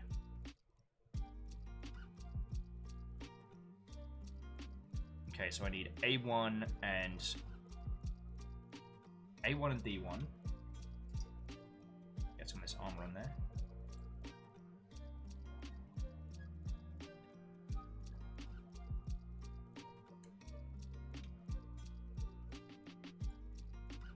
As a complete aside from our other conversation topics about battleship waifus in mobile games, I gotta say, one of the things I think that also kind of gets me hooked in this one is that there are certain Gundam shows that I don't really dig. I watched all of Gundam 00 and it kind of felt a bit meh. Now, that's slightly unfair of me to say because I saw 00 after Iron Blooded Orphans, and Iron Blooded Orphans is just stupendous. But even though it wasn't a show that a Gundam show that I super duper found myself addicted to, or, you know, singing the praises of, the designs in it are feckin' grand. Like, I love, by the end of it, the method, the ways in which the 00 has, like, expanded and has all this cool stuff, and it looks rad. Has a jet fighter that plugs into its booty. It's feckin' cool.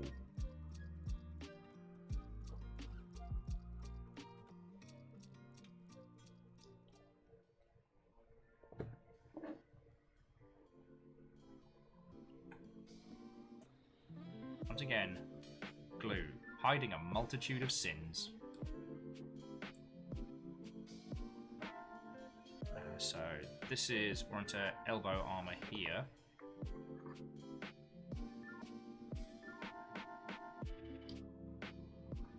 Right, which way around does this go?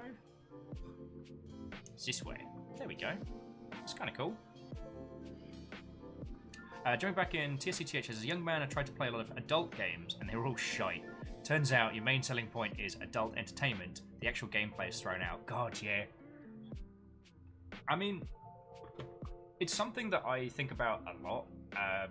It's because we deal with a lot of games about conflict in varying ways. Conflict between different individuals, conflict between ideologies. We deal with very few games that, you know, consider, you know, sex and love. Love's getting more so, but sex is still pretty off.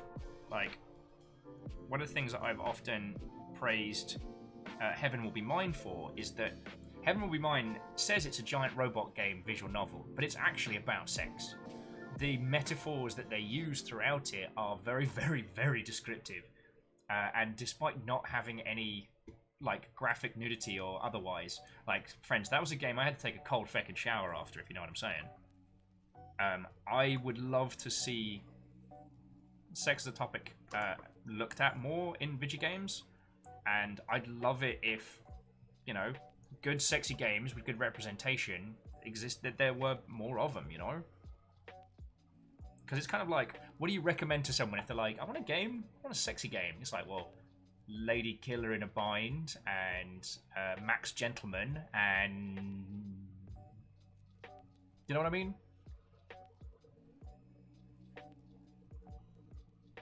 But yeah, as I've said many times, I was a child of Newgrounds, so all of those kind of like third party, all those like little sexy games that came up.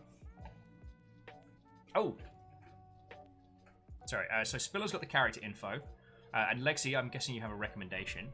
So Spiller's saying it's a Scion character. He's a PI named Phil. He's somewhere between Columbo and Inspector Barnaby in terms of personality and investigation approach. One case he was on while the rest of the group were fighting a Wendigo. He was having tea and biscuits and getting the entire story of everything that had happened from one of the housewives. The doggo has their own story, but in short, it's a doberman dog he adopted while the rest of the party was out busy fighting the mum dog. Oh. Yeah, Baron, like, yeah, the quadruple zero... zero shield made of 13 swords. Yeah. Oh, actually, Lexi, that's a really good reminder. There is a Black Lives Matter supporting bundle over on itch.io that has some great sexy games in. A couple which I've already mentioned. So if you wanted to pick up some good ones, the ones I know personally that are good are Heaven Will Be Mine, Arcade Spirits, Lady Killer in a Bind. The others I don't know. But we know the devil is from the same people that did Heaven Will Be Mine, so...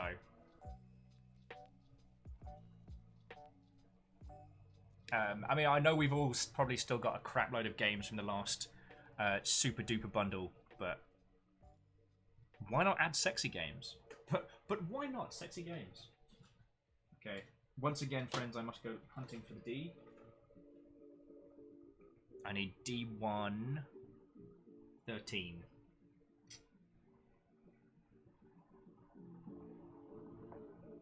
Ah, this is a different mix of one of our other tracks from earlier today.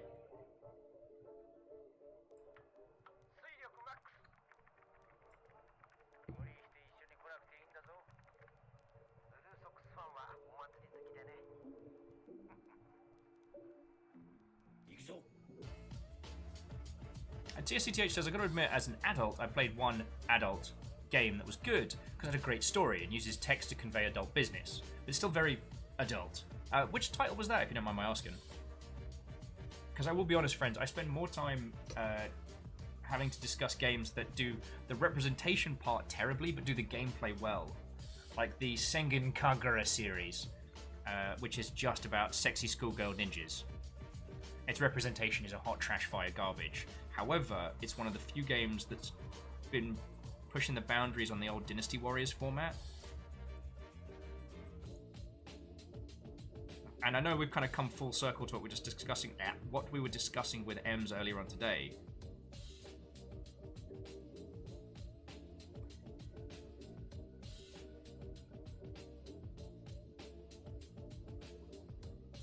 Yeah, and yeah, Shackle, you're correct.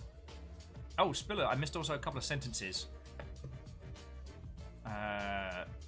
And it's now the the dog is now the family dog. Kids love it. They named it Fuddy, which is a Danish name from Garfield. Oh, that's lovely.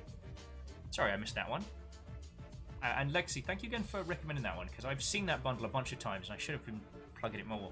And Shackle's point is, well, what Shackle is saying is that the big issue you keep running into with games that feature erotica is that due to current cultural reactions and censorship boards and things like that, it's been deemed that a lot of that's not appropriate. And it stunts the discussion and conversation. Also, how one sells sexy games is very tricky. Anyway, let's get your cups on. There we go. Get me that G. Which one do you get? G111. Oh yeah, and back on the Gundams as well. Like, I love Gundam Unicorn. Wasn't my favorite series. It's good. It's not my favorite, but I'm besotted with the different unicorn designs. I still don't know who got me both Banshee and Phoenix. At some point, we'll have to do the all gold build.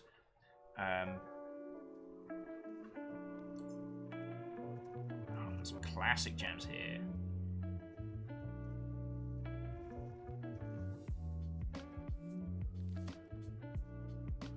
Sorry, I really liked Samurai Champloo, so this play-in makes me very happy. Yeah, and Shackle, you're right, like, because it's very difficult to discuss sexy stuff and show off sexy stuff, it does mean that a lot of those games are reliant on word of mouth, so you can't do big budget.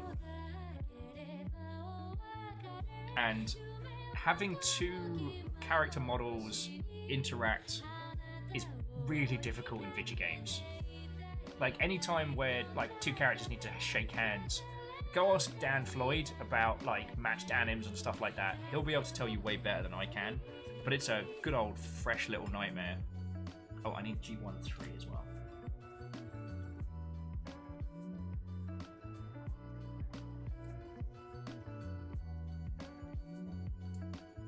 And the kind of budget you need to accurately depict two individuals going at it, regardless of the configuration of the individuals, that's a big budget challenge. So you need to make in big budget bucks.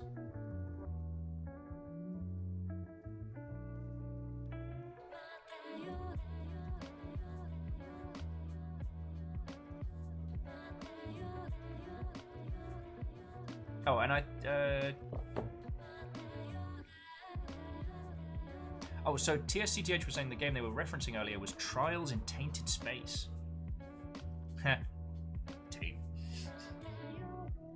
You gotta indulge me in one childish joke. There's things I don't know, and that's what I'm striving for. To say that I know would not be true because there are things I don't know. Oh, okay, so this. What they are, and they come little by little.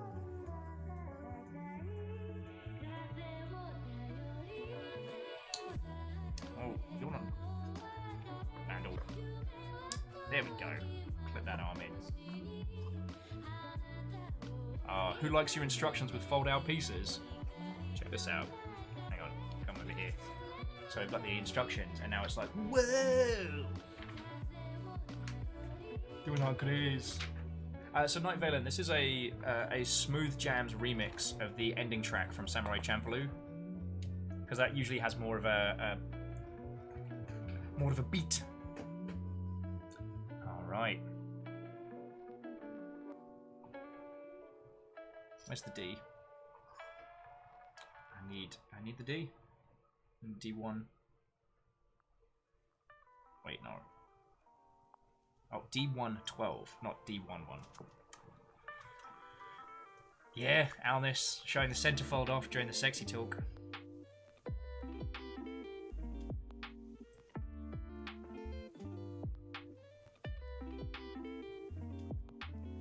I am hopeful for good sexy games.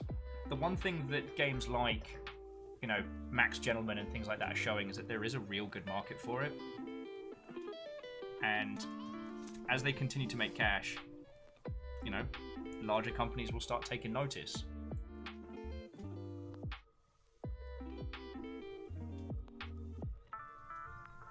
Right, not to sound like too much of a skanky mercenary, but having good representation in games, especially games involving relationships, does bank. There's now good fiscal evidence that having good representation in your games, especially ones that involve human relationships, is a return on investment. Like, I might occasionally joke about it, but especially games like, come on, brain, Life is Strange. Like,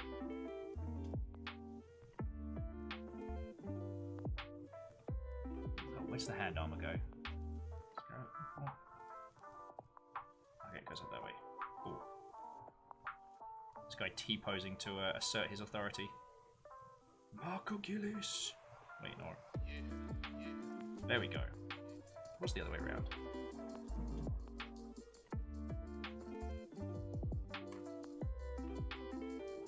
Oh, so Gemini says there's also Champions of Corruption. Yeah. It's actually, Lexi, that was something that got us on the conversation earlier about how, like, with games, sometimes the representation can be trash fire, but the game core is very good. And that's what we're talking about with Catherine, because Catherine as a game is very clever and very different. It's real fresh. But its trans representation is a hot garbage fire. Mate, that's not the point where you take a dive. Alright. Okay. Right arm done. Let's get that. Let's get this lefty going. Oh, okay, so we're gonna take this off. Alright, cool, we'll just take the whole arm off.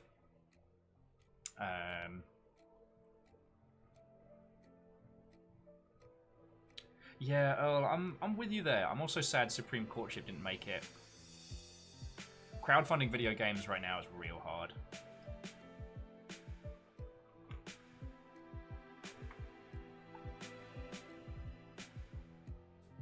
Oh, cool.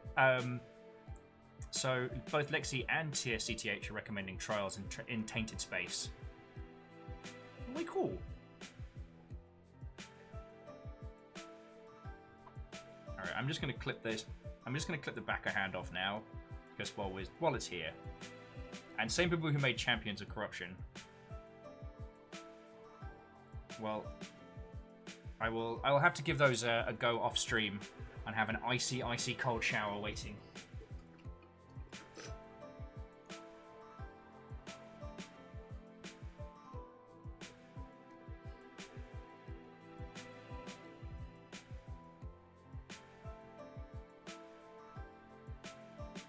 Oh, actually, there was one cool thing though that I saw from Deadly Premonitions 2 and its representation, that the creators have apologized and are going to be revisiting them, and I think that's real cool. Oh, TSCTA's messaged me a link. Lovely. Oh, I did get the first Black Lives Matter bitch bundle, so I should definitely have them. Glorious. Aaron, the only reason I'm not like a melty potato is I've got that fan and that fan just blasting me. Spiller. Fuck, what are we talking about?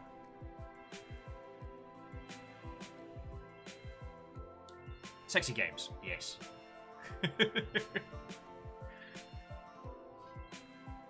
Spiller says, the talk reminds me of a book series I read that labelled itself as erotica that actually made me cry through its amazing writing and truly sad character deaths. Seriously, the next book was dedicated to that character, which made me stop the dedication page from how sad and awed, in fact, it meant. Adult content with trash writing goes hand in hand. Interesting. Yeah, Renganar, it's too hot and social. Oh, I thought you meant social as in because we were talking about sexy hot video games. Yeah, I don't handle the summer well. It's probably what's been keeping my dumb ass awake. Oh, no, it's G. There's this other thing you get when building Gundams that I feckin' love, where you get to a certain point where you just look at a part and you're like, I know exactly which runner that's on, and I know exactly where it's at. I don't even need to look at like the name and the number, and it makes you feel like some kind of like Gundam wizard.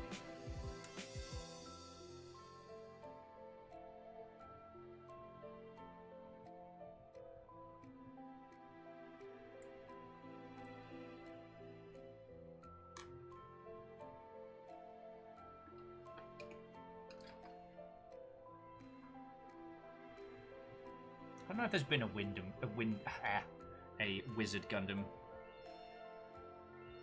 I think the weirdest one's probably the bad guy from Turner Gundam and Devil Gundam side by side. They're weird as.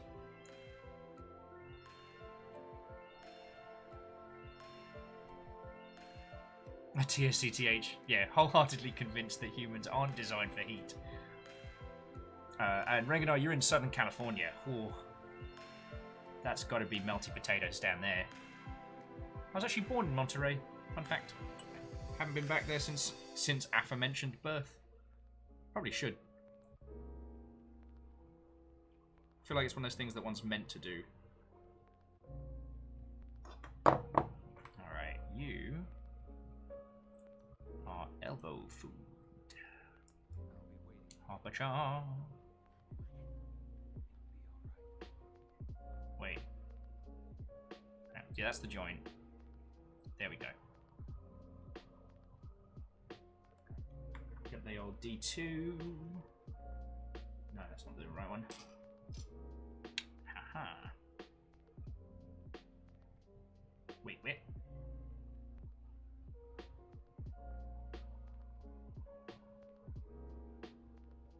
Oh man.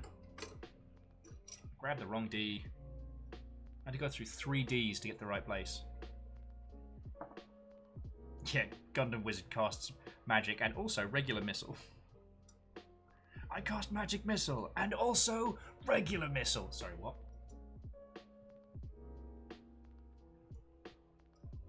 Oh, Spiller, I would feckin' love to do that. That's definitely on the Grand Master list, you know? Like, the furthest I've gotten to go in Europe is Germany. There's so much I haven't seen.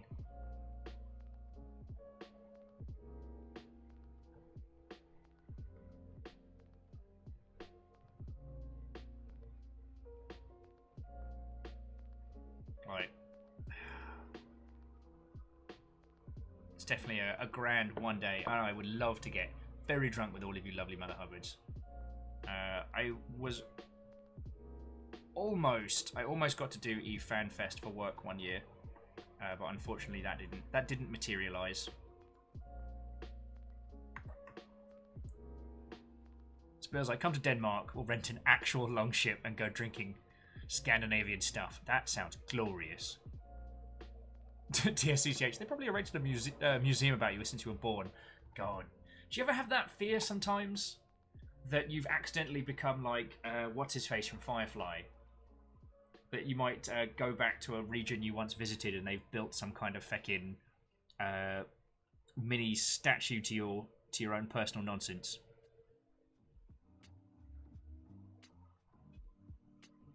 Ooh, now we get to build some fancy stuff. The Fs may not be in chat, but the Fs are in my hand. It's F1. I always want to be a bingo caller when I do this.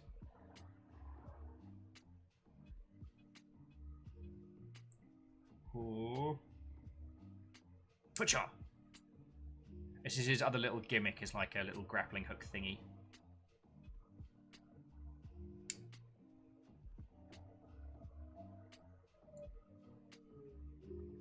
At Wilsberg, yeah. Where I've accidentally done something somewhere and there's like a fucking statue of me. Turned me into some bizarre folk hero. I'm like, no. I'm just a bloke what drinks and occasionally I build a Gundam. That's it. Cosmos is also within us. We're made of star stuff. We are a way for the cosmos to know itself. Oh, another sprue completed. Check us out.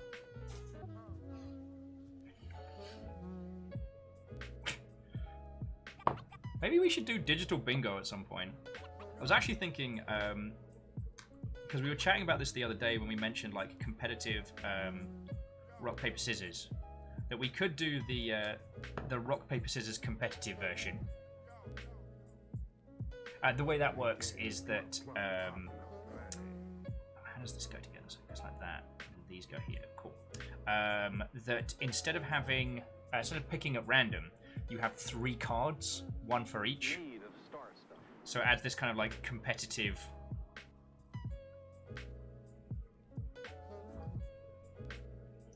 tactical choosing. Alrighty. So there's his little pincers. And then we need G13 and G12. Cool.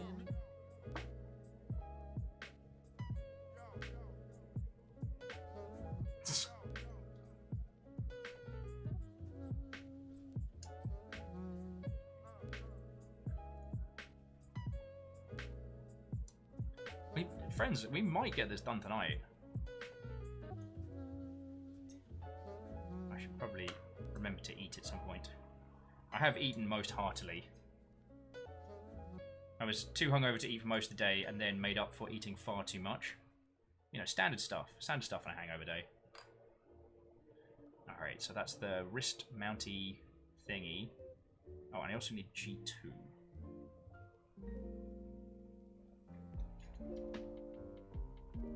Here you are, G2. G2, 3. There we go.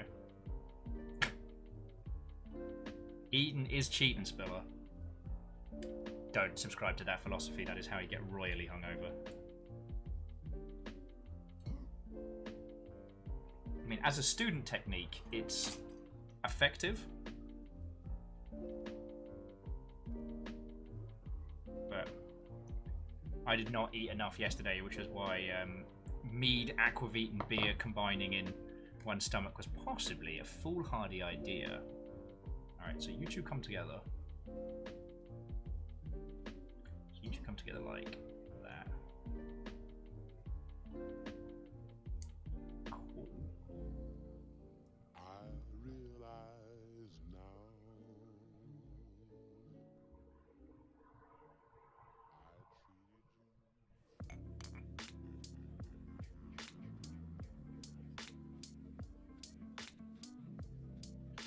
Oh, sorry, here's me being a terrible host.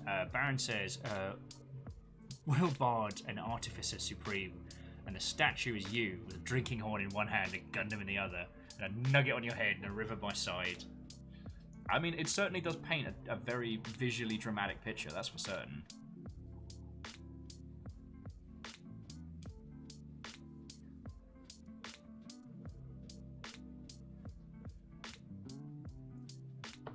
Certainly no complaints here.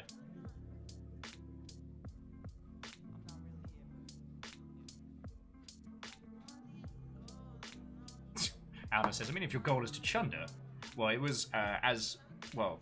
I was never officially a student, but as a student drinker. Which side do I like more? Do I like this side more or this side more? I like this side more. That pops on in here. Because this, there's like a fake wire you can get to attach this to. Because this is meant to be like a shooty grapple hook. But yeah, like at student level drinking, the idea was if you wanted to get Ruinous, but your problem was budgetary constraints, then skipping eating was a way one could get rather wankered on the cheap. Do I advise it? Oh god, no. Check out this claw hand. And pop that back in here. This Graze looking like it knows what it's doing. Feckin' wee, feckin' wee. Alrighty. So now we're going to put together this thing, which is a lot of complicated parts. Oh, here TSC says, don't eat. Kirby style inhale food and absorb its power.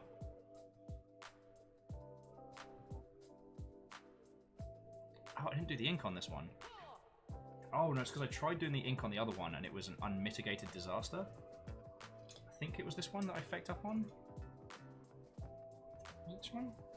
No, I did this one good. Alright, well. Alright, it's time to bust out the ink droppers. Look. Oh. Hey, how are you doing this evening, Iron Imp? I'm building some Gundams. Generally making a mess, working on this little dude here. How are you doing, friend? Tell me your tales. I can show you some more of my favourite pastime, which is making a mess with ink droppers.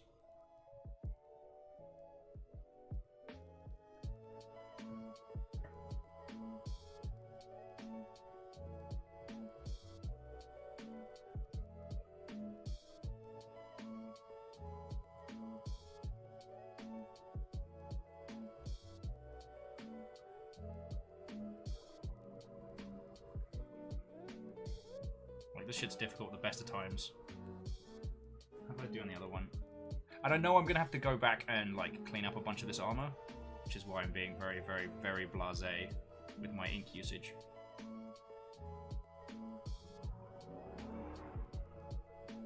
A steady hand is not something that I possess this evening.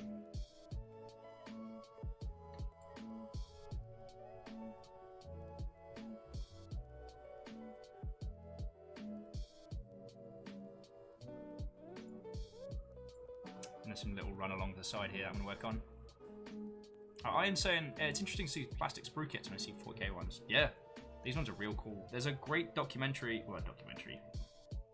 just a Crunchyroll video on how the Gundam model styles came about, and it's really fascinating.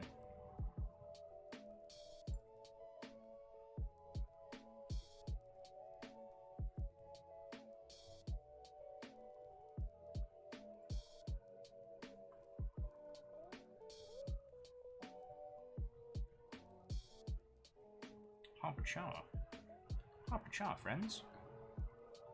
And Iron Imp says they had a very good day, making some Gordon Weiss types riff on synth, heavy nasty stuff, suited the Dream soundtrack well. Lovely. Iron Imp, have you ever done that thing where people take like a trailer from an existing game or something and then redo everything for it, like all the effects and the music? My buddy Doug's done it a lot as a kind of an exercise. Okay, so I need H, 7 and 8. They come together, then the bits of the G come together. Right, so you can sit over there to dry. Yeah, that sounds way cool. And Baron Rantic is one of the best kit bashes. Is the Paladin is a unicorn, 40k silver and gold with Wing Zero's wings. Oh. I've seen some wonderful kit bashes. I'm still a ways away off of doing that, mainly because if someone has gone to the trouble of gifting me a kit, that's the kit I want to build. Do you know what I mean? I might do some resprays and some tweaks, but I wouldn't do like a kit bash. Though I am keeping all, I don't mean all, the leftover bits that I find from pieces. Eventually I'll do some face smashed kit bashing, because, yeah. Doing custom stuff back in the 40k days was one of my favourite little things to do. Is that it? Yeah, okay, that's right.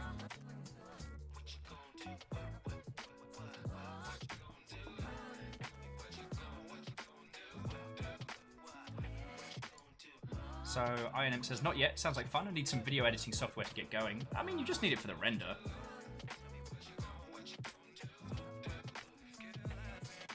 But yeah, I really enjoy this, and I forget who it was who said earlier, but like, comparing this to the 40k style of modelly building, it's so much easier, because they just tell you what you need to do.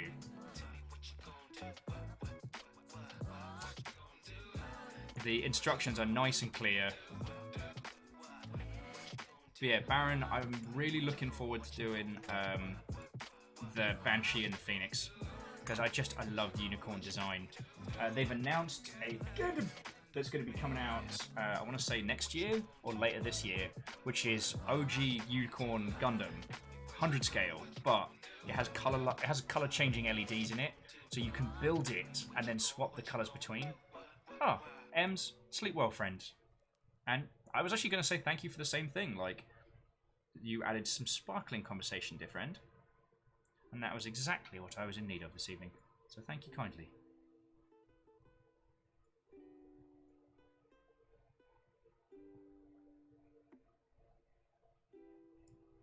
Yeah, this is going to have to be a glue hides all sins job. Boop. And no one was any wiser. The end. I shall, Ems. I absolutely shall enjoy the rest of my build.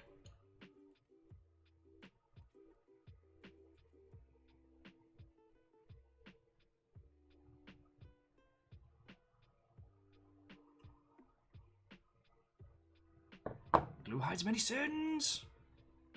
Baron says, I was going to mention Exeter was the last time they did that. Yeah. I keep looking at those big Exeter kits and I'm like, oh, oh. Of course, I am set for Gundams for a very, very good while. And Secret Discord claims, according to the communications I've had, even Secret Discord doesn't know who's been sending Gundams. I know Maniacal Panda was the lovely human that sent through the Psycho Zaku, which I'm thoroughly looking forward to building. Alright. Okay, so this goes here. And that goes in here. Wait. Ah, that's fucking cool. So it gets that little kind of like cool detail on the outside. Pop you all together like so. Yeah, see it poking through there. Love stuff like that. I know I've spoken about this a bunch, but one of the other things I enjoy about these kits is that you can take your time and do so much in the way of like additional details. Like, I didn't need to do ink details on the underside of these bits here, but I did, and because I took the time to faff around and do that, it feels like I'm being rewarded, if that makes a weird kind of sense. So now this slides into here. Like so. Oh, God. Nah, we're fine, we're fine. It's fine. No problems here. And we need H1 or H26. That's you. Night Valen says, you'll ever want a pizza at 3 in the morning? Fecking constantly, my friend. Fecking constantly. I need Pagliacci's to sponsor me.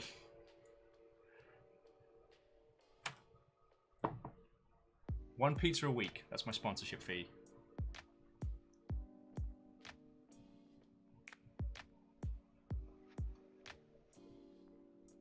Clip that in there. We got ourselves a little nozzle. Though, once again, we are going to use glue hides all sins.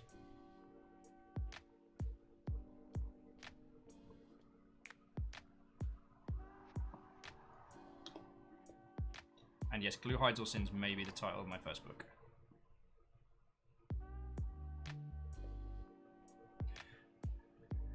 Oh, Night Valen, I'm sorry. Well, what have you got access? What can we get you? What can we get you food hype for, my friend? Pop this one together as well while we're chatting. Iron's making some late night tea. Oh, orange peach. Oh, like I don't. Shit, I should actually go make some tea because it is late and I fancy a cuppa. There's this orange herbal blend I've been getting, which I mix with just straight up black leaf. So I go for this nice kind of like zesty pick me up. It's glorious.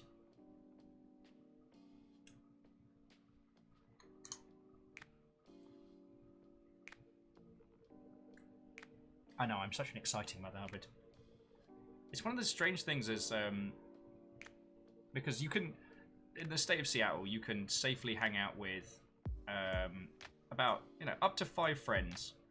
And as I've been saying multiple times, like when we've been doing this, we've been exceptionally careful, so you don't need to worry. We're not putting anyone, unduly at risk, but we have been able to hang out. But the bizarre thing is we haven't really had the usual, like, levels of stories and banter, because like all the cool stuff we've been doing digitally. So like hung out with Baron and I'm like, "Eh, Baron, how you doing?" And then we both kind of go a bit quiet because like all the cool shit that we've done has been stuff that either the other already knows about or has been involved in, you know what I mean? I can't be like, "Hey Baron, let me tell you about the show called Memory Equals Null." You know what I mean? Alright. That's definitely a glue sin. Night Valen says, building Gunpla sounds really fun. Maybe I should get one. Yeah, I mean, I'm happy to recommend some. These are the 1/100 scales, so they're a little bit of a lengthier process. But I really, really do recommend the 1/44 scale. Because they're fun. And they don't take the entirety of eternity to put together. Oh. Oh. Baron says, so Will, what's your take on the Gundam Girl kits? Were just a future build that attach Gundam parts to. I've seen some of those builds. It's not my jam, but the creativity that people go to. There's this bizarre kind of like side of like super realistic gun models as well. Same kind of scale as like Gundams. Because I was looking for like accessories, scenery, stuff like that. And some of Will's. Sometimes when I can't sleep, I just go on Amazon and add more Gundams to my wish list. They're meant. Well, I initially used that as a way to remember them to pick them up later, and then Secret Discord, or not Secret Discord, or whoever found out about them, and now I have a gajillion Gundams. But yeah, I found this whole bizarre like set of super realistic gun models and like little gun collection cases and like weapon workbenches and stuff, but all at this scale. It's very surreal. And then that, wait, get out of here. It's a fly on my screen. No, get out of here.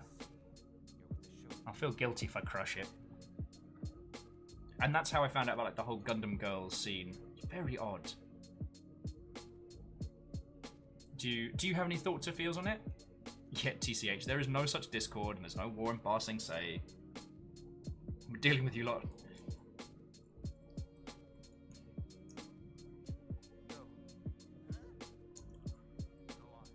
Oh, sorry, he's me. Fumbling about and not actually showing you the fumbling. Ah, oh, it's so satisfying. When it all comes together, my friends.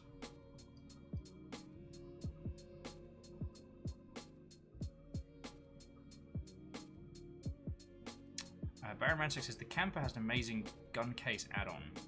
Wait, which one's the camper? Is that the sniper from 00? Or am I going Dilali Town? Sir, I need your shoulder. Give it to me. Give it to me.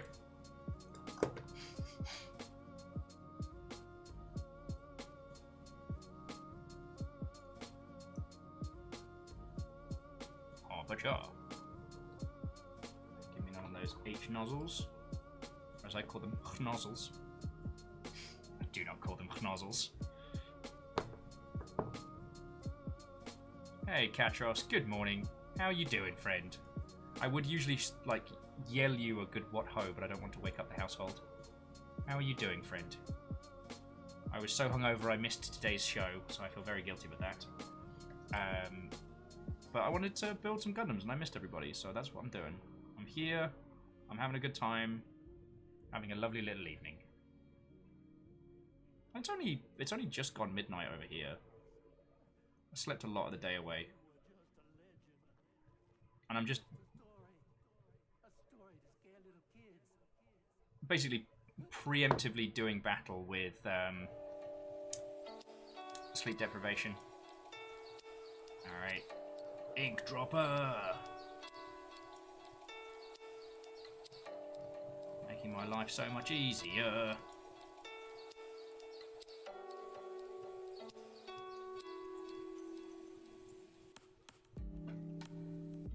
I don't know what it is about doing this that's so fucking satisfying. Alright, shoulder boosty bits are done.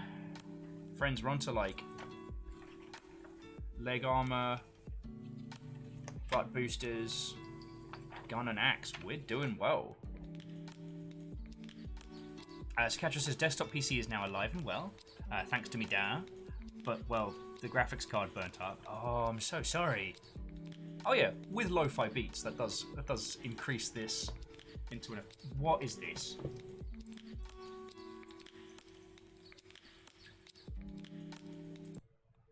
Sorry about that. I don't know what that crinkly popping sound was in the background. Alnus, you heard me. Butt boosters. What do you call boosters you put on your butt?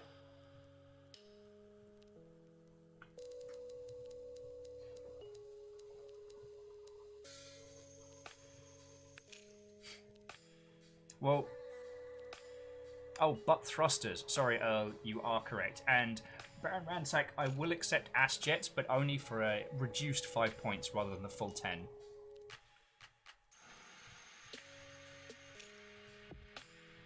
Alright. This is where I start getting really into the weeds about the different Gundams. So, like, the Graze is designed to be like an all-utility. You know, like, you can use this bugger in space, you can use it on the ground. You know, it's Galahorn's symbol. It's also woefully under-equipped to handle most... it's woefully under-equipped to handle a Gundam, because it's not designed to. Like, the Graze is essentially like a... kind of pseudo law enforcement mech, almost. And as Galahorn kind of controls everything, they get to decide who gets what. Alright, so I need D... so that's... 1, 2, and 4. So 1 and 2 go on the side of 4. Cool. So we got those two going on the sides of here. Sorry. TSCTH is like, question is, do you use a Thrustmaster to control your butt thrusters? Or foot pedals?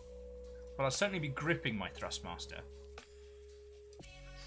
Longship After Dark, everybody.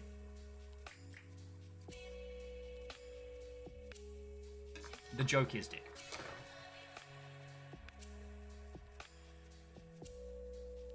Sorry for that spoiler there.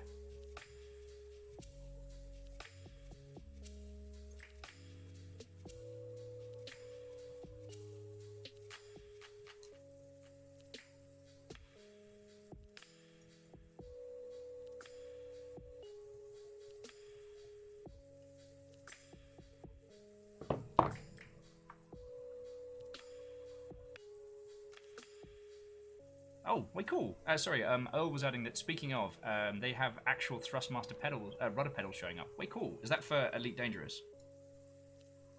Because I know you've been playing a whole bunch of that. Earl, did I share the ship-to-ship combat from Dual Universe? I'm still in two minds of whether we should give that a proper crack or not. Because I really just like the idea of us having a big old, like, a big old flotilla, like a big old super whooper spaceship, and having that both as our social space and as our, like, our hangar bay. I also found out that Dual Universe, you can use Lewis scripting to program stuff, and I'm just like, that's, oh, I know the Longship as a group could make a terrifying vessel.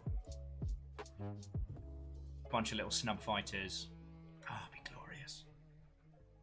But I also know that it's a subscription-based MMO, and that I don't know how stable the project is. So I don't want to like point 10 of us at it and then be like, whoops-a-doodle, it doesn't work. Sorry I made you all spend money. Because I always feel fucking guilty when that happens.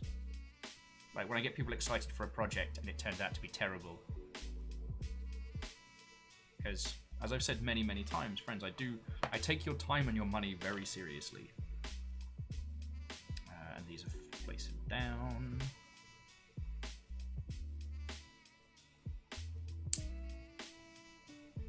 Look at that. Styling. Wait, no, that doesn't line up at all. Yeah.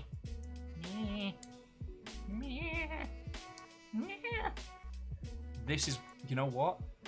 This is where I'm going to have the problem. It's going to be this. It's going to be the leg armor.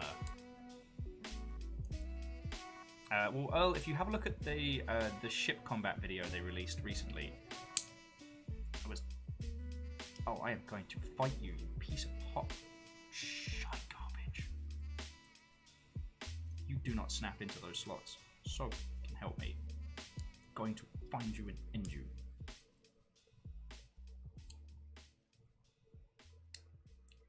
Yeah, see, I knew it. I knew it was going too well. It was all going too well. Why do I and everyone I love pick people who treat us like we're nothing? We accept the love we think we deserve. Stretchy, stretchy hands. Stretchy, stretchy hands. And D5 for the feelies. Cool.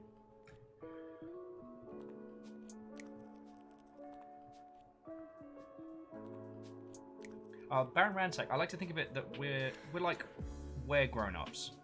That we're only well-behaved grown-ups in the light of a full moon.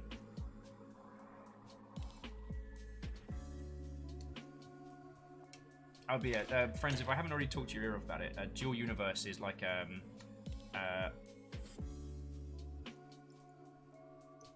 What If Eve but voxel game. Fucking bad word. First things first. Let's clip it on. I'm going to clip it on. I'm going to use, once again, glue to hide the sins on the side.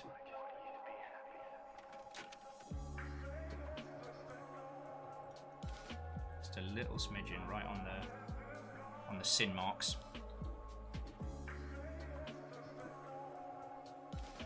Then a spot of ink, which I will clean up later. Little crosses. Just brings out the details.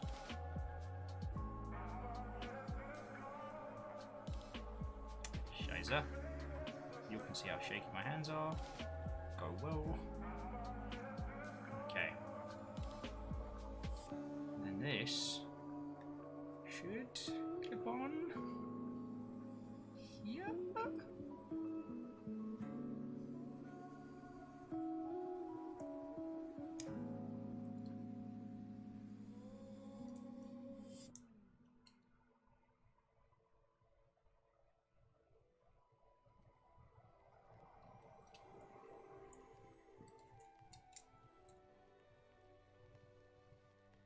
Son of a bad word.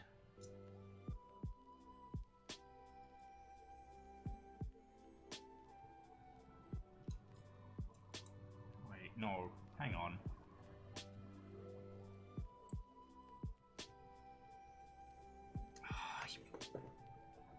Feckin' fix. These didn't fit because they were the bloody wrong way round. I knew it. I feckin' knew it. It's always the legs that get me. It's always the fucking knees. What was that thing I was saying earlier about how it's alright, the model lets you know when you're doing it wrong? Hi, my name's Will, I'm wrong in real time. Yeah, mine. Growing old is mandatory. Growing up That's optional. I just like to think of it like we level up through ambient XP.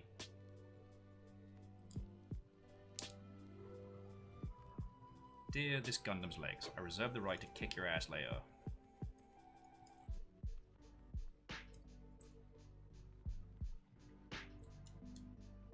Okay, is that it? Ah, there we go. Thought I was gonna have a small little rage tantrum there. All right, look at that leg. Woof. Oop.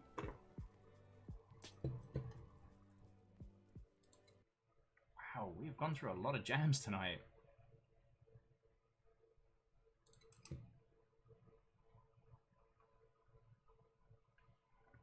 Okay, what do I need to do next? I need a G1. G1 5 for the knee. Fucking knees, man. Check. Learn from Will when building Gundams. Check twice, snap into place. Always fear the knees. Because somewhere, sometime, knees are looking to mess up your day. Do not fall for pro-knee nut propaganda.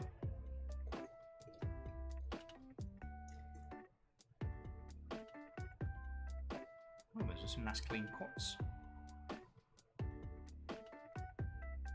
Shite, people are gonna start thinking I know what I'm doing.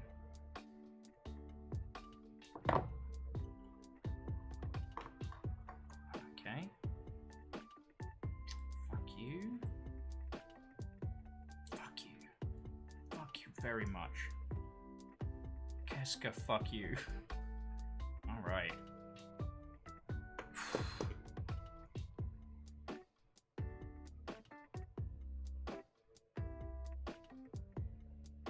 Baron Ransack's like, it's got kinky knee-high boots. Tell me again how this show is about the horrors of war? Hey. Okay, on the one hand, I always want to joke about it, but if you think about it, it's kind of similar to how, to why the Yorhai units in Nier Automata are all beautiful. Like, the juxtaposition of... If you think of the Gundams as, like, the ideal of war, and the people that pilot them are the realities of it and what happens to them, I think that's the takeaway we're meant to get. Like, because let's be honest, most of the mechs, especially in Iron-Blooded Orphans, have a bit of that kind of like, it's not quite sexualized, but I mean, everything has the super duper heels and the curves and the accents. Like Barbatus has that. Barbatus has an hourglass figure, but then the reality of the toll that takes on the people that do it, I think there's something interesting there. You know what I'm saying?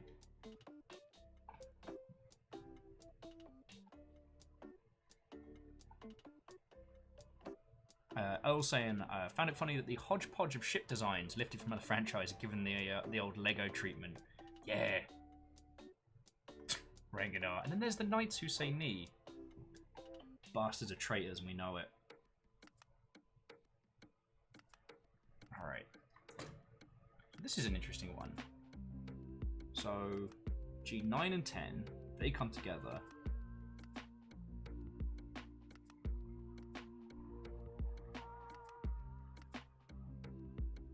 So there's 9 and 10. It's the 7 and 8 over there. Okay. But, I mean, Ransack, you know what I'm like. I like getting arty-farty about this kind of stuff. Am I possibly reading too much into it? Maybe. But I don't know. I haven't managed to find anybody who seems to do those kinds of deep dives when it comes to Gundam stuff. And especially some of the earlier Gundam shows, they're definitely creatures of their time. But also, if you look at like some of the OG designs, like the Qubli or the Quibbly or however the bloody hell it's pronounced, like that thing is super like over the top accent. The long fingers, the huge shoulder pads, like its whole like white and purple and silver color scheme. I actually want to do a cubely build at some point because they look dope.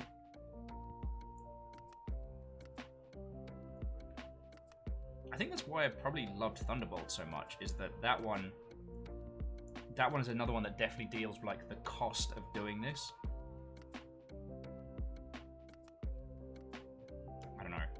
I've been thinking about this a lot because it's something that's been helping me during the cool zone. Because we've basically all had to spend a lot of time by ourselves, or just, you know, in very, very limited company. And I started getting into the mindset of like, what if giant robot? And hear me out here. The theory of it is, if you think about like, especially deep space deployment in giant robot shows and things, that you not see anyone apart from the same handful of people for months at a time in deep space. You can't go outside because outside is a vacuumous void of icy death. So like, how do you handle the challenges of keeping your mental health in check during those long kind of sprees? And I think about it a lot. Yeah, this one's gonna need to hide some of my sins with this one.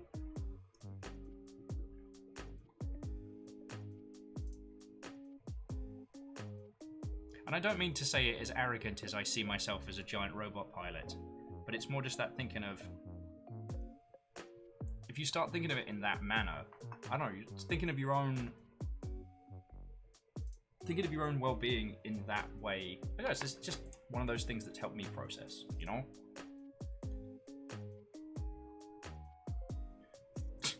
Catch us like any giant robot show I've seen is small parts of Code Geass.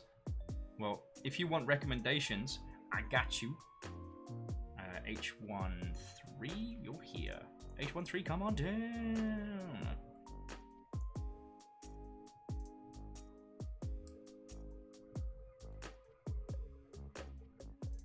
But Katros, I mean, you put up with me on the regular, so if I haven't already recommended you a shite load of giant robot-y stuff, then I've not been doing my job right. Because this information may shock you. Quite a big fan of giant robots. I know. I probably should have warned you before giving you that information. You may be reeling. Who is this Will? This isn't the person I thought. Giant robots? Not on my watch. But no, it's true. I'm all about them giant robots. So I need H12 and H11. Oh, they're right there.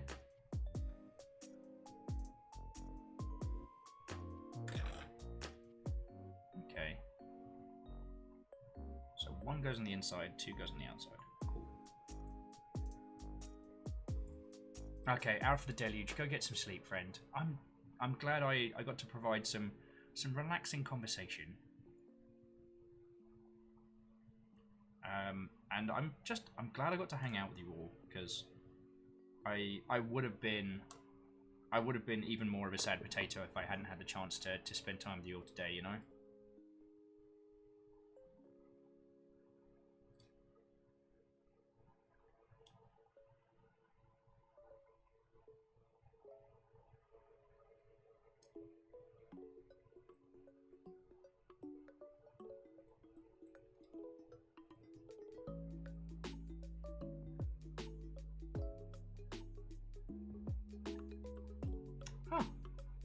So TSCTH is just sharing us a fun fact that the word quarantine comes from the Spanish word quarentia, which Will has no doubt mispronounced there, meaning 40 days, because that was how long Spanish ships had to spend how ships arriving in Spanish ports had to wait that long before they were allowed access. I'm gonna fucking scream.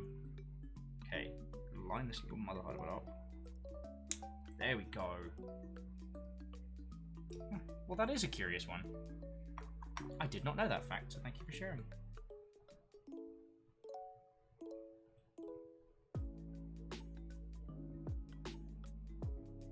An item says I always find the Evangelion theme oddly chipper for the overall tone of the show, right? I often think that's one of their more subtle maneuvers, making the intro theme super duper chipper, and let's be honest, an unmitigated banger. Cruel Angel Thesis starts off cheese, and by the end of it, you're just there in your seat going, "Fucking yes!"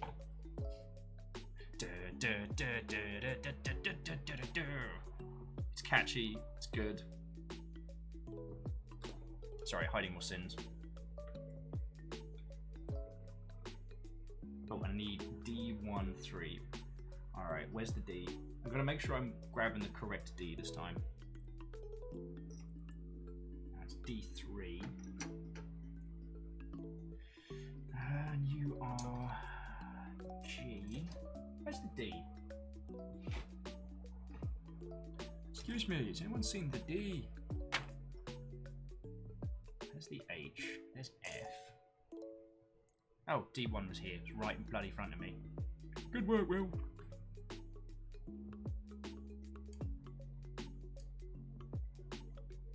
The boosters, Will's true nemesis. It's the knees. It's because we're around the leg knee section.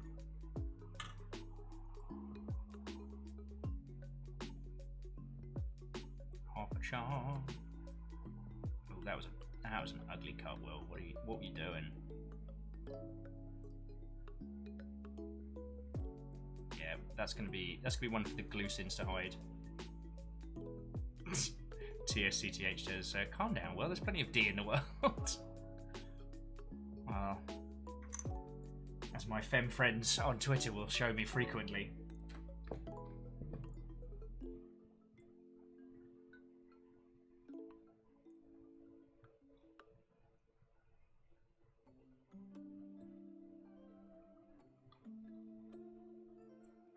Glue hides a multitude of sins. Glue hides a multitude of sins. Oh no. Riveting stuff over here. Alright, so these bits go up. Back of the leg. Where?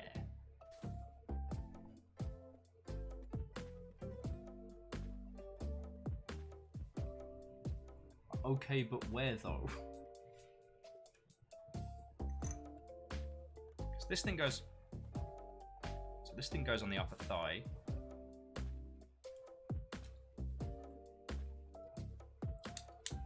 There we go. Giving it that three-dimensional boosted look. No, that would be clipping something in there later. Oh, jumping back in. So Catra says, I came across a fan-dubbed version of Cruel Angel Thesis back in 2012, and it was so high quality that I thought for sure it was the official English version. It took me actual years to figure it out. Oh, pretty cool. There was a marching band version of Cruel Angel Thesis that I was hooked on for a while.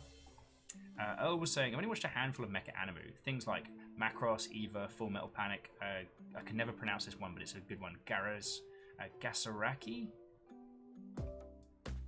Eureka 7, absolutely falling in love with Eureka 7. Yeah, I need to do a rewatch of that.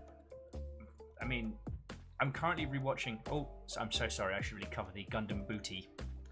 Gundam Booty. Okay, you want me to put this? Fucking where? What is this clipped onto? Wait. Does that need to be turned around? Do you get clipped into this? Oh, you bloody do, don't you? I hate doing feet. Fucking legs. Piece of shit knees. Fucking scream. It's too late in the evening for me to scream. I want to scream. Oh yeah, Escaflowne, good shout. Alright, this is coming out, so you getting the glue treatment.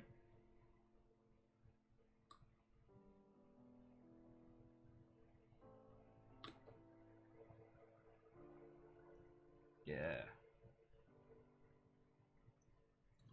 There we go. Doesn't quite have the Gundam modesty panel on just yet. Cool. Alright, that took several attempts. Yeah, well, it's always hard because the strange thing is that great giant robot shows very rarely our giant robots, the Hook. Oh, what was it? Darling in the Franks? Oh, that one could get in the fecking bin. At first I was like, oh, it's just kind of another pervy teens in giant robots. And then I kept hearing some really interesting things about it. And people were like, no, this might be the jam. And I was like, alright, so I'll give it a go. I watched it all. And that's some time in my life I'm never, ever, ever getting back. Alcatraz says, I have Sleeping Family and I Must Scream.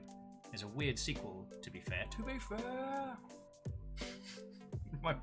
my English buddy, he says to be fair so much, and every time we get him, he just dead eyes me and goes, fuck off.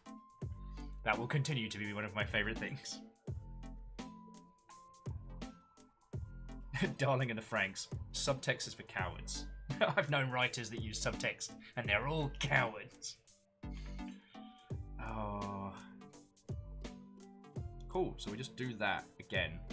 I just need to not feck it up this time. Cool.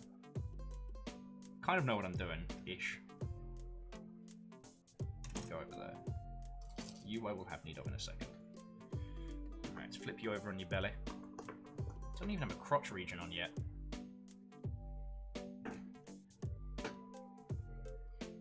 I just banged the same knee!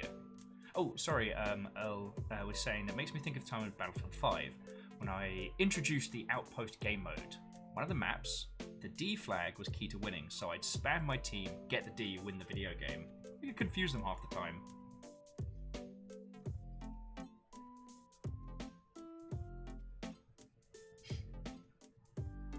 You know the QA team raised that and the dev team went, we don't care, and just left it in. I'm trying to remember now who it was that wrote Darth Marenghi's Dark Place, because I'm worried it was that shitlord that got banned from Twitter. I'm really hoping it's not. Because Darth Marenghi's Dark Place is a stellar work of just brilliant parody. And parody that harkens back to a simpler time, a gentler time.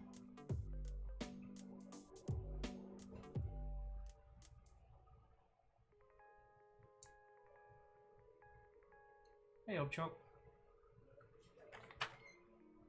I think this is going to be another hide sins with glue.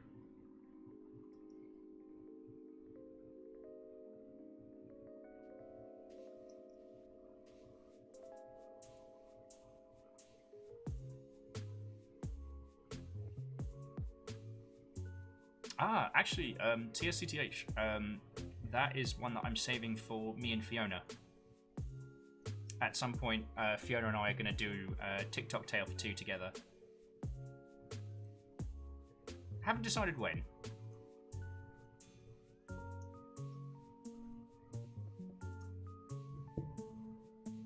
I'm currently invited.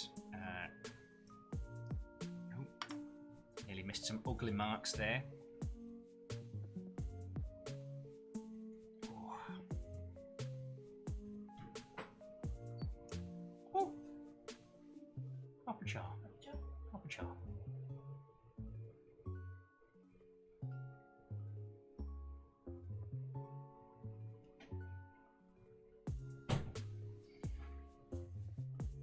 Sleeping Dag in the background. Smooth jams, good company, Vigi games. Well, discussion of Vigi games, Gundams. This is a good little evening, and I'm gonna say it again, friends. Thank you for bearing with me. This week is just I don't know what's been going on. Like, the current theory is I just went too hard last week, and I got my teeth looked at on Monday. There's like a dental college nearby, so I can go get like checked up for, well, if my teeth had been properly awful, I would have been able to get my teeth done for free, because I would have been someone's coursework. And being English and with a broken tooth and a few other things, I was like, feckin' yeah, I'm set. Turns out I failed. My teeth were not messed up enough to get me free dental. Wait. Oh, here comes the screaming. actual effing life. There's a specific way around they go.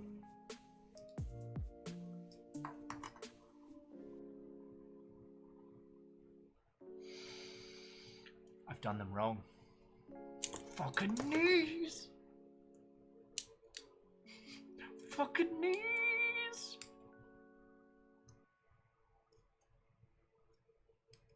Oh yeah, and there's a bunch of really, really good anime on Hulu. I haven't been using Hulu as much as, because we're one of those households where our varying subscriptions are in different rooms. So I've just been using Crunchyroll mostly because that's on my phone. You're right, Amy. You're right. It has been 5 hours. I should pet Dag, get food, get some more water, because I have been nattering all of your collective ears off for 5 hours. But again, it's that shocking realization that, friends, I like spending time with you. Shocking, I know. That's the big anime reveal right there.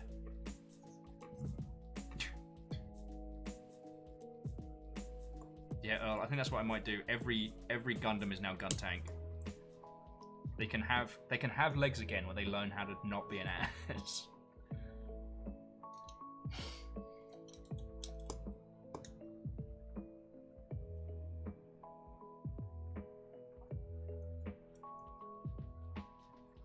Remember, Gundam. Legs are a privilege.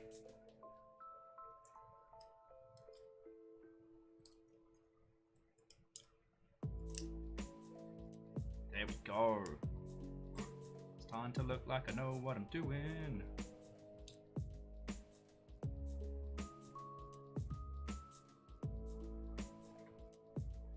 And yeah, these are some heckin' fancy thigh eyes.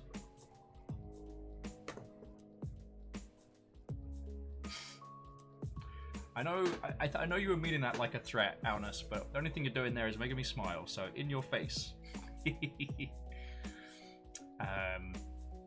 But yeah, to let you know, Darling in the Franxx isn't good. It's interesting, but it isn't good. I'm just gonna tell you that now.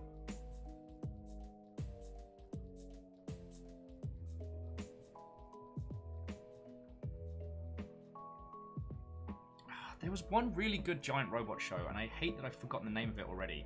It was the something flotilla.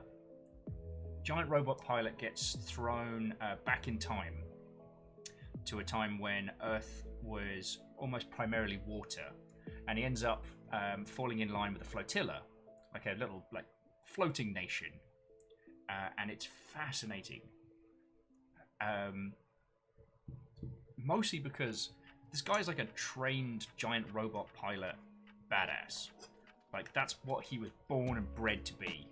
It's all he's good at. And between him and his robot, he kicks a lot of tush. However, on a flotilla, which is primarily about like health and survival, he's completely useless. His mech is useful because it can fly. So for carrying like materials and stuff between the different ships, his robot is super useful. He's not, and it's fascinating seeing that that trope turned in that manner. Yeah. Psst. Pronunciation. That's some squares. Alright.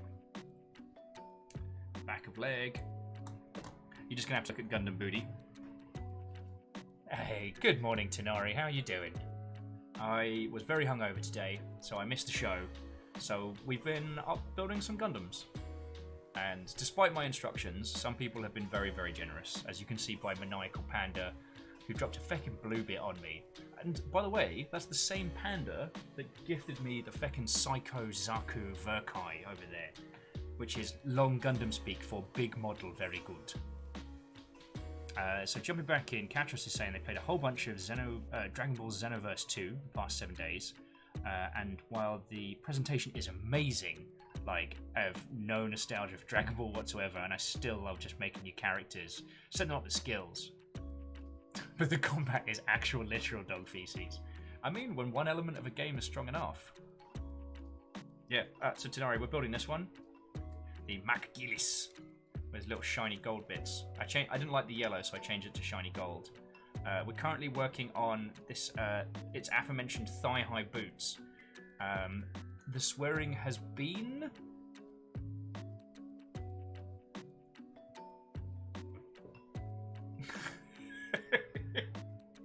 Oh, ransack, too soon.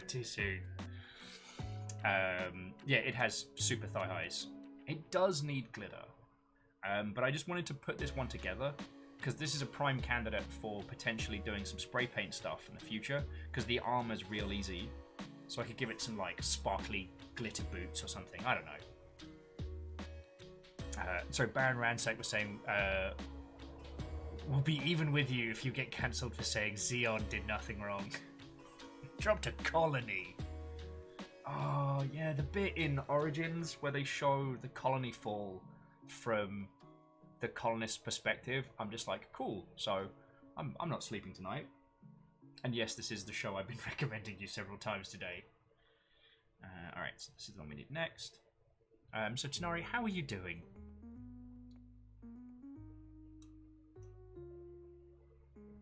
Yes, Spiller, that was the one I was talking about. So friends, that is a great show that happens to feature a giant robot in. I really recommend it. Although, if you just need a good show to watch, Tara Druga. It's woefully undershouted about. A great setup. And one of the best first episodes. One of the best first episodes in existence. It also has, unequivocally, an intro that slaps. And what I really like about it is the intro has almost nothing to do with the show. The premise is it's a fantasy world. Once a year, the infamous Tower of Druga encounters an eclipse. Good? We good. No blood. During this eclipse, the amount of monsters in the tower decreases so much so, there's a chance that people might make it to the top and challenge Druga themselves. It's said whoever defeats Druga will have their one wish granted. And we follow a team of unlikely ragtag individuals trying to reach the top. It's based on a super old video game, but it's glorious. Oh, and yeah, Gargantua I would definitely recommend. It's smooth, the rhythm of it is nice, it's charming, and it's not Darling in the Franxx. Because like, even if you get through the early parts of Darling in the Franxx and you make it to the end of the season, the only thing it's going to leave you with is rage. White, hot, ridiculous, yell at the telly rage. And I don't want to do that to you. Life's too short for bad anime. Actually, that's not a phrase that I can say I believe in because I watch shite anime all the time, primarily to fall asleep. Right, friends, I'm up to date on Black Clover. Whole damn thing. 166 episodes, I believe. And why? Just because. Apparently, I'm a feckin' Egypt.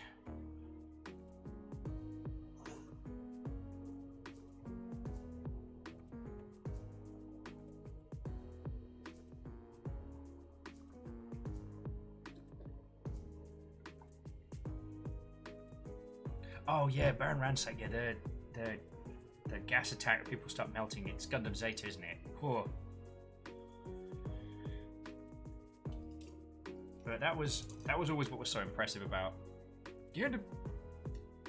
Is it was more than happy to take your conceptions of what was going to happen in a kid's giant robot show and be like, ha ha ha ha. But what if war crimes?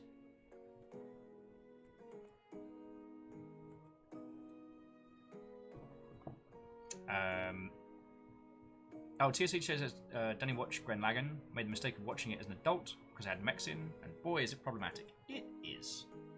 It still does a very, very good job of like escalation of theme.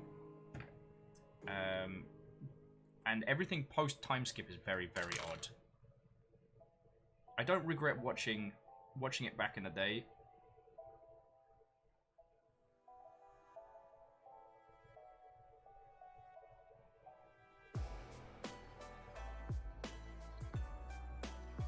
But sure as shite isn't bad. Oh, Ironim's been on Risk of Rain 2? Lovely. Fiona just started getting into that. Her work lot is playing it, was playing it for their Guiley Games hangout. For those of you that don't know, so Fiona's working as a community manager for Guiley Games. They haven't announced their first title yet, because they're working on it. So at the moment, they're just kind of hanging out and doing some streams, just for the heck of it. Which I really like that, by the way. But, I mean, that's very in keeping with my style of CM. And yeah, they've been playing Risk of Rain 2, and Fiona's really enjoying it, which makes me very happy.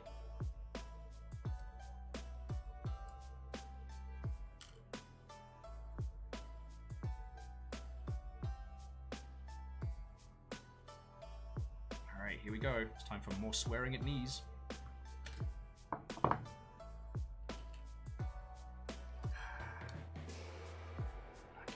See, that's the little L shape, and that's what it locks into, and it's so fucking fiddly. Ah, did it in one! I will be accepting my trophy later, thank you. I'd like to thank the Academy, and I'd like to thank Odin, the All-Father, for providing me with skills to do that in one.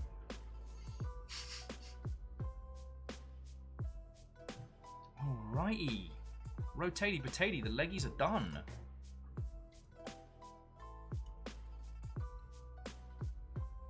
No, wait, no, I missed something. There we go. I need a G5. I need a G25. I knew it was too easy. I'm gonna have to have my award taken away from me until I finish this.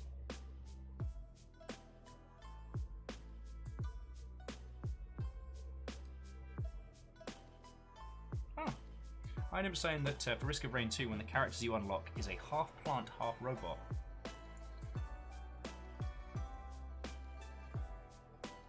Curious indeed. Yeah, we're definitely at the using glue to hide sins part of the evening. And I will take a break in a second.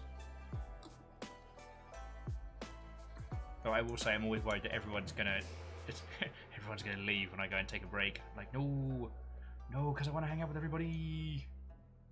Alright, you son of a knees wax. Yes, here we go. Come on, 2 for 2. 2 for 2. I don't have to give my award back. Fucking do it, piece of shit, garbage mother.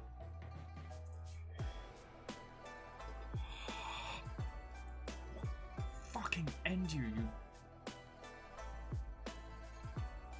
absolute slag knee joint.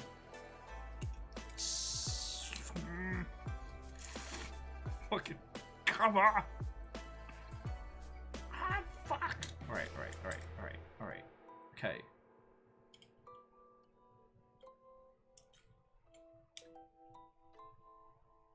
I don't like you. You don't like me. That's okay. Together.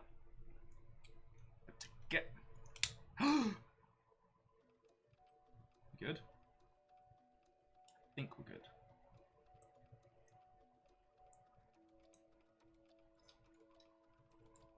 Okay, I think we're good. Let's get him knees up on something, being like, hey, how you like me now? Catro says, fun fact, didn't get around to buying a single thing this Steam sale. That's not a bad thing. Together, we will make a leg. Oh, Gemini says, I actually have a Swedish last name that translates to either Elk Stream or Elk River. That's just lovely. And Denari's like, oh well, you should know by now that we're not only always here, but we never do what you want. I have noticed. Okay, friends. So I'm just gonna go pop the kettle on. I don't think I have anything I can pop some toast on. So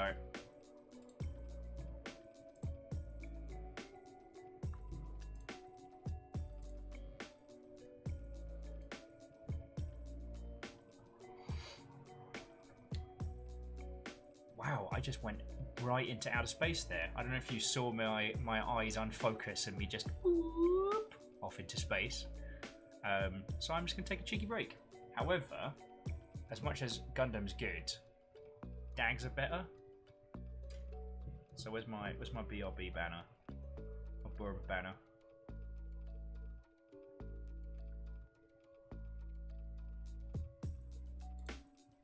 There we go. Yeah. So, alright friends, I'll be back in just a second. Don't go anywhere. I'll leave you with these smooth pokey jams. To be continued.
Hello, hello. I'll be back in just a second.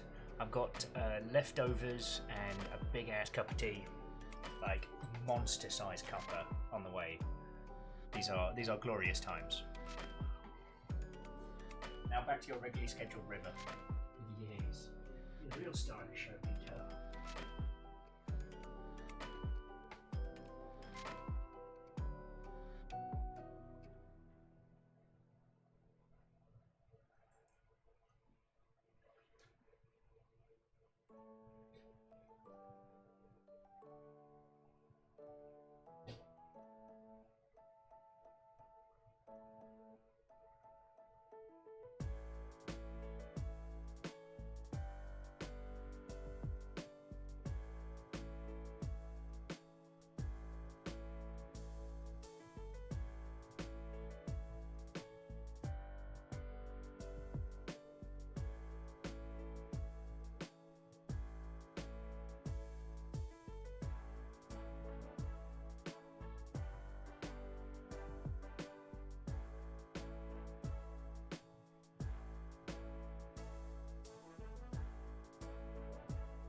Hello, hello. There's my cuppa, the glorious meat of that, and here's my food. Leftover loaded tater tots. Harper Char. So how are you all doing this lovely morning / evening? I know it's quite a quiet little showing, but I'm okay with that. Like, it's fine to have like a quiet morning stream, you know? Or quiet evening. Time travel's weird. Though I'm sure everyone clipped my jokes at the expense of the day.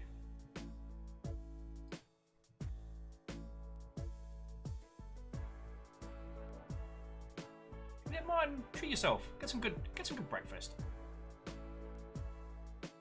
Having a toast for building a mech sounds reasonable, but Although my leftovers are loaded tater tots and cheese, and they are good.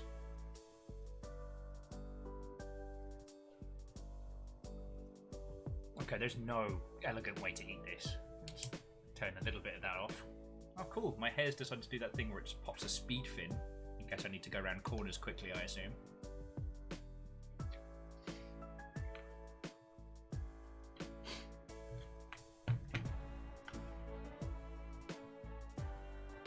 You're a feckin' terror. You're a feckin' terror. Denari Wow says it's disgusting. I'm having healthier breakfast and I know what happened. It's like I don't even know you anymore. Feck you, Katros. Hobacha! You're a criminal.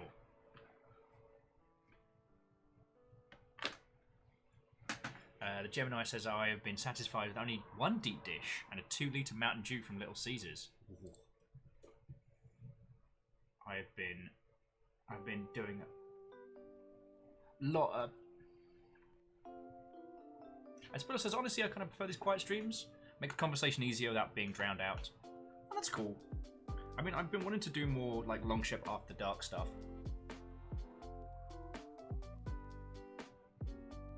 But I'm also very aware that I need to be careful not to burn myself to a burny crisp.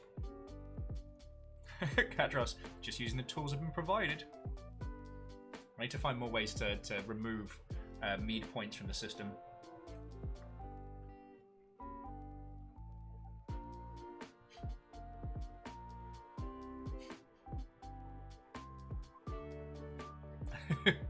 And I quite enjoy that headcanon. That River dreaming of being Lemmy from Motorhead. Oh, like, look at River, she's running in her sleep. The Ace of Spades! The Ace of Spades!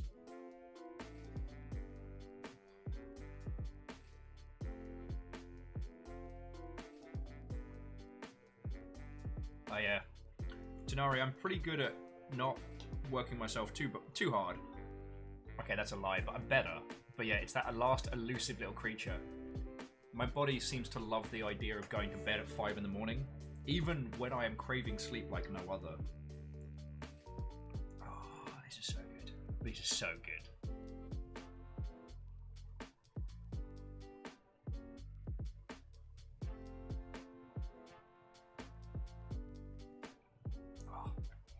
Also need to decide what we're doing for next week. Got loads of games I've got to reschedule. So friends, we might end up having like a day of like a lot of different indie games. Because Crowbeak messaged me about a really interesting game that they've had a hand in. This adorable puzzle game about throwing hats at one another. The hats are also sentient. We've got to do Devolver Digital's thing. Definitely need to do Cellular Harvest because I've been looking forward to that for a while. Oh, I have got a couple of things in the Steam sale. Handful of indies and some small tier games. Wait, cool. Any standouts?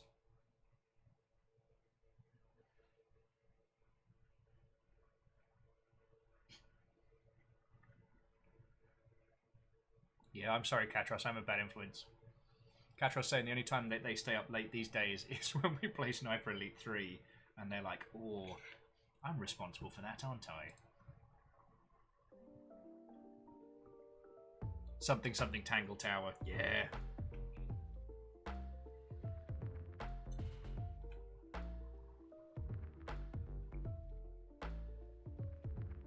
We've got to start the Blackwell game soon as well.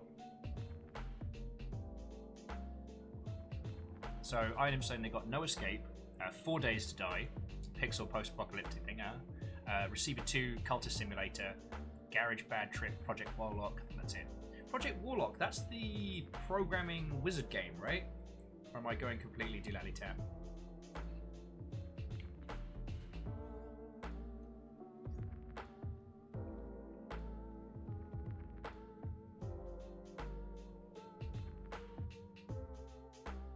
Oh, Ami Masashi, I do know about Ooblets.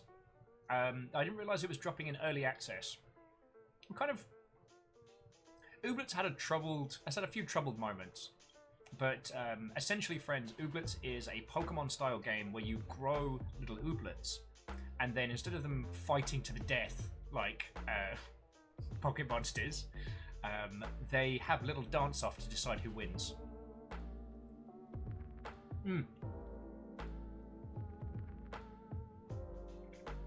Yes, I know. You're right. I was getting everything kind of confused there. Project Warlock's the kind of the Doom Duke Nukem-esque style title. Oh yeah, Tenariwa, it's super adorable.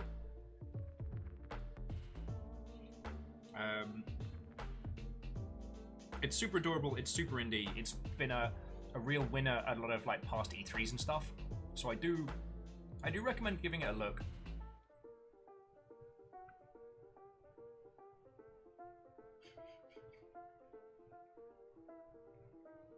Ah yes, we'll see.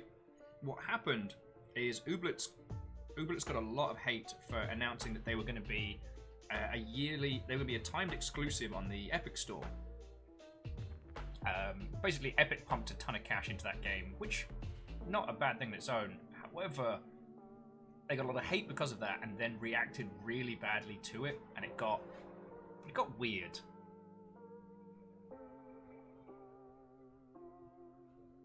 Nothing to avoid the project over or anything like that. It was just a very strange time.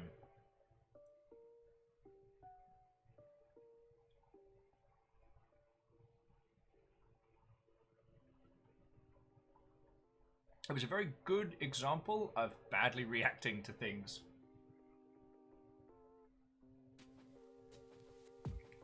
Sorry, Gundams will resume after consumption. It is difficult to consume tater tots and put together little plastic bits.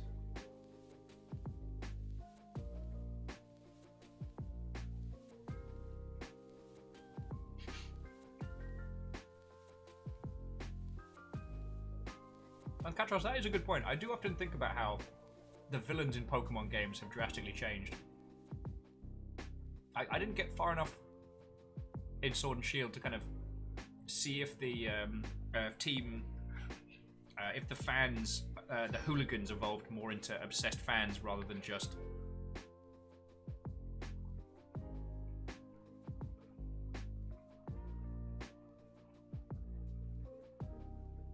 Oh yeah, and I've been loving that. So basically, friends, if you haven't seen it, Games Workshop have been going heavy on the no. Games Workshop is for everyone, and if you don't think Warhammer is inclusive, basically get in the bin. Go fuck yourself sideways. And it's been lovely to see. The fan reaction has also been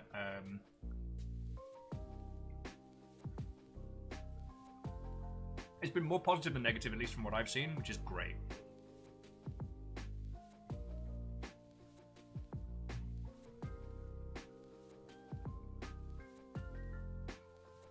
Well,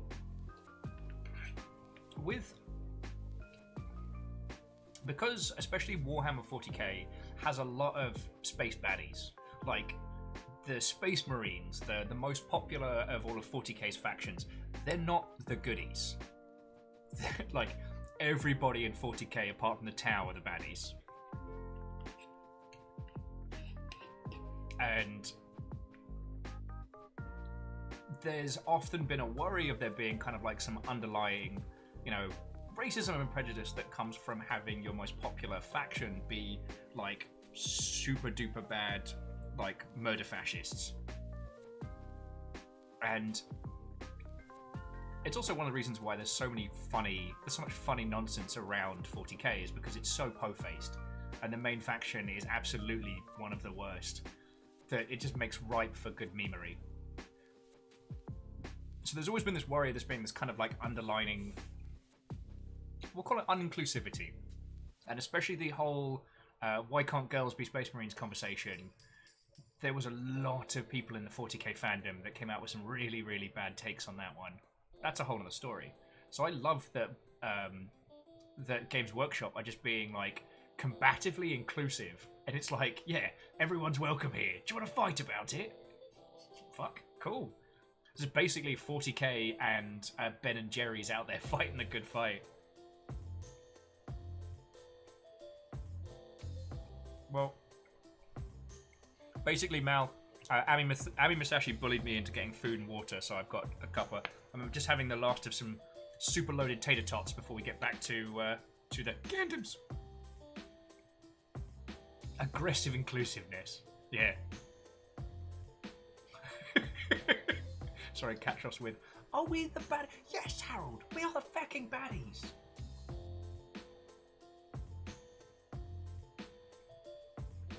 Yeah, no getting hungry on Ami's watch.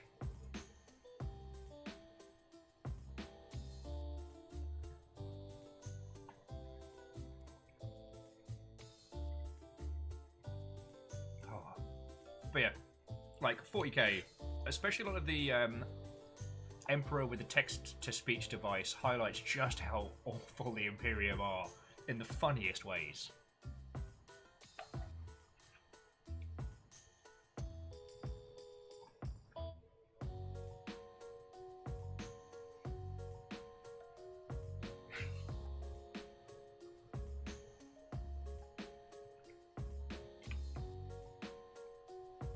And if ever there was a time to make an aggressive stance on inclusivity, now's the time to do it.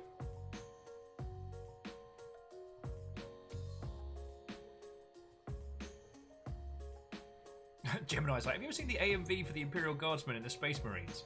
I mean, fucking narrow it down. I watched Guardsman Quest.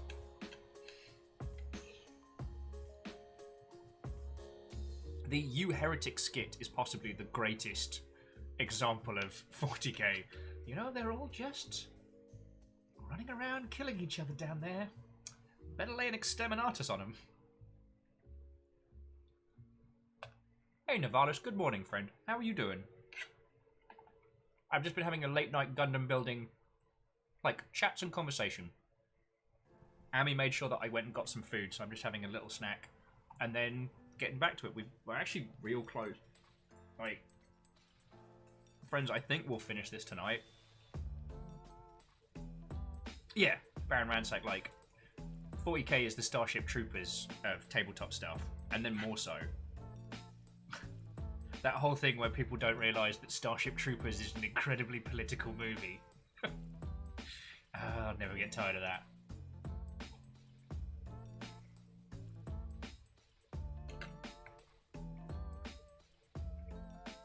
Remember, service guarantees citizenship. Would you like to know more?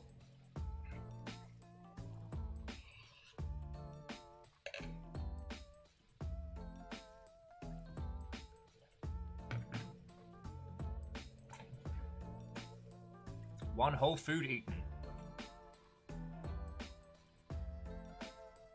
Alright. Gundam Light. Well, I mean, Mel, I think you were around for earlier 5 hours ago, but we were talking about how you have to be careful with parody, because there is no parody that is immune to someone taking it seriously. And especially if you've not had an exposure to like a lot of American culture.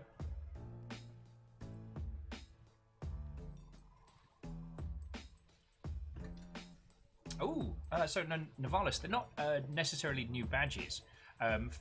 Anyone who's got a tier 2 or a tier 3 sub gets like a little bit of extra flair. And we're experimenting with these borders. Aaron's not a big fan of them, and a couple of people have been like, eh. So we might do a re-review of them.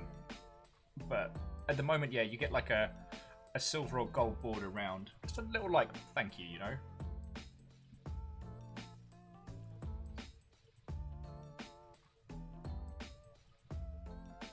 Would you like to know more? No, that wasn't a question, Chad.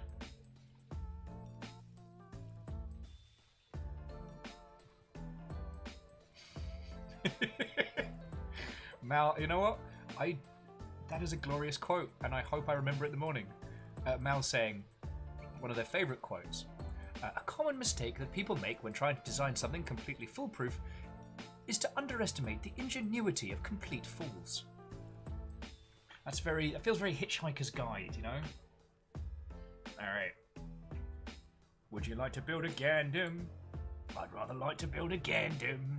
As you see, he's lying here with knee-high boots and nothing on his pants.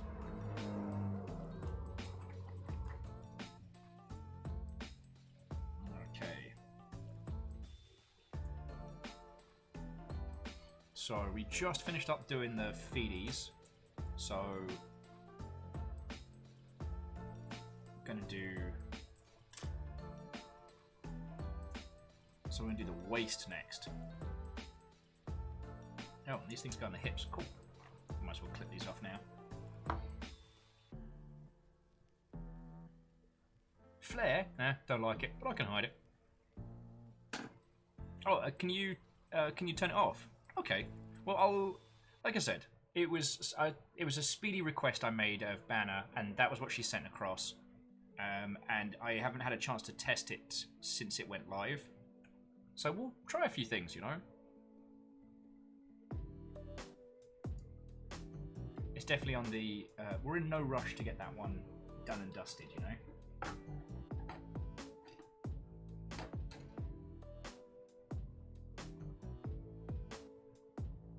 Oh, it was Douglas Adams.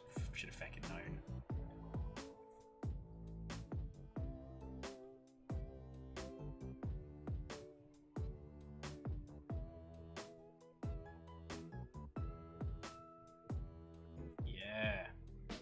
Start playing that Eye of the Tiger in your heads, because I'm making beeline towards this.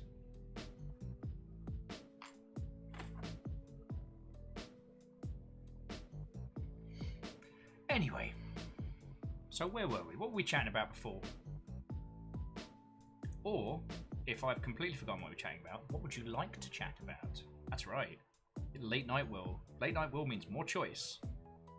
For your banterific pastime. That's another sprue done. That's 4 sprues murdered.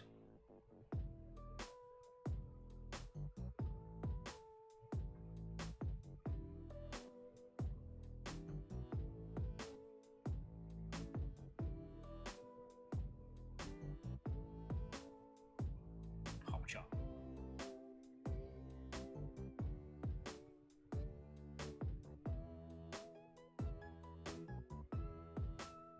One of my favourite quotes, Mal, has always been, never get into an argument with an idiot, as they will drag you down to their level and then beat you with experience.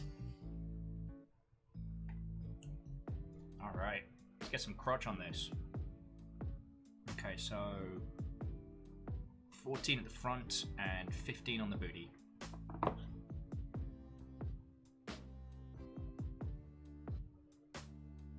I feel like I need this camera slightly higher. Oh. My dumbass forgot to do a bunch of ink dropping. This one's large enough I can do it while I'm holding it. So let me clean up these cards. And then I'll... Like I said, friends, I'm properly hooked on doing the ink dropping. Don't know what it is, it's just the fucking technique of it. I love it. I might as well cut these out as well on here.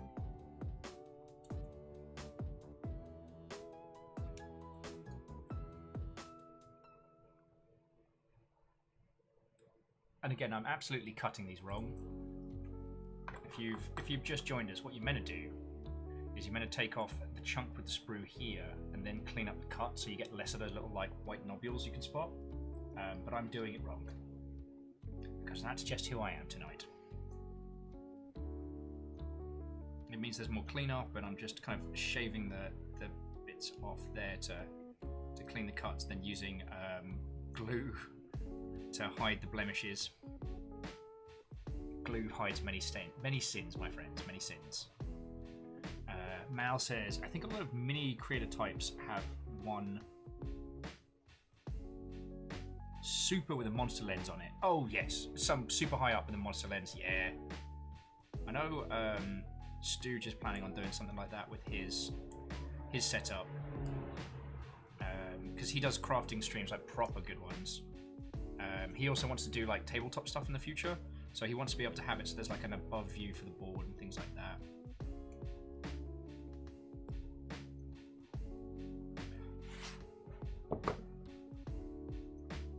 Alright. Okay, shaky hands. You don't like me, and I don't like you. But let's just get through this.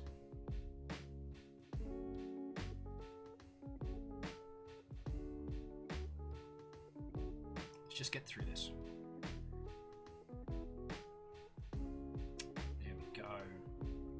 So fucking satisfying. Oh no, no! Fuck! Oh, I fucked up. Shit, I'm gonna get toilet paper. Fuck. Fucked it. God damn it, piece of shit. Piece of bollocks.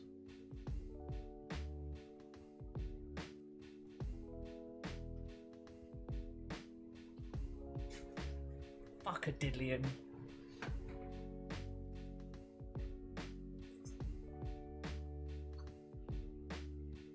Now there's guinea pig hair in it. So just using like a piece of TP, just to absorb as much of the excess ink as you can. God, heck. See, look, you can see it's run right down into here. Good work. Good work, you hecking numpty.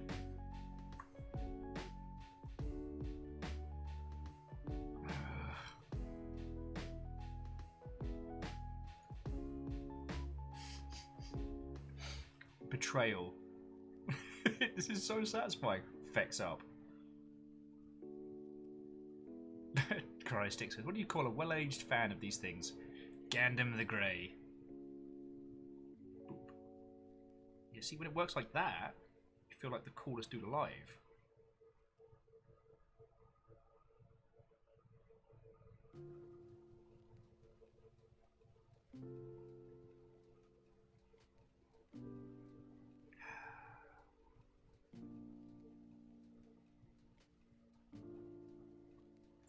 Now I've got to even it out.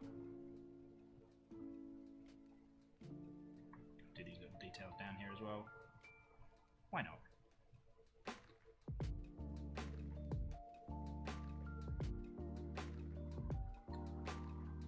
Well, that could have gone a lot better, couldn't it?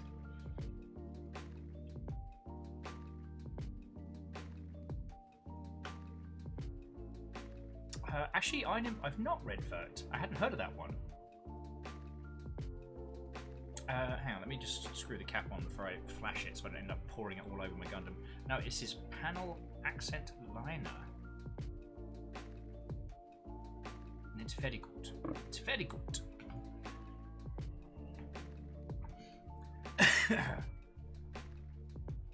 Cryostix says, heck, I mentioned Morrowind and now I want to install it. Oh, yeah.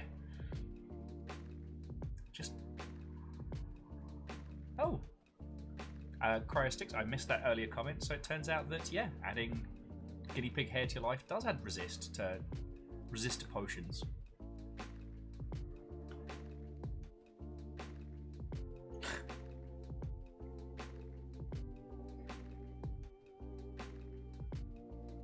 Gemini says, on how the Gundam is laying, it looks like someone killed it. It does. I should leave it with its face open like... I am defeated! Oh no!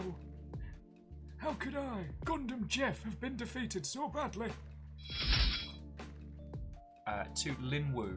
Good, well, either evening or morning or whatever time of day suits your fancy. Hello. We're having an impromptu after dark stream while I'm just putting together this little Mother Hubbard, and I just fecked up on some ink. How was your morning or day? Time travel's weird. I got through the knees, which is, yeah. Oh, well, Travi the Wolfness, thank you for coming on by.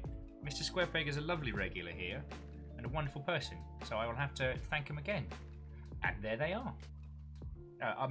Actually, Mr. Squarepeg, I was saying that that you're dumb and you smell like butts. I wasn't saying nice things about you.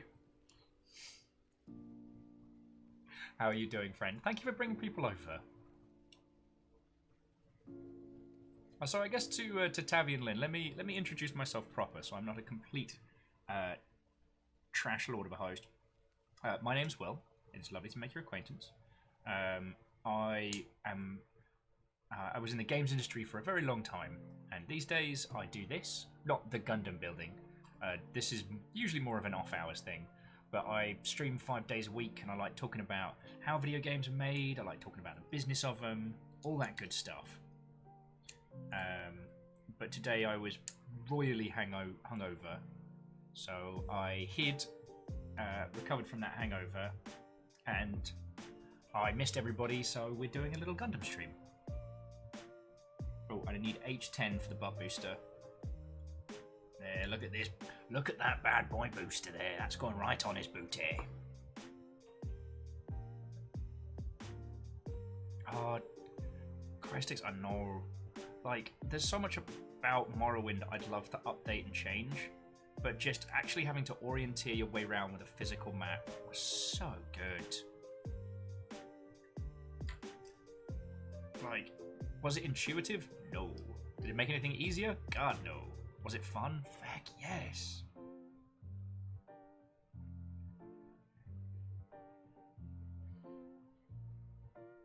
So Terry says, except for the hangover, those, ow, oddly not something I've experienced. I mean, you're not missing anything. I find them weirdly relaxing, because my brain's rather loud sometimes, friends. So it does, but shot. So it is nice having a little break from that, you know what I mean? Oh, and to Naz the Neko, thank you for the follow as well. Alright, let's get this booster in his booty.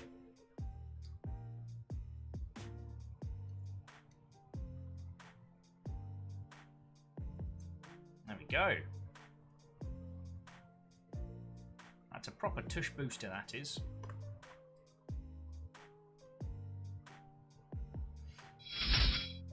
Oh, and Travi, thank you kindly for the follow as well. We're creeping ever towards 3K. We are 44 away. Oh, Mal says Prima Guide's costing a fortune and making you want to do it yourself isn't a thing anymore. True. And Mal, that is a very good point. So Naz, this is 1/100, but this is just standard grade. I wanted something kind of simple this evening. I've got some beastly beasts behind us. Actually, as we got some new people in, so I am a truly lucky individual. The lovely Mother Hubbards you see around you in chat have sent me a whole bunch of kits. I have a feckin' pile of them. So I've got a Verkai Psychozaku. There's a Phoenix and a Banshee down there. There's the feckin' Mushu. Mushu's the dragon from Mulan. Sorry. But there's the Samurai Gundam in red, and the one underneath is my other current project, which is Extreme Blast Mode. That's going to be an airbrush job to be a Super Whooper Pride Gundam. Like, I want to do it as like a sparkly rainbow glitter infused Super Gundam. Because my buddy Baron Sheep lent me an airbrushing kit. I've also got Master Gundam, I've got Babel, and who else is hiding under there? Oh yeah, one of the other reds. I recently finished doing the Master Grade F91, which was glorious.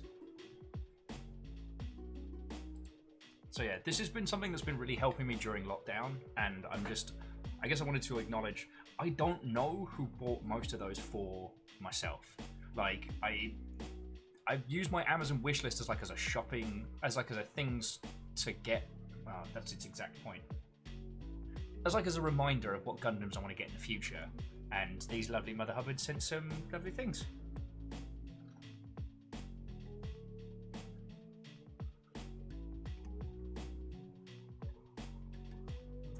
Mal, I know, and the other thing, Mal, is I don't know how to say enough thank yous.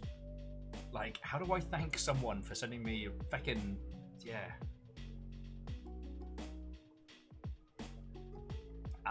Whoa. So, Ami's asking where you're going to put these when you build them all. Well, that was what we did yesterday, was before Fiona took me to go do a spot of the Mead Hall, is we went down to IKEA and picked up a whole bunch of like shelves. So we're going to be redoing the back of here, so I can put all the Gundams up, but I can also put up all the other stuff that you lovely people have sent, like, you know, the 4 houses of the Longship, Jug, and all of that.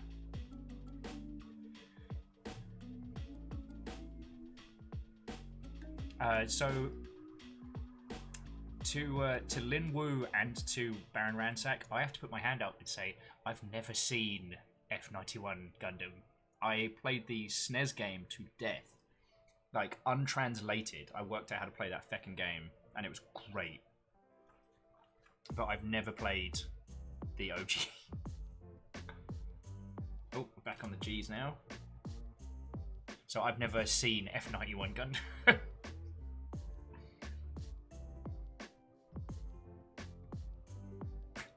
Oh yeah, and so friends, Iron Imp saying during lockdown they got a bit mad with the modular synth bits. Friends, to see Iron Imp's modular synth setup is to observe something glorious. It looks like the kind of thing that powered the entirety of Logan's run, you know what I mean? It's incredible.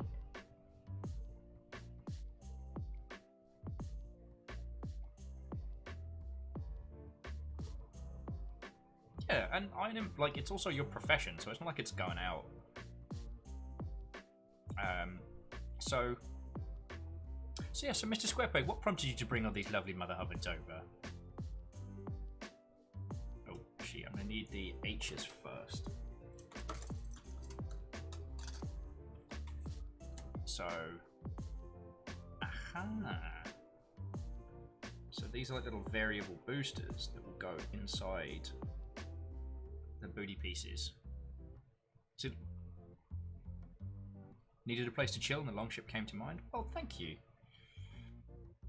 Poor Squarepegs had to put up with Drunk Will in the past, so again, I'm amazed anyone wants to come hang out with me.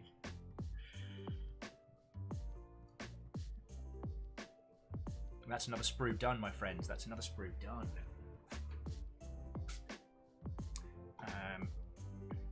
Just clean up those lines a little.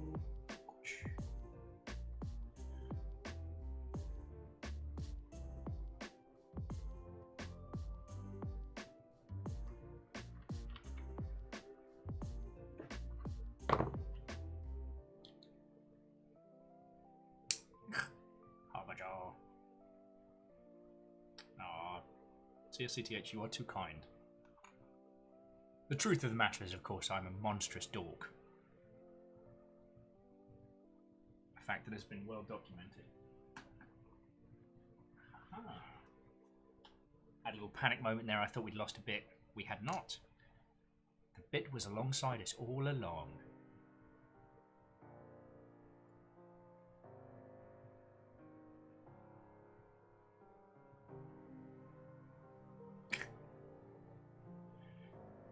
Adorable. I couldn't possibly comment. Alright, we need this bit, but we still need to keep the sprue for that one, so we're not quite done with H just yet.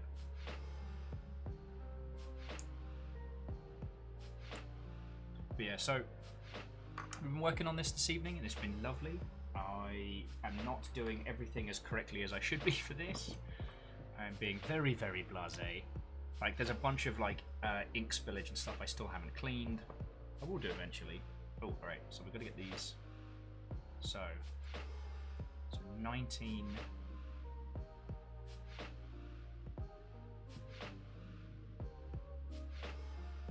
So 20 and 21 go on the right side. So we'll do that one first. Yeah, right side. I had to do a little shoulder trick, you know, where you shrug your shoulder to work out which way is right. Just my dyslexic ears. Mal says, I hang out mostly for the vocabulary expansives of such phrases as Mother Hubbard and booty pieces. Actually, it was booty rockets, I believe was the term, Mal. I do not wish to be misquoted. Butt thrusters was also mentioned. See, this is where my dorkishness really comes into play. See, I feckin' love Gundams, and I love the different like mechanics, how they're designed. See, the Graze is designed to be an all-rounder. It's Galahorn's just like rank and file. Now, at the start of Iron-Blooded Orphans, the Graze is one of the most powerful suits kind of in operation. They don't need anything more powerful because Galahorn basically controls everything. What they don't control is handled by like PMCs and things like that. All of them using kind of outdated equipment. So this thing is designed to do everything, like full zero-G capability, ground fighting, not anything really in the way of onboard armaments. They're all like external equipments, like axes, swords, weaponry, etc. There's nothing on board, but you can deploy one anywhere, anytime. And so when Gundam Barbatus wakes up, and they get the ever-loving hot pea beaten out of them, that stirs quite a few heads. Oh, owness! I wish it wasn't so late because I would properly yell at that brilliant Glutamus Maximus velocity. I remember. Glue hides many sins. Alright.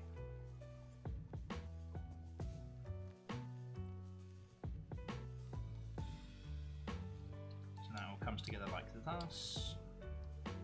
Wait, no, like thus. There we go.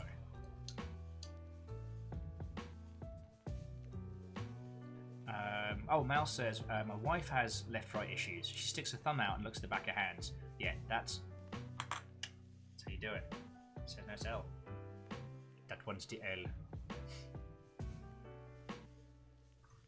Now, mine's frequently that I look at them and then I say the wrong thing despite knowing the right answer. So I say you need to turn right here, knowing that you need to turn left, but I get it all confuggled up. I have noticed that while my dyslexia has gotten better as I've gotten older, it's definitely more pronounced with my current profession. Because if someone comes in here with like a bizarrely spelt username and they're like, hey, and I'm just like, hey, I've got nothing. I've got nothing. I'm just guessing. Alright. So these are the shoulder boosters. Ow. Not the booty boosters.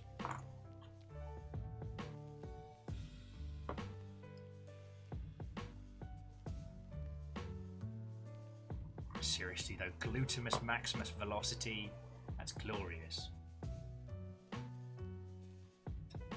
And I did want to say, like, I think there's definitely something to be considered in the music field for getting things with a physicality to them. Like software that can emulate big synthesized racks are cool, but it is possible that that software will stop being supported or become obsolete. That it'll stop working with computers because of, you know, how these things progress. But yeah, as long as it works and you can put power through it, that rack of synthesizers will always do its thing. TSCTH says, I remember left and right by saying to myself that in civilized Europe, we always, figuratively and literally, drive on the right side of the road.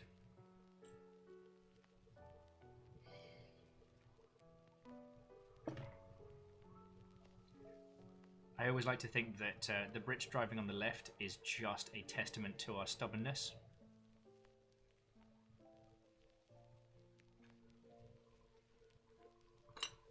As if someone at some point said, you have to drive on the right side of the road, and the entirety of Britain went, no.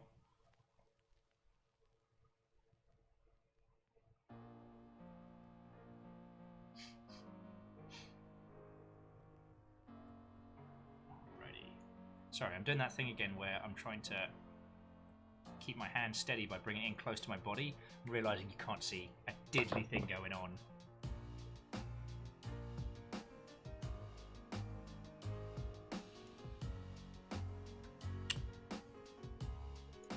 Alright.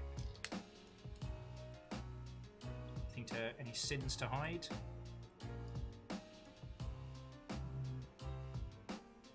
A little bit, I don't like those nubules.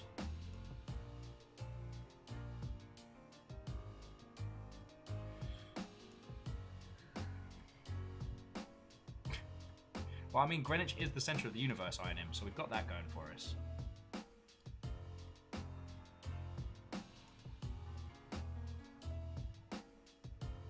Alright. A little bit of cheeky stealth glue.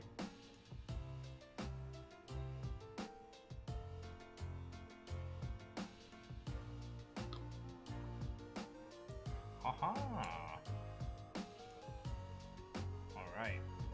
So those are the shoulder boosters that go on his back to accompany the booty rockets. Alright.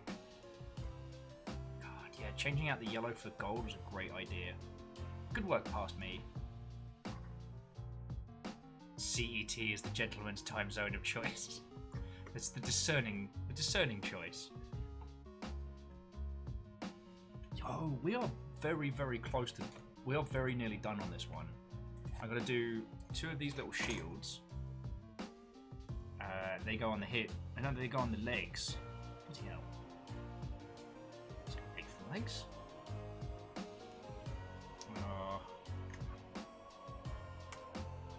Alright, I'm going to do this one first, because I've got to do some more ink dropping, which, as we well know, is not Will's strongest of suits. At least not tonight. Alright. Now, if anyone would like to engage in some fictional gambling to see whether or not is Will going to be able to do these panel accents without fecking it up royally, place bets now. Place bets now.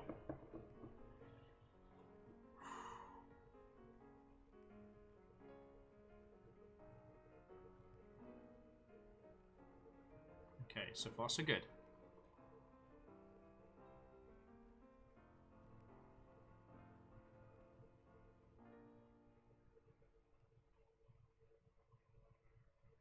Oh, it's going well. It's going well.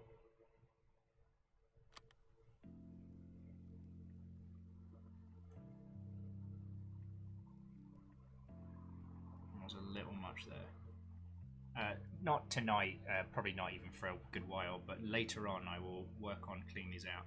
Now here, I did something real cheeky the last time I did this, just to add some extra accent onto this little speed fin here.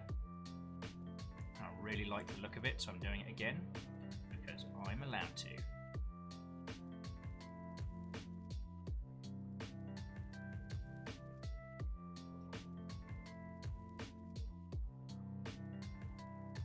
Because I'm a grown-up and I'm allowed to do what I want sometimes. Babies can't do that, because they're babies. What you gonna do, babies? can't do this. You're not cool. You're just an actual baby.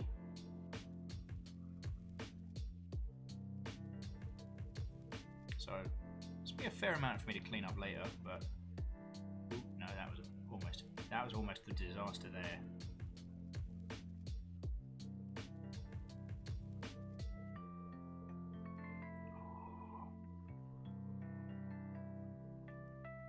Come on, do the gravity, do your thing. What am I paying you for, gravity? Go on. Make it go on. Shit. Alright, well, no massive feck-ups. So, judge the results of that as you will. So jumping back in. Oh yeah, Mal's like got a good point. Driving on the left is superior as you can draw your sword from your central sword well. Whereas if you were going to do that in other countries, you'd have to learn how to fight lefty.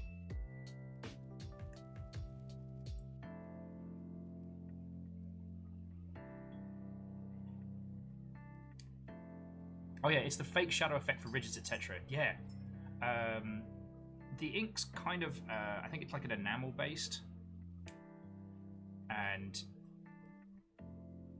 it's quite a bit in the way of fumes. Oh, I missed a bit on this one, I missed a bit on that one. But it's really good for doing the little panel detailings. It's what makes it kind of snap. It's not super... It's not something that you have to do. A lot of people choose to do it. I'm one of them, because I like it. And since I got these little pots, it's been real feckin' easy to do. Wow, we went through another round of tunes. Just blitzing through them. Actually, I don't think we should do that one. What's on the Game Chops study lounge? Because I know Game Chops is all free as.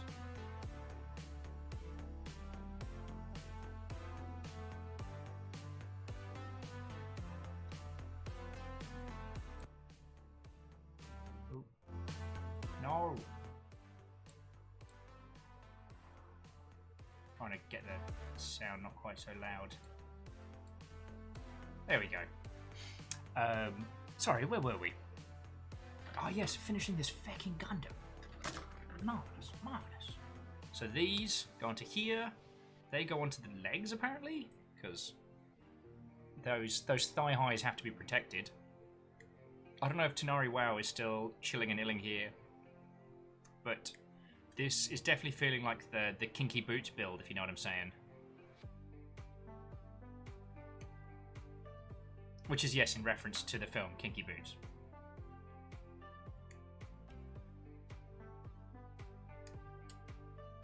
Protect those juicy thighs. I mean, this is Longship After Dark. We're allowed to be thirsty on main. That's another sprue done, my friends. That's another sprue done. Alright, just tart up some of these.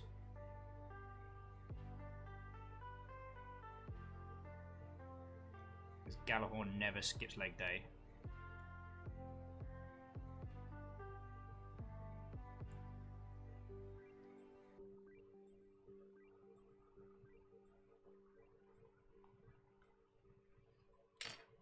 Alrighty, should we put you over here?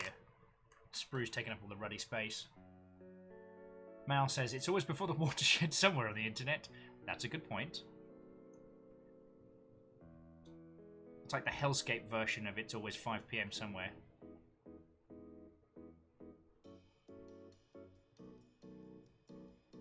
Now for some Super Mario lounge music. That's where we're at tonight.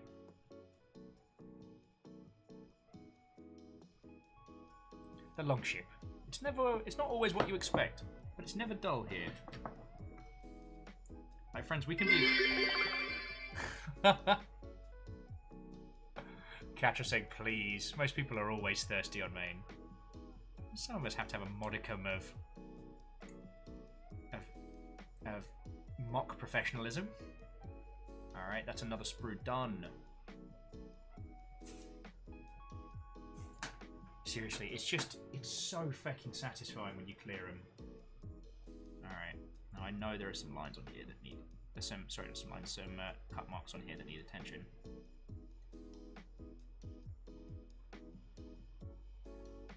Because the little cut line nubules are those kind of things that they won't bother you until you put the whole thing together and you take a step back and you see them and you're like, oh, the longship, the drinks are free and you're thirsty.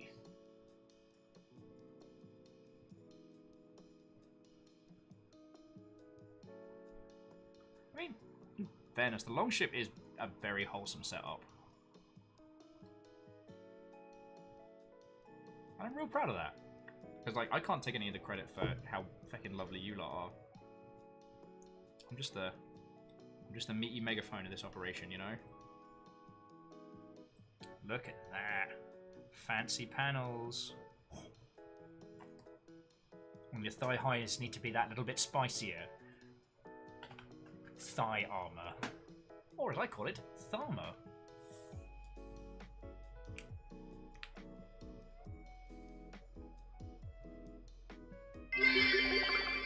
Yo! So, okay, Catros and Earl, thank you kindly for the bits. I do not deserve them after missing a whole show today from a hangover, but I am very grateful as it helps me look after that one and pay the rent and help keep the guinea pigs fed and all that. So, sincerely thank you. Earl's saying, always thirsty, but some of us hide it better by saying we're always taking a break to brew some tea.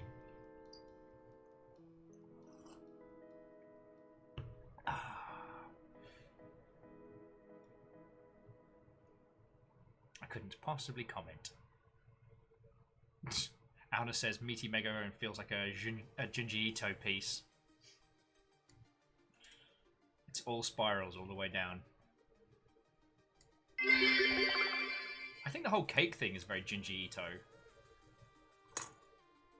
It's like the one with You're the Lonely Only, but it's people finding out they're made of cake. Ah. Well, sorry, Spiller was saying the longship has helped me through some really rough times. I'm so proud of that. Like, you lot have done me the world of good. And the idea that our little space helps people for realsies, it makes me stupid happy. Because it was something that Tal and I both very, very strongly have believed in, is that you can have communities on the internet based upon compassion. It is possible. You just got to do it right. And our theories have been proven correct.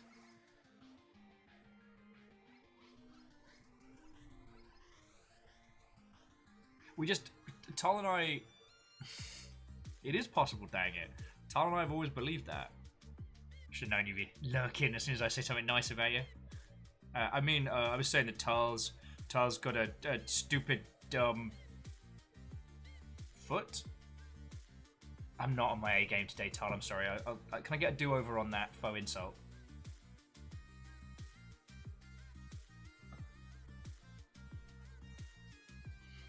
But no, Spiller, Earl, Catros, thank you all for the bits, friends. TSCTH says, I just checked the story about the left side driving as a myth. Brits actually drive on the left because of a 1965 London law stating that all horse-drawn carts crossing London Bridge must keep south if going east, aka driving on the left. The rest of England followed suit. Bloody London, ruin it for the rest of us.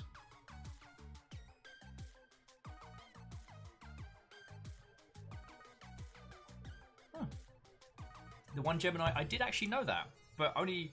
See, I guess for those of you that are new here, I didn't choose the moniker of Viking Blonde as much as it chose me. It was originally a joke about being ginger, and I made a Twitch account years back, mostly for doing moderation for other companies, like Rocketworks, the Creative Assembly, etc. Oh.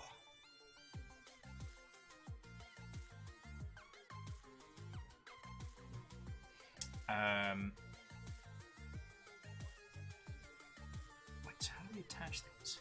Oh, yeah, they go onto the... So these go right onto the sides here. Like big old thigh shields. Damn!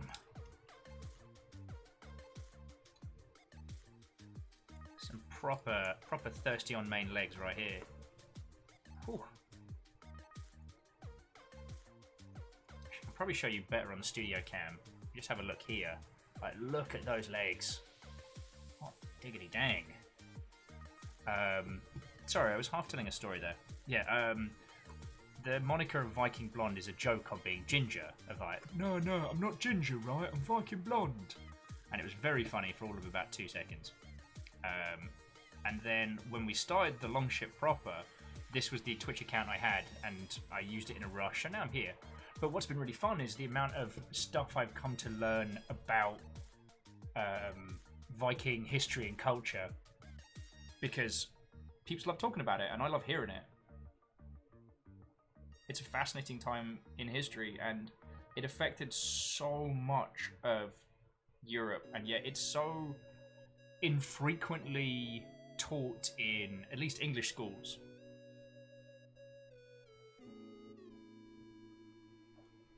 Like, what we know as the Viking Age affected Europe in ways that we still feel today. And that's feckin' cool, right? Ooh. Fuck. Apparently the Graze did not think that that was cool. Feckin' Belland. Falling around. If it had knocked the ink over, Fiona would have punched me up the gob for screaming and then waking up the house. Joda, good evening to you. Shit, friends, we diddly done here. We just gotta make the gun and the axe, and we good.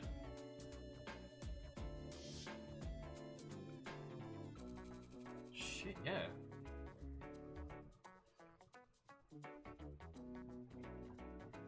So Joda, how are you this fine? Well, evening for me, morning for you. God, it's 2 AM already.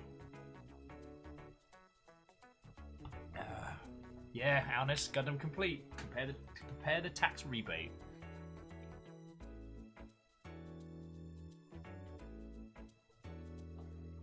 Wait, did I miss a page? Where's the...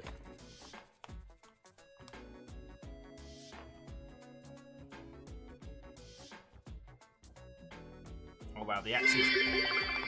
Yo! Did someone say tax rebate? Baron Ransack, you fecking legend. You didn't have to do that, but sincerely thank you. It's 1,050 bits. Here's me being an Egypt. Thank you. Basically, this little Gundam is one I bought for myself, like the Easy 8, and because they're in the back of the shot, I get to write them off of my taxes next year. Alright. Do you want to build an axe?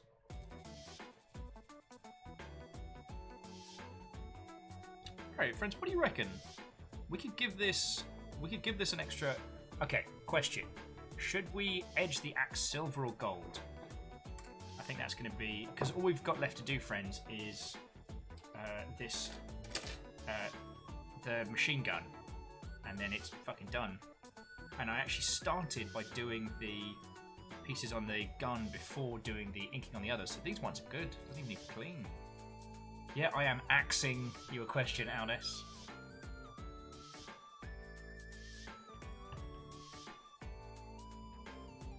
Gemini's going for silver.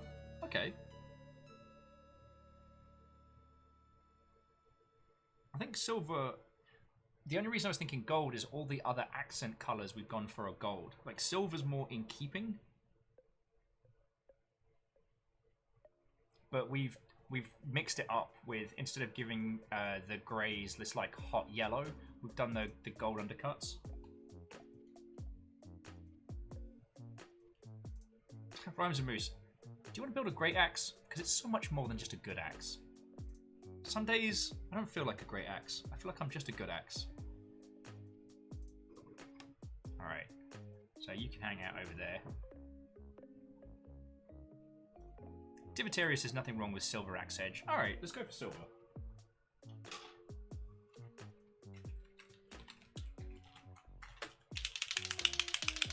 Because if I'm going to paint the edge, the back and front edge blade silver, I should do it now. Ooh, hang on.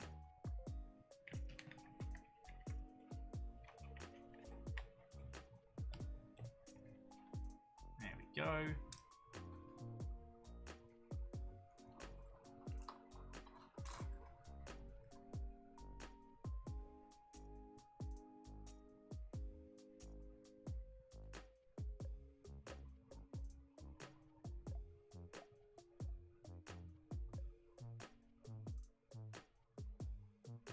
Look at that pen control.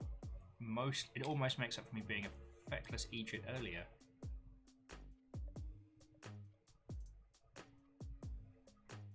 Almost. Look at that. It's a little bit of a streak down the center. We can change that.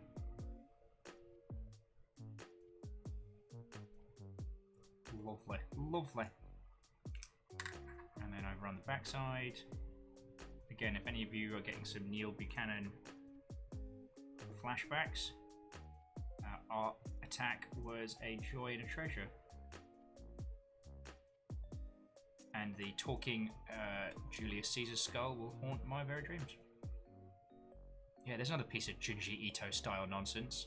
The talking bust from Art Attack. What if it's always been Junji Ito? Like all the way down?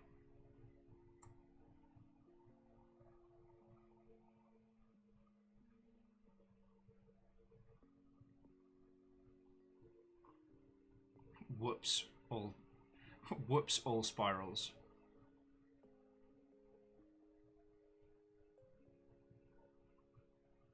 There we go. That's proper feckin' styling, that is. Aye. Now we can let that dry. And for some reason I'm from the Midlands again. Gotta stop doing that.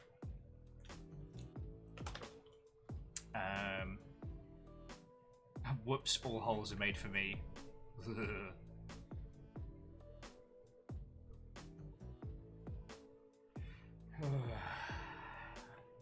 Oh yes, we're building the gun for our Gundam.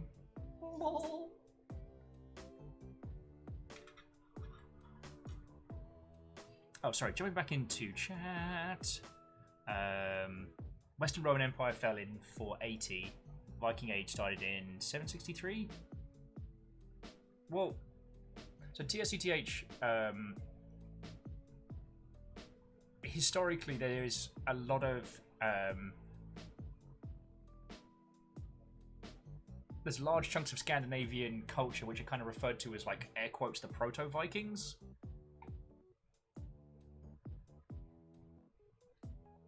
Well, you're right, the Viking Age didn't start until hundreds of years later, but a lot of what happened in kind of like post-Rome, post-fall of Rome Europe was directly...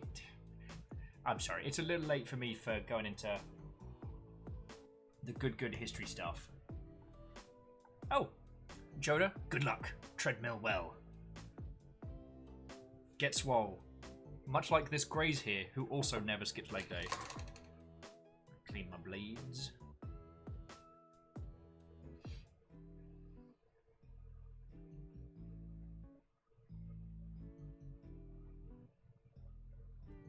But yeah, it's actually one of the things that I really enjoy about doing the show is getting to hear a bunch of interesting Viking history facts that I would never have known about. Because I never had a classical education in history. What I learned from feckin'... I must be missing. There's an extra page on the weapons I'm just not finding. There's not another fold out or anything? No?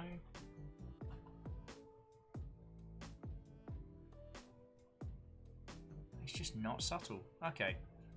I can work it out. It's a gun. The bits go together.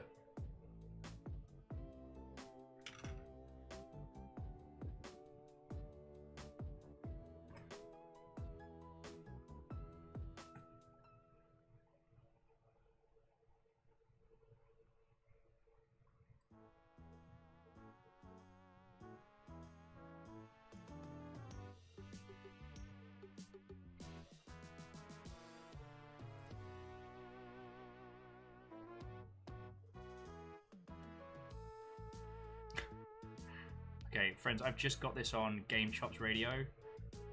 and this is like a Chill Jams cover of the Mother 4 tracks. I love the internet. Right, friends, if you told me this was even a thing that we would have when we grew up, I would have been very, very surprised.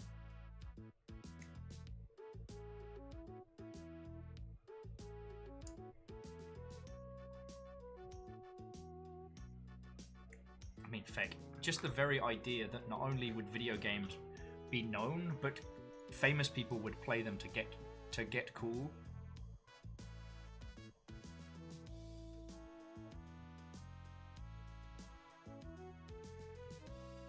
God, back in the day, even hearing that someone outside of gaming did video games was a huge deal.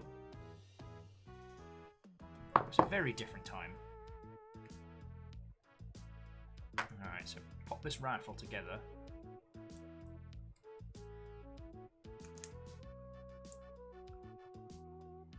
Kind of feels a little bit like the laptop gun from Perfect Dark right now. Oh, see, them white marks. Them white marks. I am not happy. Give it the old glue treatment first, see if it hides it.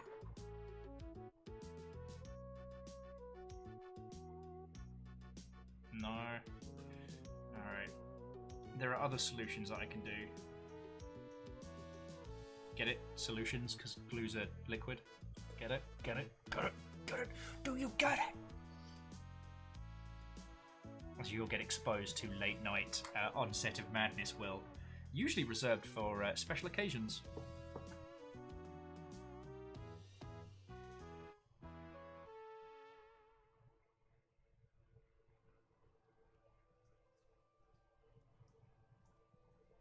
Get that gun handle going. Sorry, if I seem a little quiet, it's that just intermittently I'm just creeping on your conversations about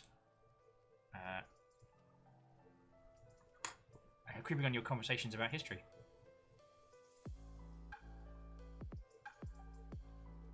There we go. Front handle's a little flat. Let's put a little bit of... Oh yeah.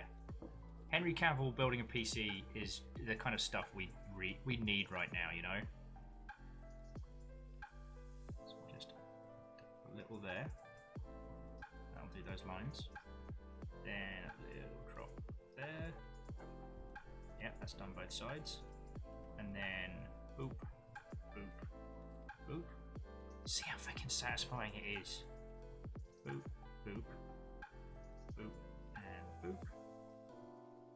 Oh, also missed a pop there. Catching up on the boops of times past. It's so much easier than doing it by hand. Although when it goes wrong, it's a catastrophe. And you can see a little. Well, you can't see it because this camera's trash. Trash for Gundams, but the little details that where the ink spilled out of, they're a bit tricky to clean. But nothing worth doing is ever easy, right, friends?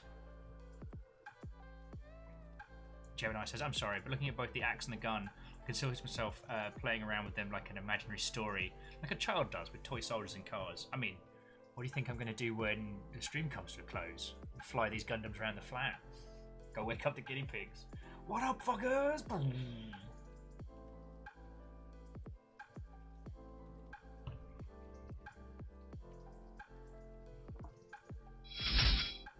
Oh, and to blight me, thank you kindly for the follow. We are almost done with this build.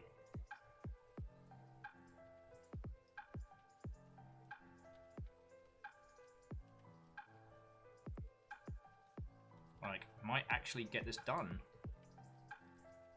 Gundam Iron-Blooded Nuggets.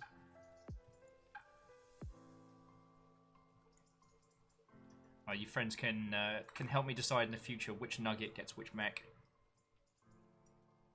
We'll work it out together.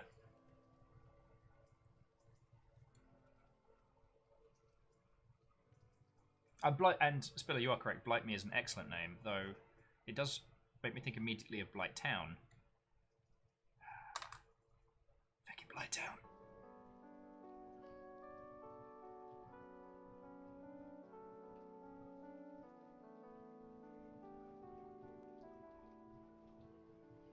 just keep feeling like there's bits I've... No, so that's A7. Yeah, no, that's the handguard. So, in fact, we're nearly done with this.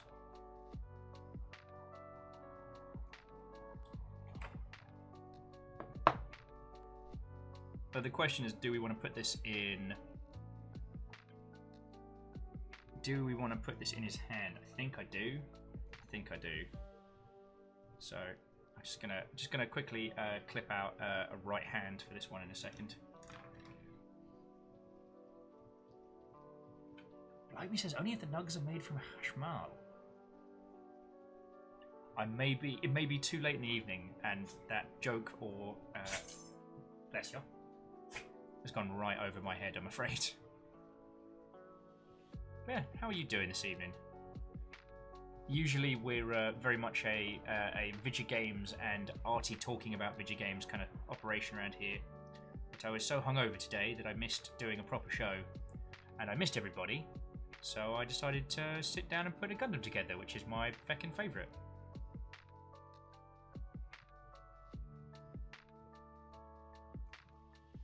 Oh! Yeah, Blimey saying it's the Iron-Blooded Orphans one that looks like a giant crane or a stalk. Oh, oh, they have a special bloody name for it, don't they? It's like, yeah, the mobile armor. Oh, that's satisfying.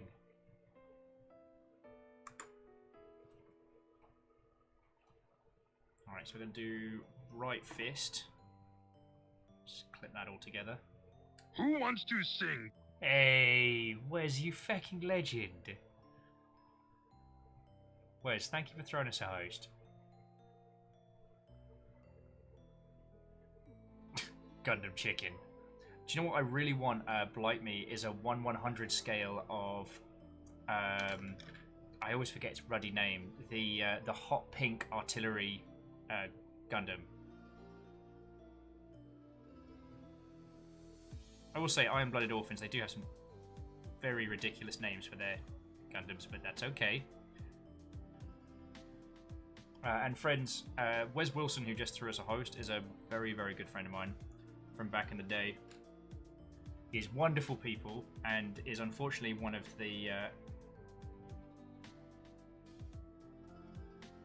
Wait, no, that's the wrong fist.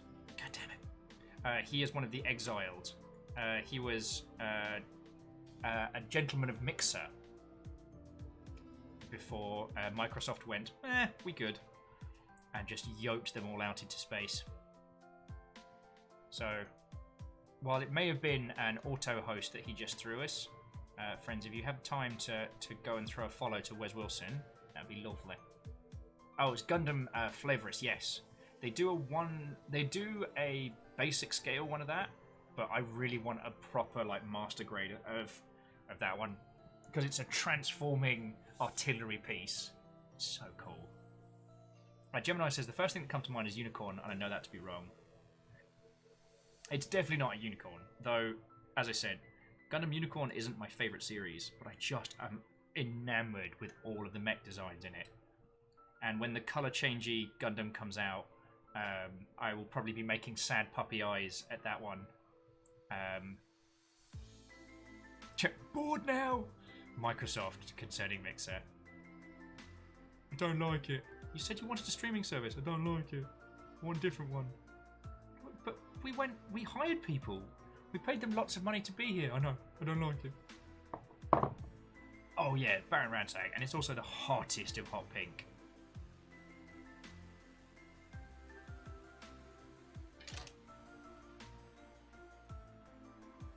And if that character had survived for more than about 2 seconds, would have had a really interesting relationship.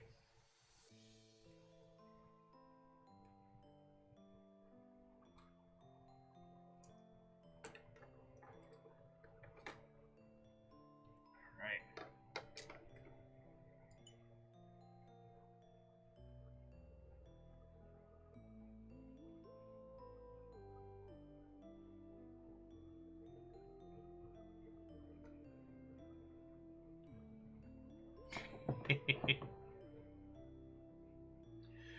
Wes, it's lovely to see you, and I hope you didn't take my snark there as anything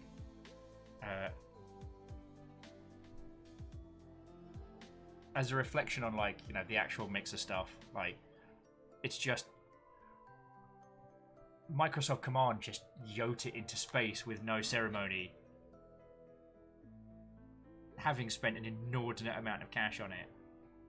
And I know for Microsoft that's not a big amount of money, but as a regular human, I find myself just being like, how? So yeah, we've nearly finished our Gundam. That's what we've been rocking on all this evening.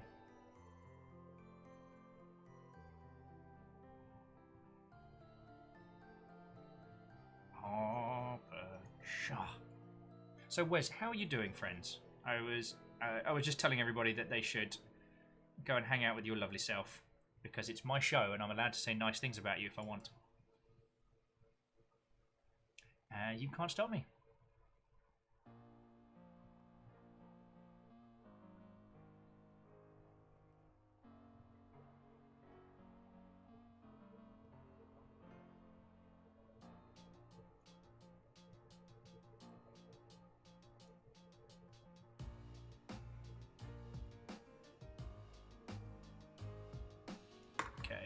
Now we just got to build the magazine, and then we heckin' done. Unless we want to have the axe in hand, so I'll clip this off just in case we decide we want him to hold the axe as well. So jumping back in, Gemini says, just looked at Flavorous, and I can't help to think that the Pink Ranger from Power Rangers. Oh yeah. And the person who pilots that one is absolutely not the person you'd think would have the hottest of hot pink mechs. Which is kind of one of the reasons why I like it. But if you take anything from my inane prattle, it's give Iron-Blooded Orphans a watch, because it's very, very, very good.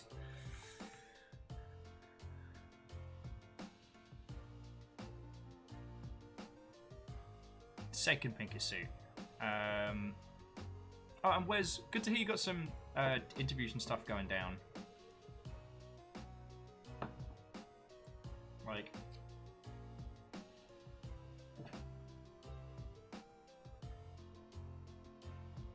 you know, I'm always rooting for you, dude. Oh, okay, yeah. Blimey's got a good point. It is the second hottest pink suit. The Concert Zaku does have them beat. You are correct. Or, if you've got an airbrushing kit, every Gundam is the pinkest Gundam. You just have to believe and get good at spraying things, which I haven't tried yet. I've got a airbrushing kit that I got lent by my good buddy Baron Sheep behind me, but I don't have any paints for it, so.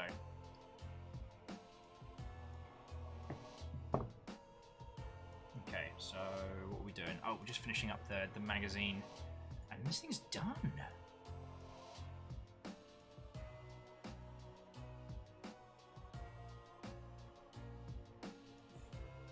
Oh.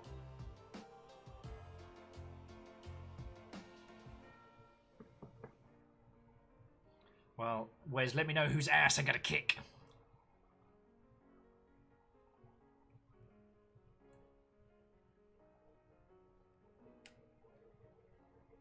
And I'll be like, whoopah! And they'll be like, oh no, we should have hired Wes. Our mistake was great, now Will is kicking our ass. And I'll be like, whoopah again. And they'll be like, oh no, please stop the beating of our behinds because we are silly. We have realized our mistake. And I'll be like, whoopah again. And that's how I do one whole sensible business. Wes is like, alright, strong man. Hey, if it works.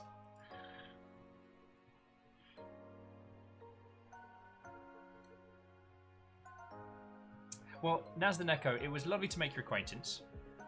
If we are back tomorrow, it'll be with the Blackout Club. Or if okay, who knows what tomorrow's going to be. But if it is the Blackout Club, I'm very looking forward to showing you the game, because it's real good. Thank you for coming in. And again, Spiller, thank you for bringing people across.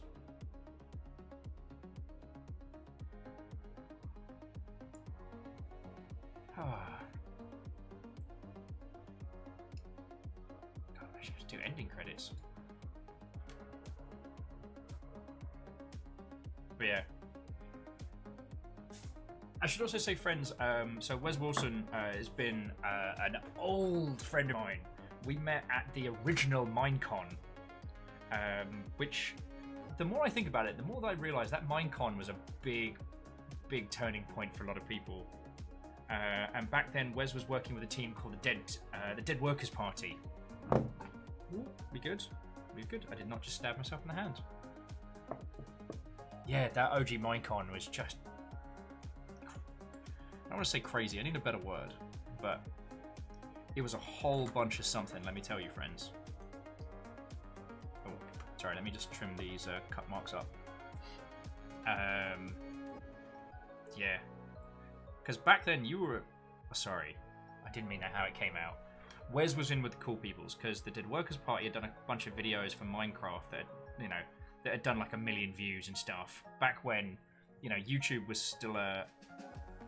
I want to say relatively new business, you know, before people were building their whole lives out of making videos on there. And so, like, Wes got to hang out with feckin' the OG team, including Miku, but also got to, like, be up in the VIP lounge area with Deadmau5 and stuff. It's fucking cool. I actually met Deadmau5 at Minecon. No idea who he was, because he wasn't obviously wearing his mask, his big mouse hat. But dude's got a Space Invader tattoo on his neck, and I've got one on my leg, and I was like, oh, that's a cool tattoo. We just got chatting about that. Just talked video games. He had a creeper tattoo on his arm. I was like, oh, that's pretty rad. Then, and this was all I was ragingly hungover trying to get a Starbucks, because we'd been on a right bender the night before. Yeah, chatted with him. Both went on our merry ways. And it wasn't till later on when they did like a zoom of the stage show, and there's, you know, Deadmau5 giving it his all, and suddenly I'm like, oh heck, I recognise that tattoo. I met that bloke. But yeah, Wes, myself, and a lot of other people partied till the break of dawn for that one. Like, we were like 3 after parties deep kind of night. You know what I'm saying? But yeah, just it's fascinating how many peeps I've met.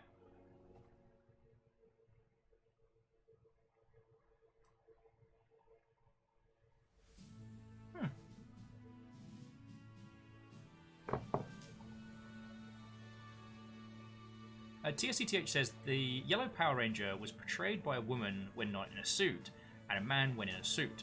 This was because the Super Sentai series they used footage where the Yellow Ranger was a dude. By headcanon, is the Power Ranger being transgender? Changed my mind. I think that's... Well, I'd want to ask, you know, I'd probably ask trans friendos just to make sure that that isn't like a problematic representation, but with the limited knowledge I have on the subject, like, I think that's kind of cool.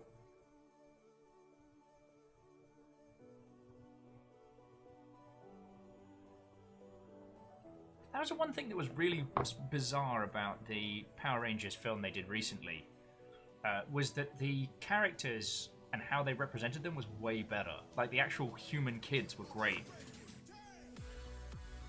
It was just the Ranger redesign, and especially the Zoids, were just like hot Michael Bay Transformers trash garbage. There, I said it. I loved the Zoids when I was younger, and they did not do them justice. Alright.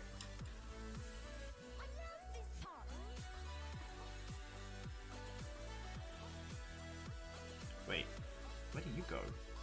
What are you? It's the worrying part where I have leftover bits. Oh, no, you're part of the laser launcher. Okay. Friends, we feckin' done! Just gotta clip the axe together and... Bob's your mother's living lover.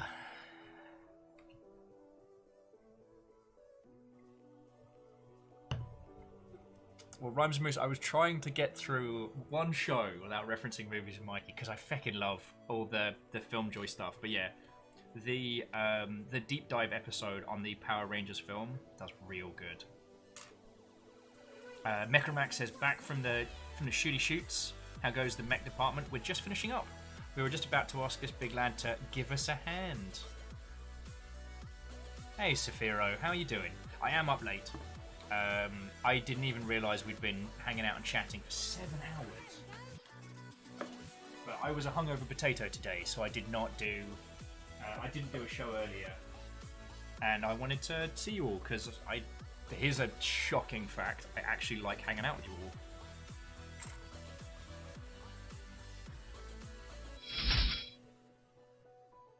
And Skyrim Skyvy, thank you kindly for the follow.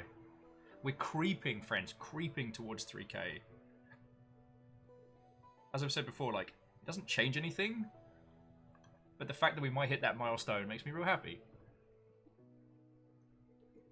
Alright, so one hand comes off, gun hand goes on. Job's a good un. Yeah.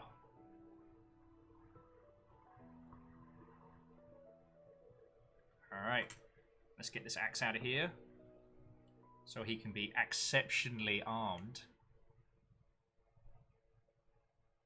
Oh, Saphiro, oh, I'm so sorry. Bedbugs are a feckin' pain.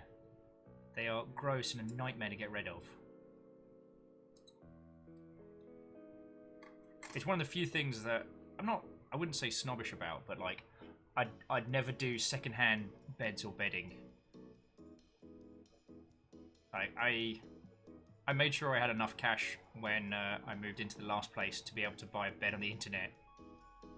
Actually, I found one of those, like, we got it cheap sites.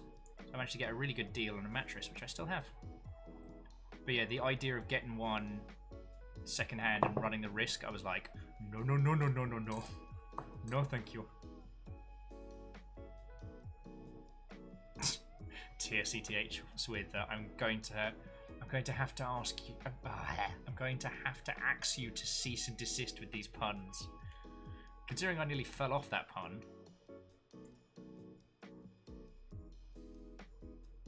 Silver does take a little bit to dry, so I might have to top up. I might have to top up the paint in the morning. Yeah, but that'll just be to cover the nubules.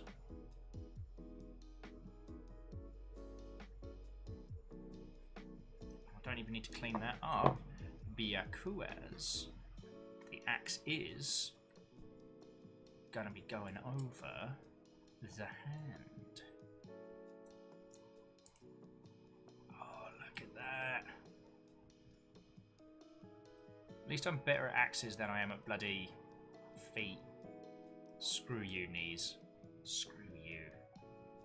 Am I just axing for trouble? Jesus, Jiminy.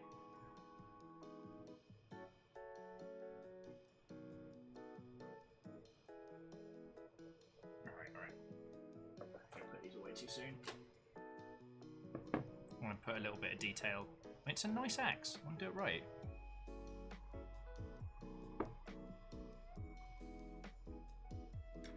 And then, God, I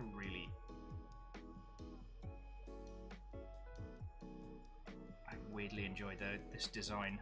Like, the Graze is just an interesting setup.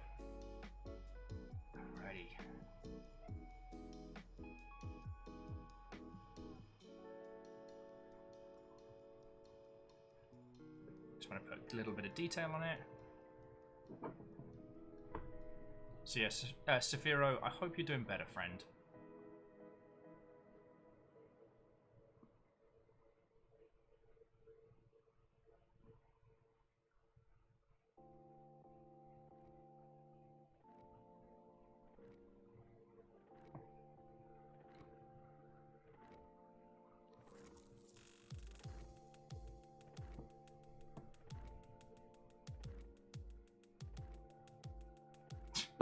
Yeah, reflective. It's all a matter of perspective. Usually that perspective hangs around the balance of whether or not I've considered doing a sleep. Well, butter my biscuits, friends. I'd say that's fecking done. Ladies, gentlemen, actually we'll go to main screen. Ladies, gentlemen, and individuals of all persuasions, introducing the McGillis Graze. Reflector says, well, I just woke up. Well, there we go. Look at that. And a sleeping river in the background. It's got like a cool axe and a bunch of stuff. I have to take a bunch of pictures of it. Get it to stand up. Oh my god. Yeah, this one's gonna need a stand. Those fancy legs are made for stomping. So, good morning to you. If you've just joined us, hello. The gimmick on this one is this. So you got like, it's got this cool little mask, and it's like, oh, I'm McGillis, and it's like, oh, but also I've got a weird eyeball. I'm looking at you with my weird eyeball. I'm McGillis.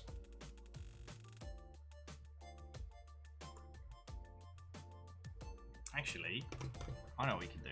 We go to the Gundam screen here, then, because I got this bendy stand for just this reason. Sorry, I don't mean to make you all feel a little bit queasy there. There we go. McGillis. There we go.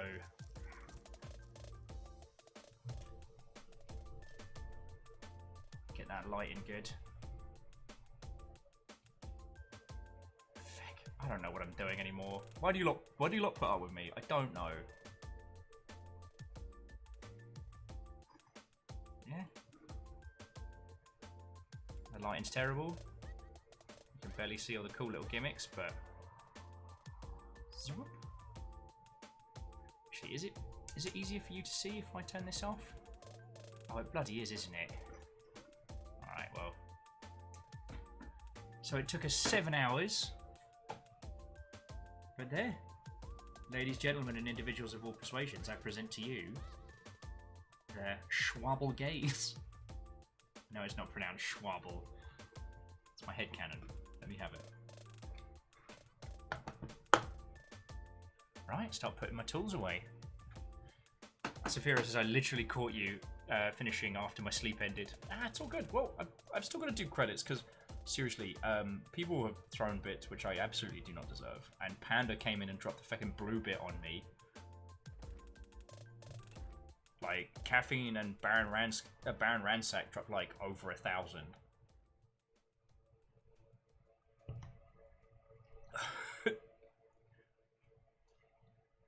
Items like, yeah, your desk's breaking the fourth wall. Not actually coming to you live from a Aaron Tal. No. To sleep this up. Am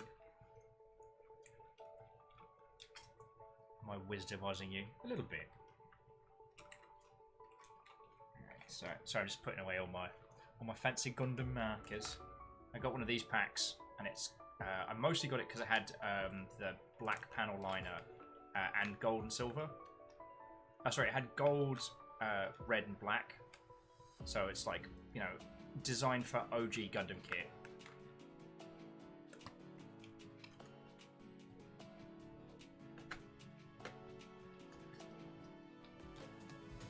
Actually, if I move this around here, I can show you all my little my cool kit case.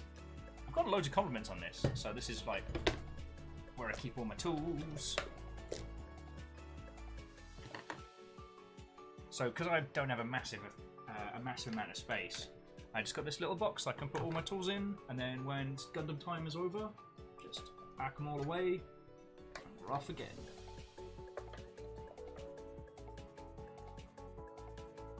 Got spare pens just in case. This has been a really good build. I really enjoyed this one.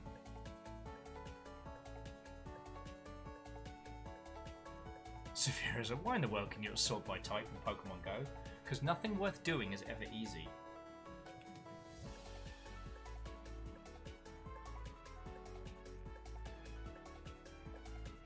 Okay.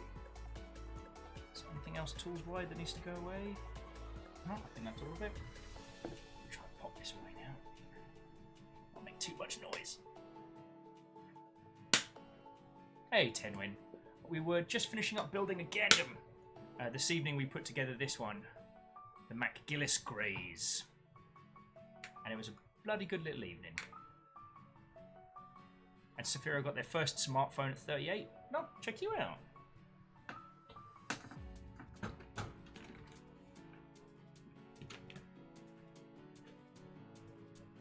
Let me tell you, going to the bathroom is going to change forever. And forgetting to bring your smartphone in when you go to the bathroom is a newfound sadness.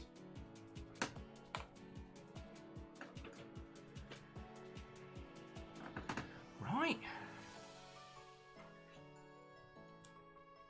Yeah, I saw the Pelican case. That particular tiny one was on sale, so I snapped it up. And I will admit, like, I'm a cheeseball. The idea of having my own like little badass assassin case, but when I open it up, it's all Gundam stuff, makes me feel a lot cooler than I really am. Yeah, Hearthstone on the can for the win. There should be a technical term for when your legs go dead sitting on the toilet because you've just started playing a new game.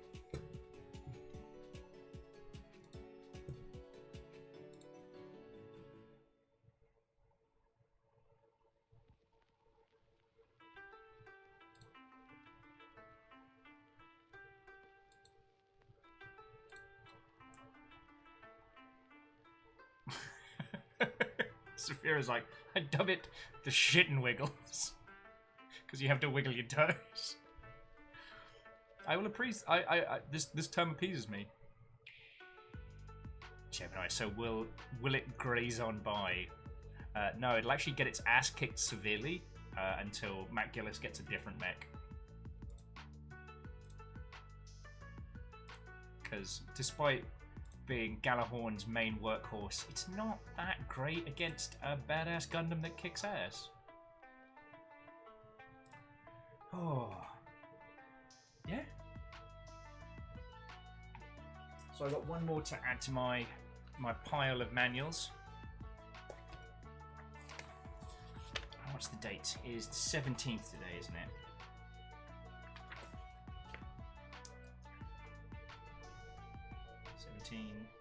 Seven, 20. I date them all at the end, so I know when I finish the build. Because sometimes, with a few builds, I don't think I'm going to get them done in one sitting. This was a rare one. So I've got this little manual, along with like the F91, my little SD Gundam. Oh, the Easy 8 is still the best one.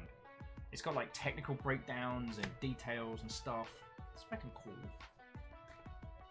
Oh, but yeah.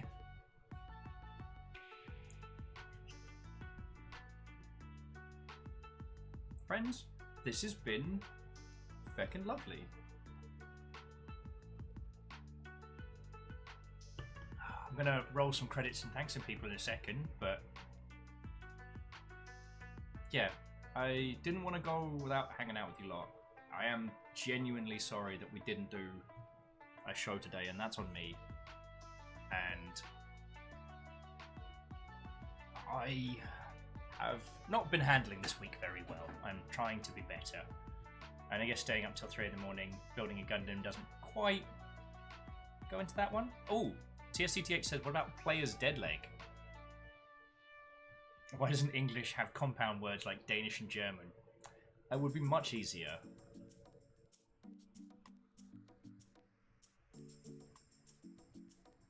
Oh, Gemini says each time they hear Easy 8, they keep thinking of the Easy 8 Sherman tank. That might not be accidental, because the 8 MS team is basically like What If Vietnam but Gundam. Oh, Saphiro, I'm real glad. I mean, I'm not having a bad week, Saphiro. I fishtailed real heavy on Tuesday and had a bit of a breakdown. And then Wednesday I was exhausted, and Fiona put me on enforced day off. So we went to IKEA. So eventually, all these wonderful Gundams will have a shelf to live on, along with all the other lovely stuff, so I can show off all like the cool things. Wait, this one.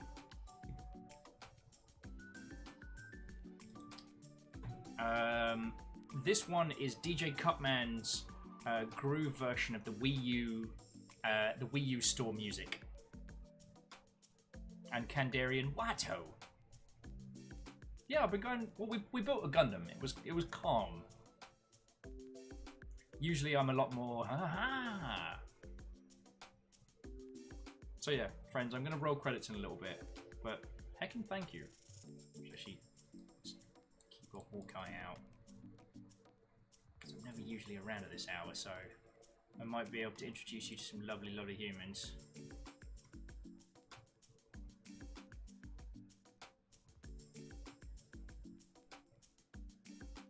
The one time where Gentails isn't live. Feck. What, Dewin? Have a wonderful rest of your day.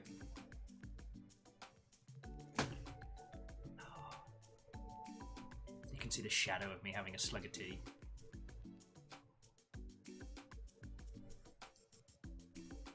Yeah.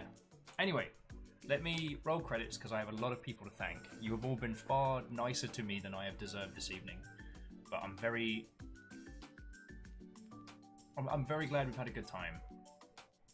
Oh yeah, and Gemini, that's gonna be on Sunday, and I am so psyched for it. Like, I want to play so much more of that. The Continued Adventures of Lord Bonio.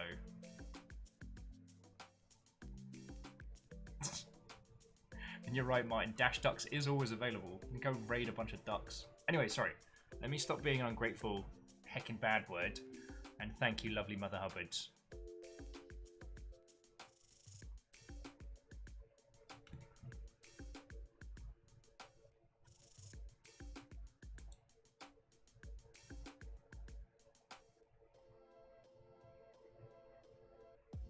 And thank you, lovely Mother Hubbards. Oh, feck. I thought I was going to have to beat Streamlabs with a spoon.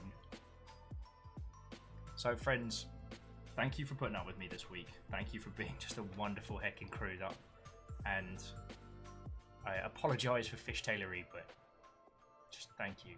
Specifically, as they keep me and the Dags, the Nugs, and everybody alive here, I'd like to say a huge thank you to Maniacal Panda, Caffeine, Baron Ransack Von Joy, Jax Gulch, Catros, Spiller, Aaron Feathers, Vanderbeest, El Koenig, Shackle Draconis, and the Spooky Ghost Anonymous Cheerers. I'd like to thank Moose and Tal for being lovely mods, and also Caffeine and Lizzie T. Pow. We had a ton of new followers, so I really hope that we get to see you all some more. So to Skyrim Sky, to Blight Me, to Tavi the Wolfus, to Nazneko, Oh right, forgot to do to this. Lin Wu, the Nature Cat, Salmon, John Garando, and Groundhog, thank you kindly. And those that subbed, resubbed, and recipients of House Carl's Hunt, I'd like to thank Arden, Jeff Overtime, Salmon, and the Gemini. Whether you were celebrating monster sprees, like Kandarian here, or whether you were tagged by the Hunters of House Carl, sincerely thank you all.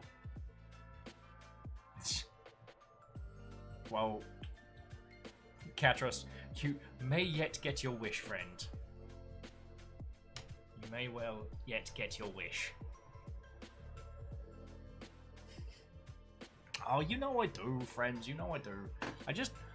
I take this not overly seriously, but if you lot are going to take the time to be here and yoke money at my face to keep me alive and doing this, then I want to do a good job.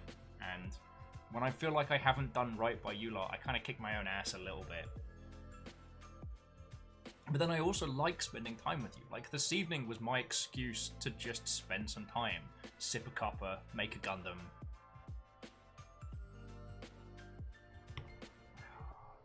Yeah. I guess I'm saying I know how lucky I am, and I don't want anyone to think I take that for granted. Right, you lovely Mother Hubbards. So, I tell you what.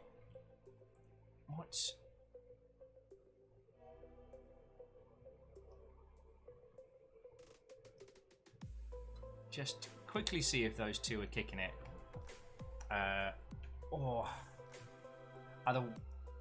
Okay, yeah. Let's quickly see what friendos are up to. Okay. Darn it.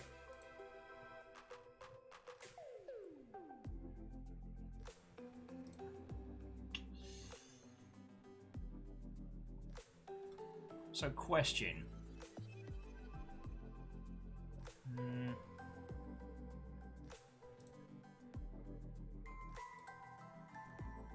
No, you know what? We're gonna go. Let's go hang out with Solon. Let's go hang out with Solon. Because Solon is a feckin' cool person, and I get to hang out with him a whole bunch, and a feckin' rad. Although I don't get to hang out with him nearly as much, aside from protesting. Wow, as soon as we roll credits, Will just turns into a complete potato.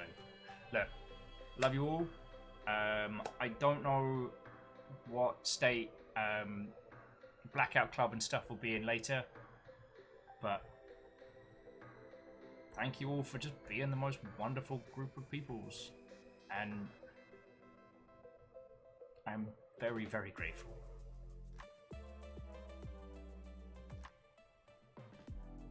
Hey, Saphira, I'm back at you. Either way, you will see my dumbass later on today / tomorrow, depending on how you look at time travel. Yeah. So, thank you again from me, from my strange Graze mech son. High heels and all. Oh, I'm proper proud of this little build. I think I'll do a post about it tomorrow. Yeah, you know what? Sleep sounds like a great idea. Have a wonderful rest of your evening. Give my absolute best to Solon. And I'll see you later.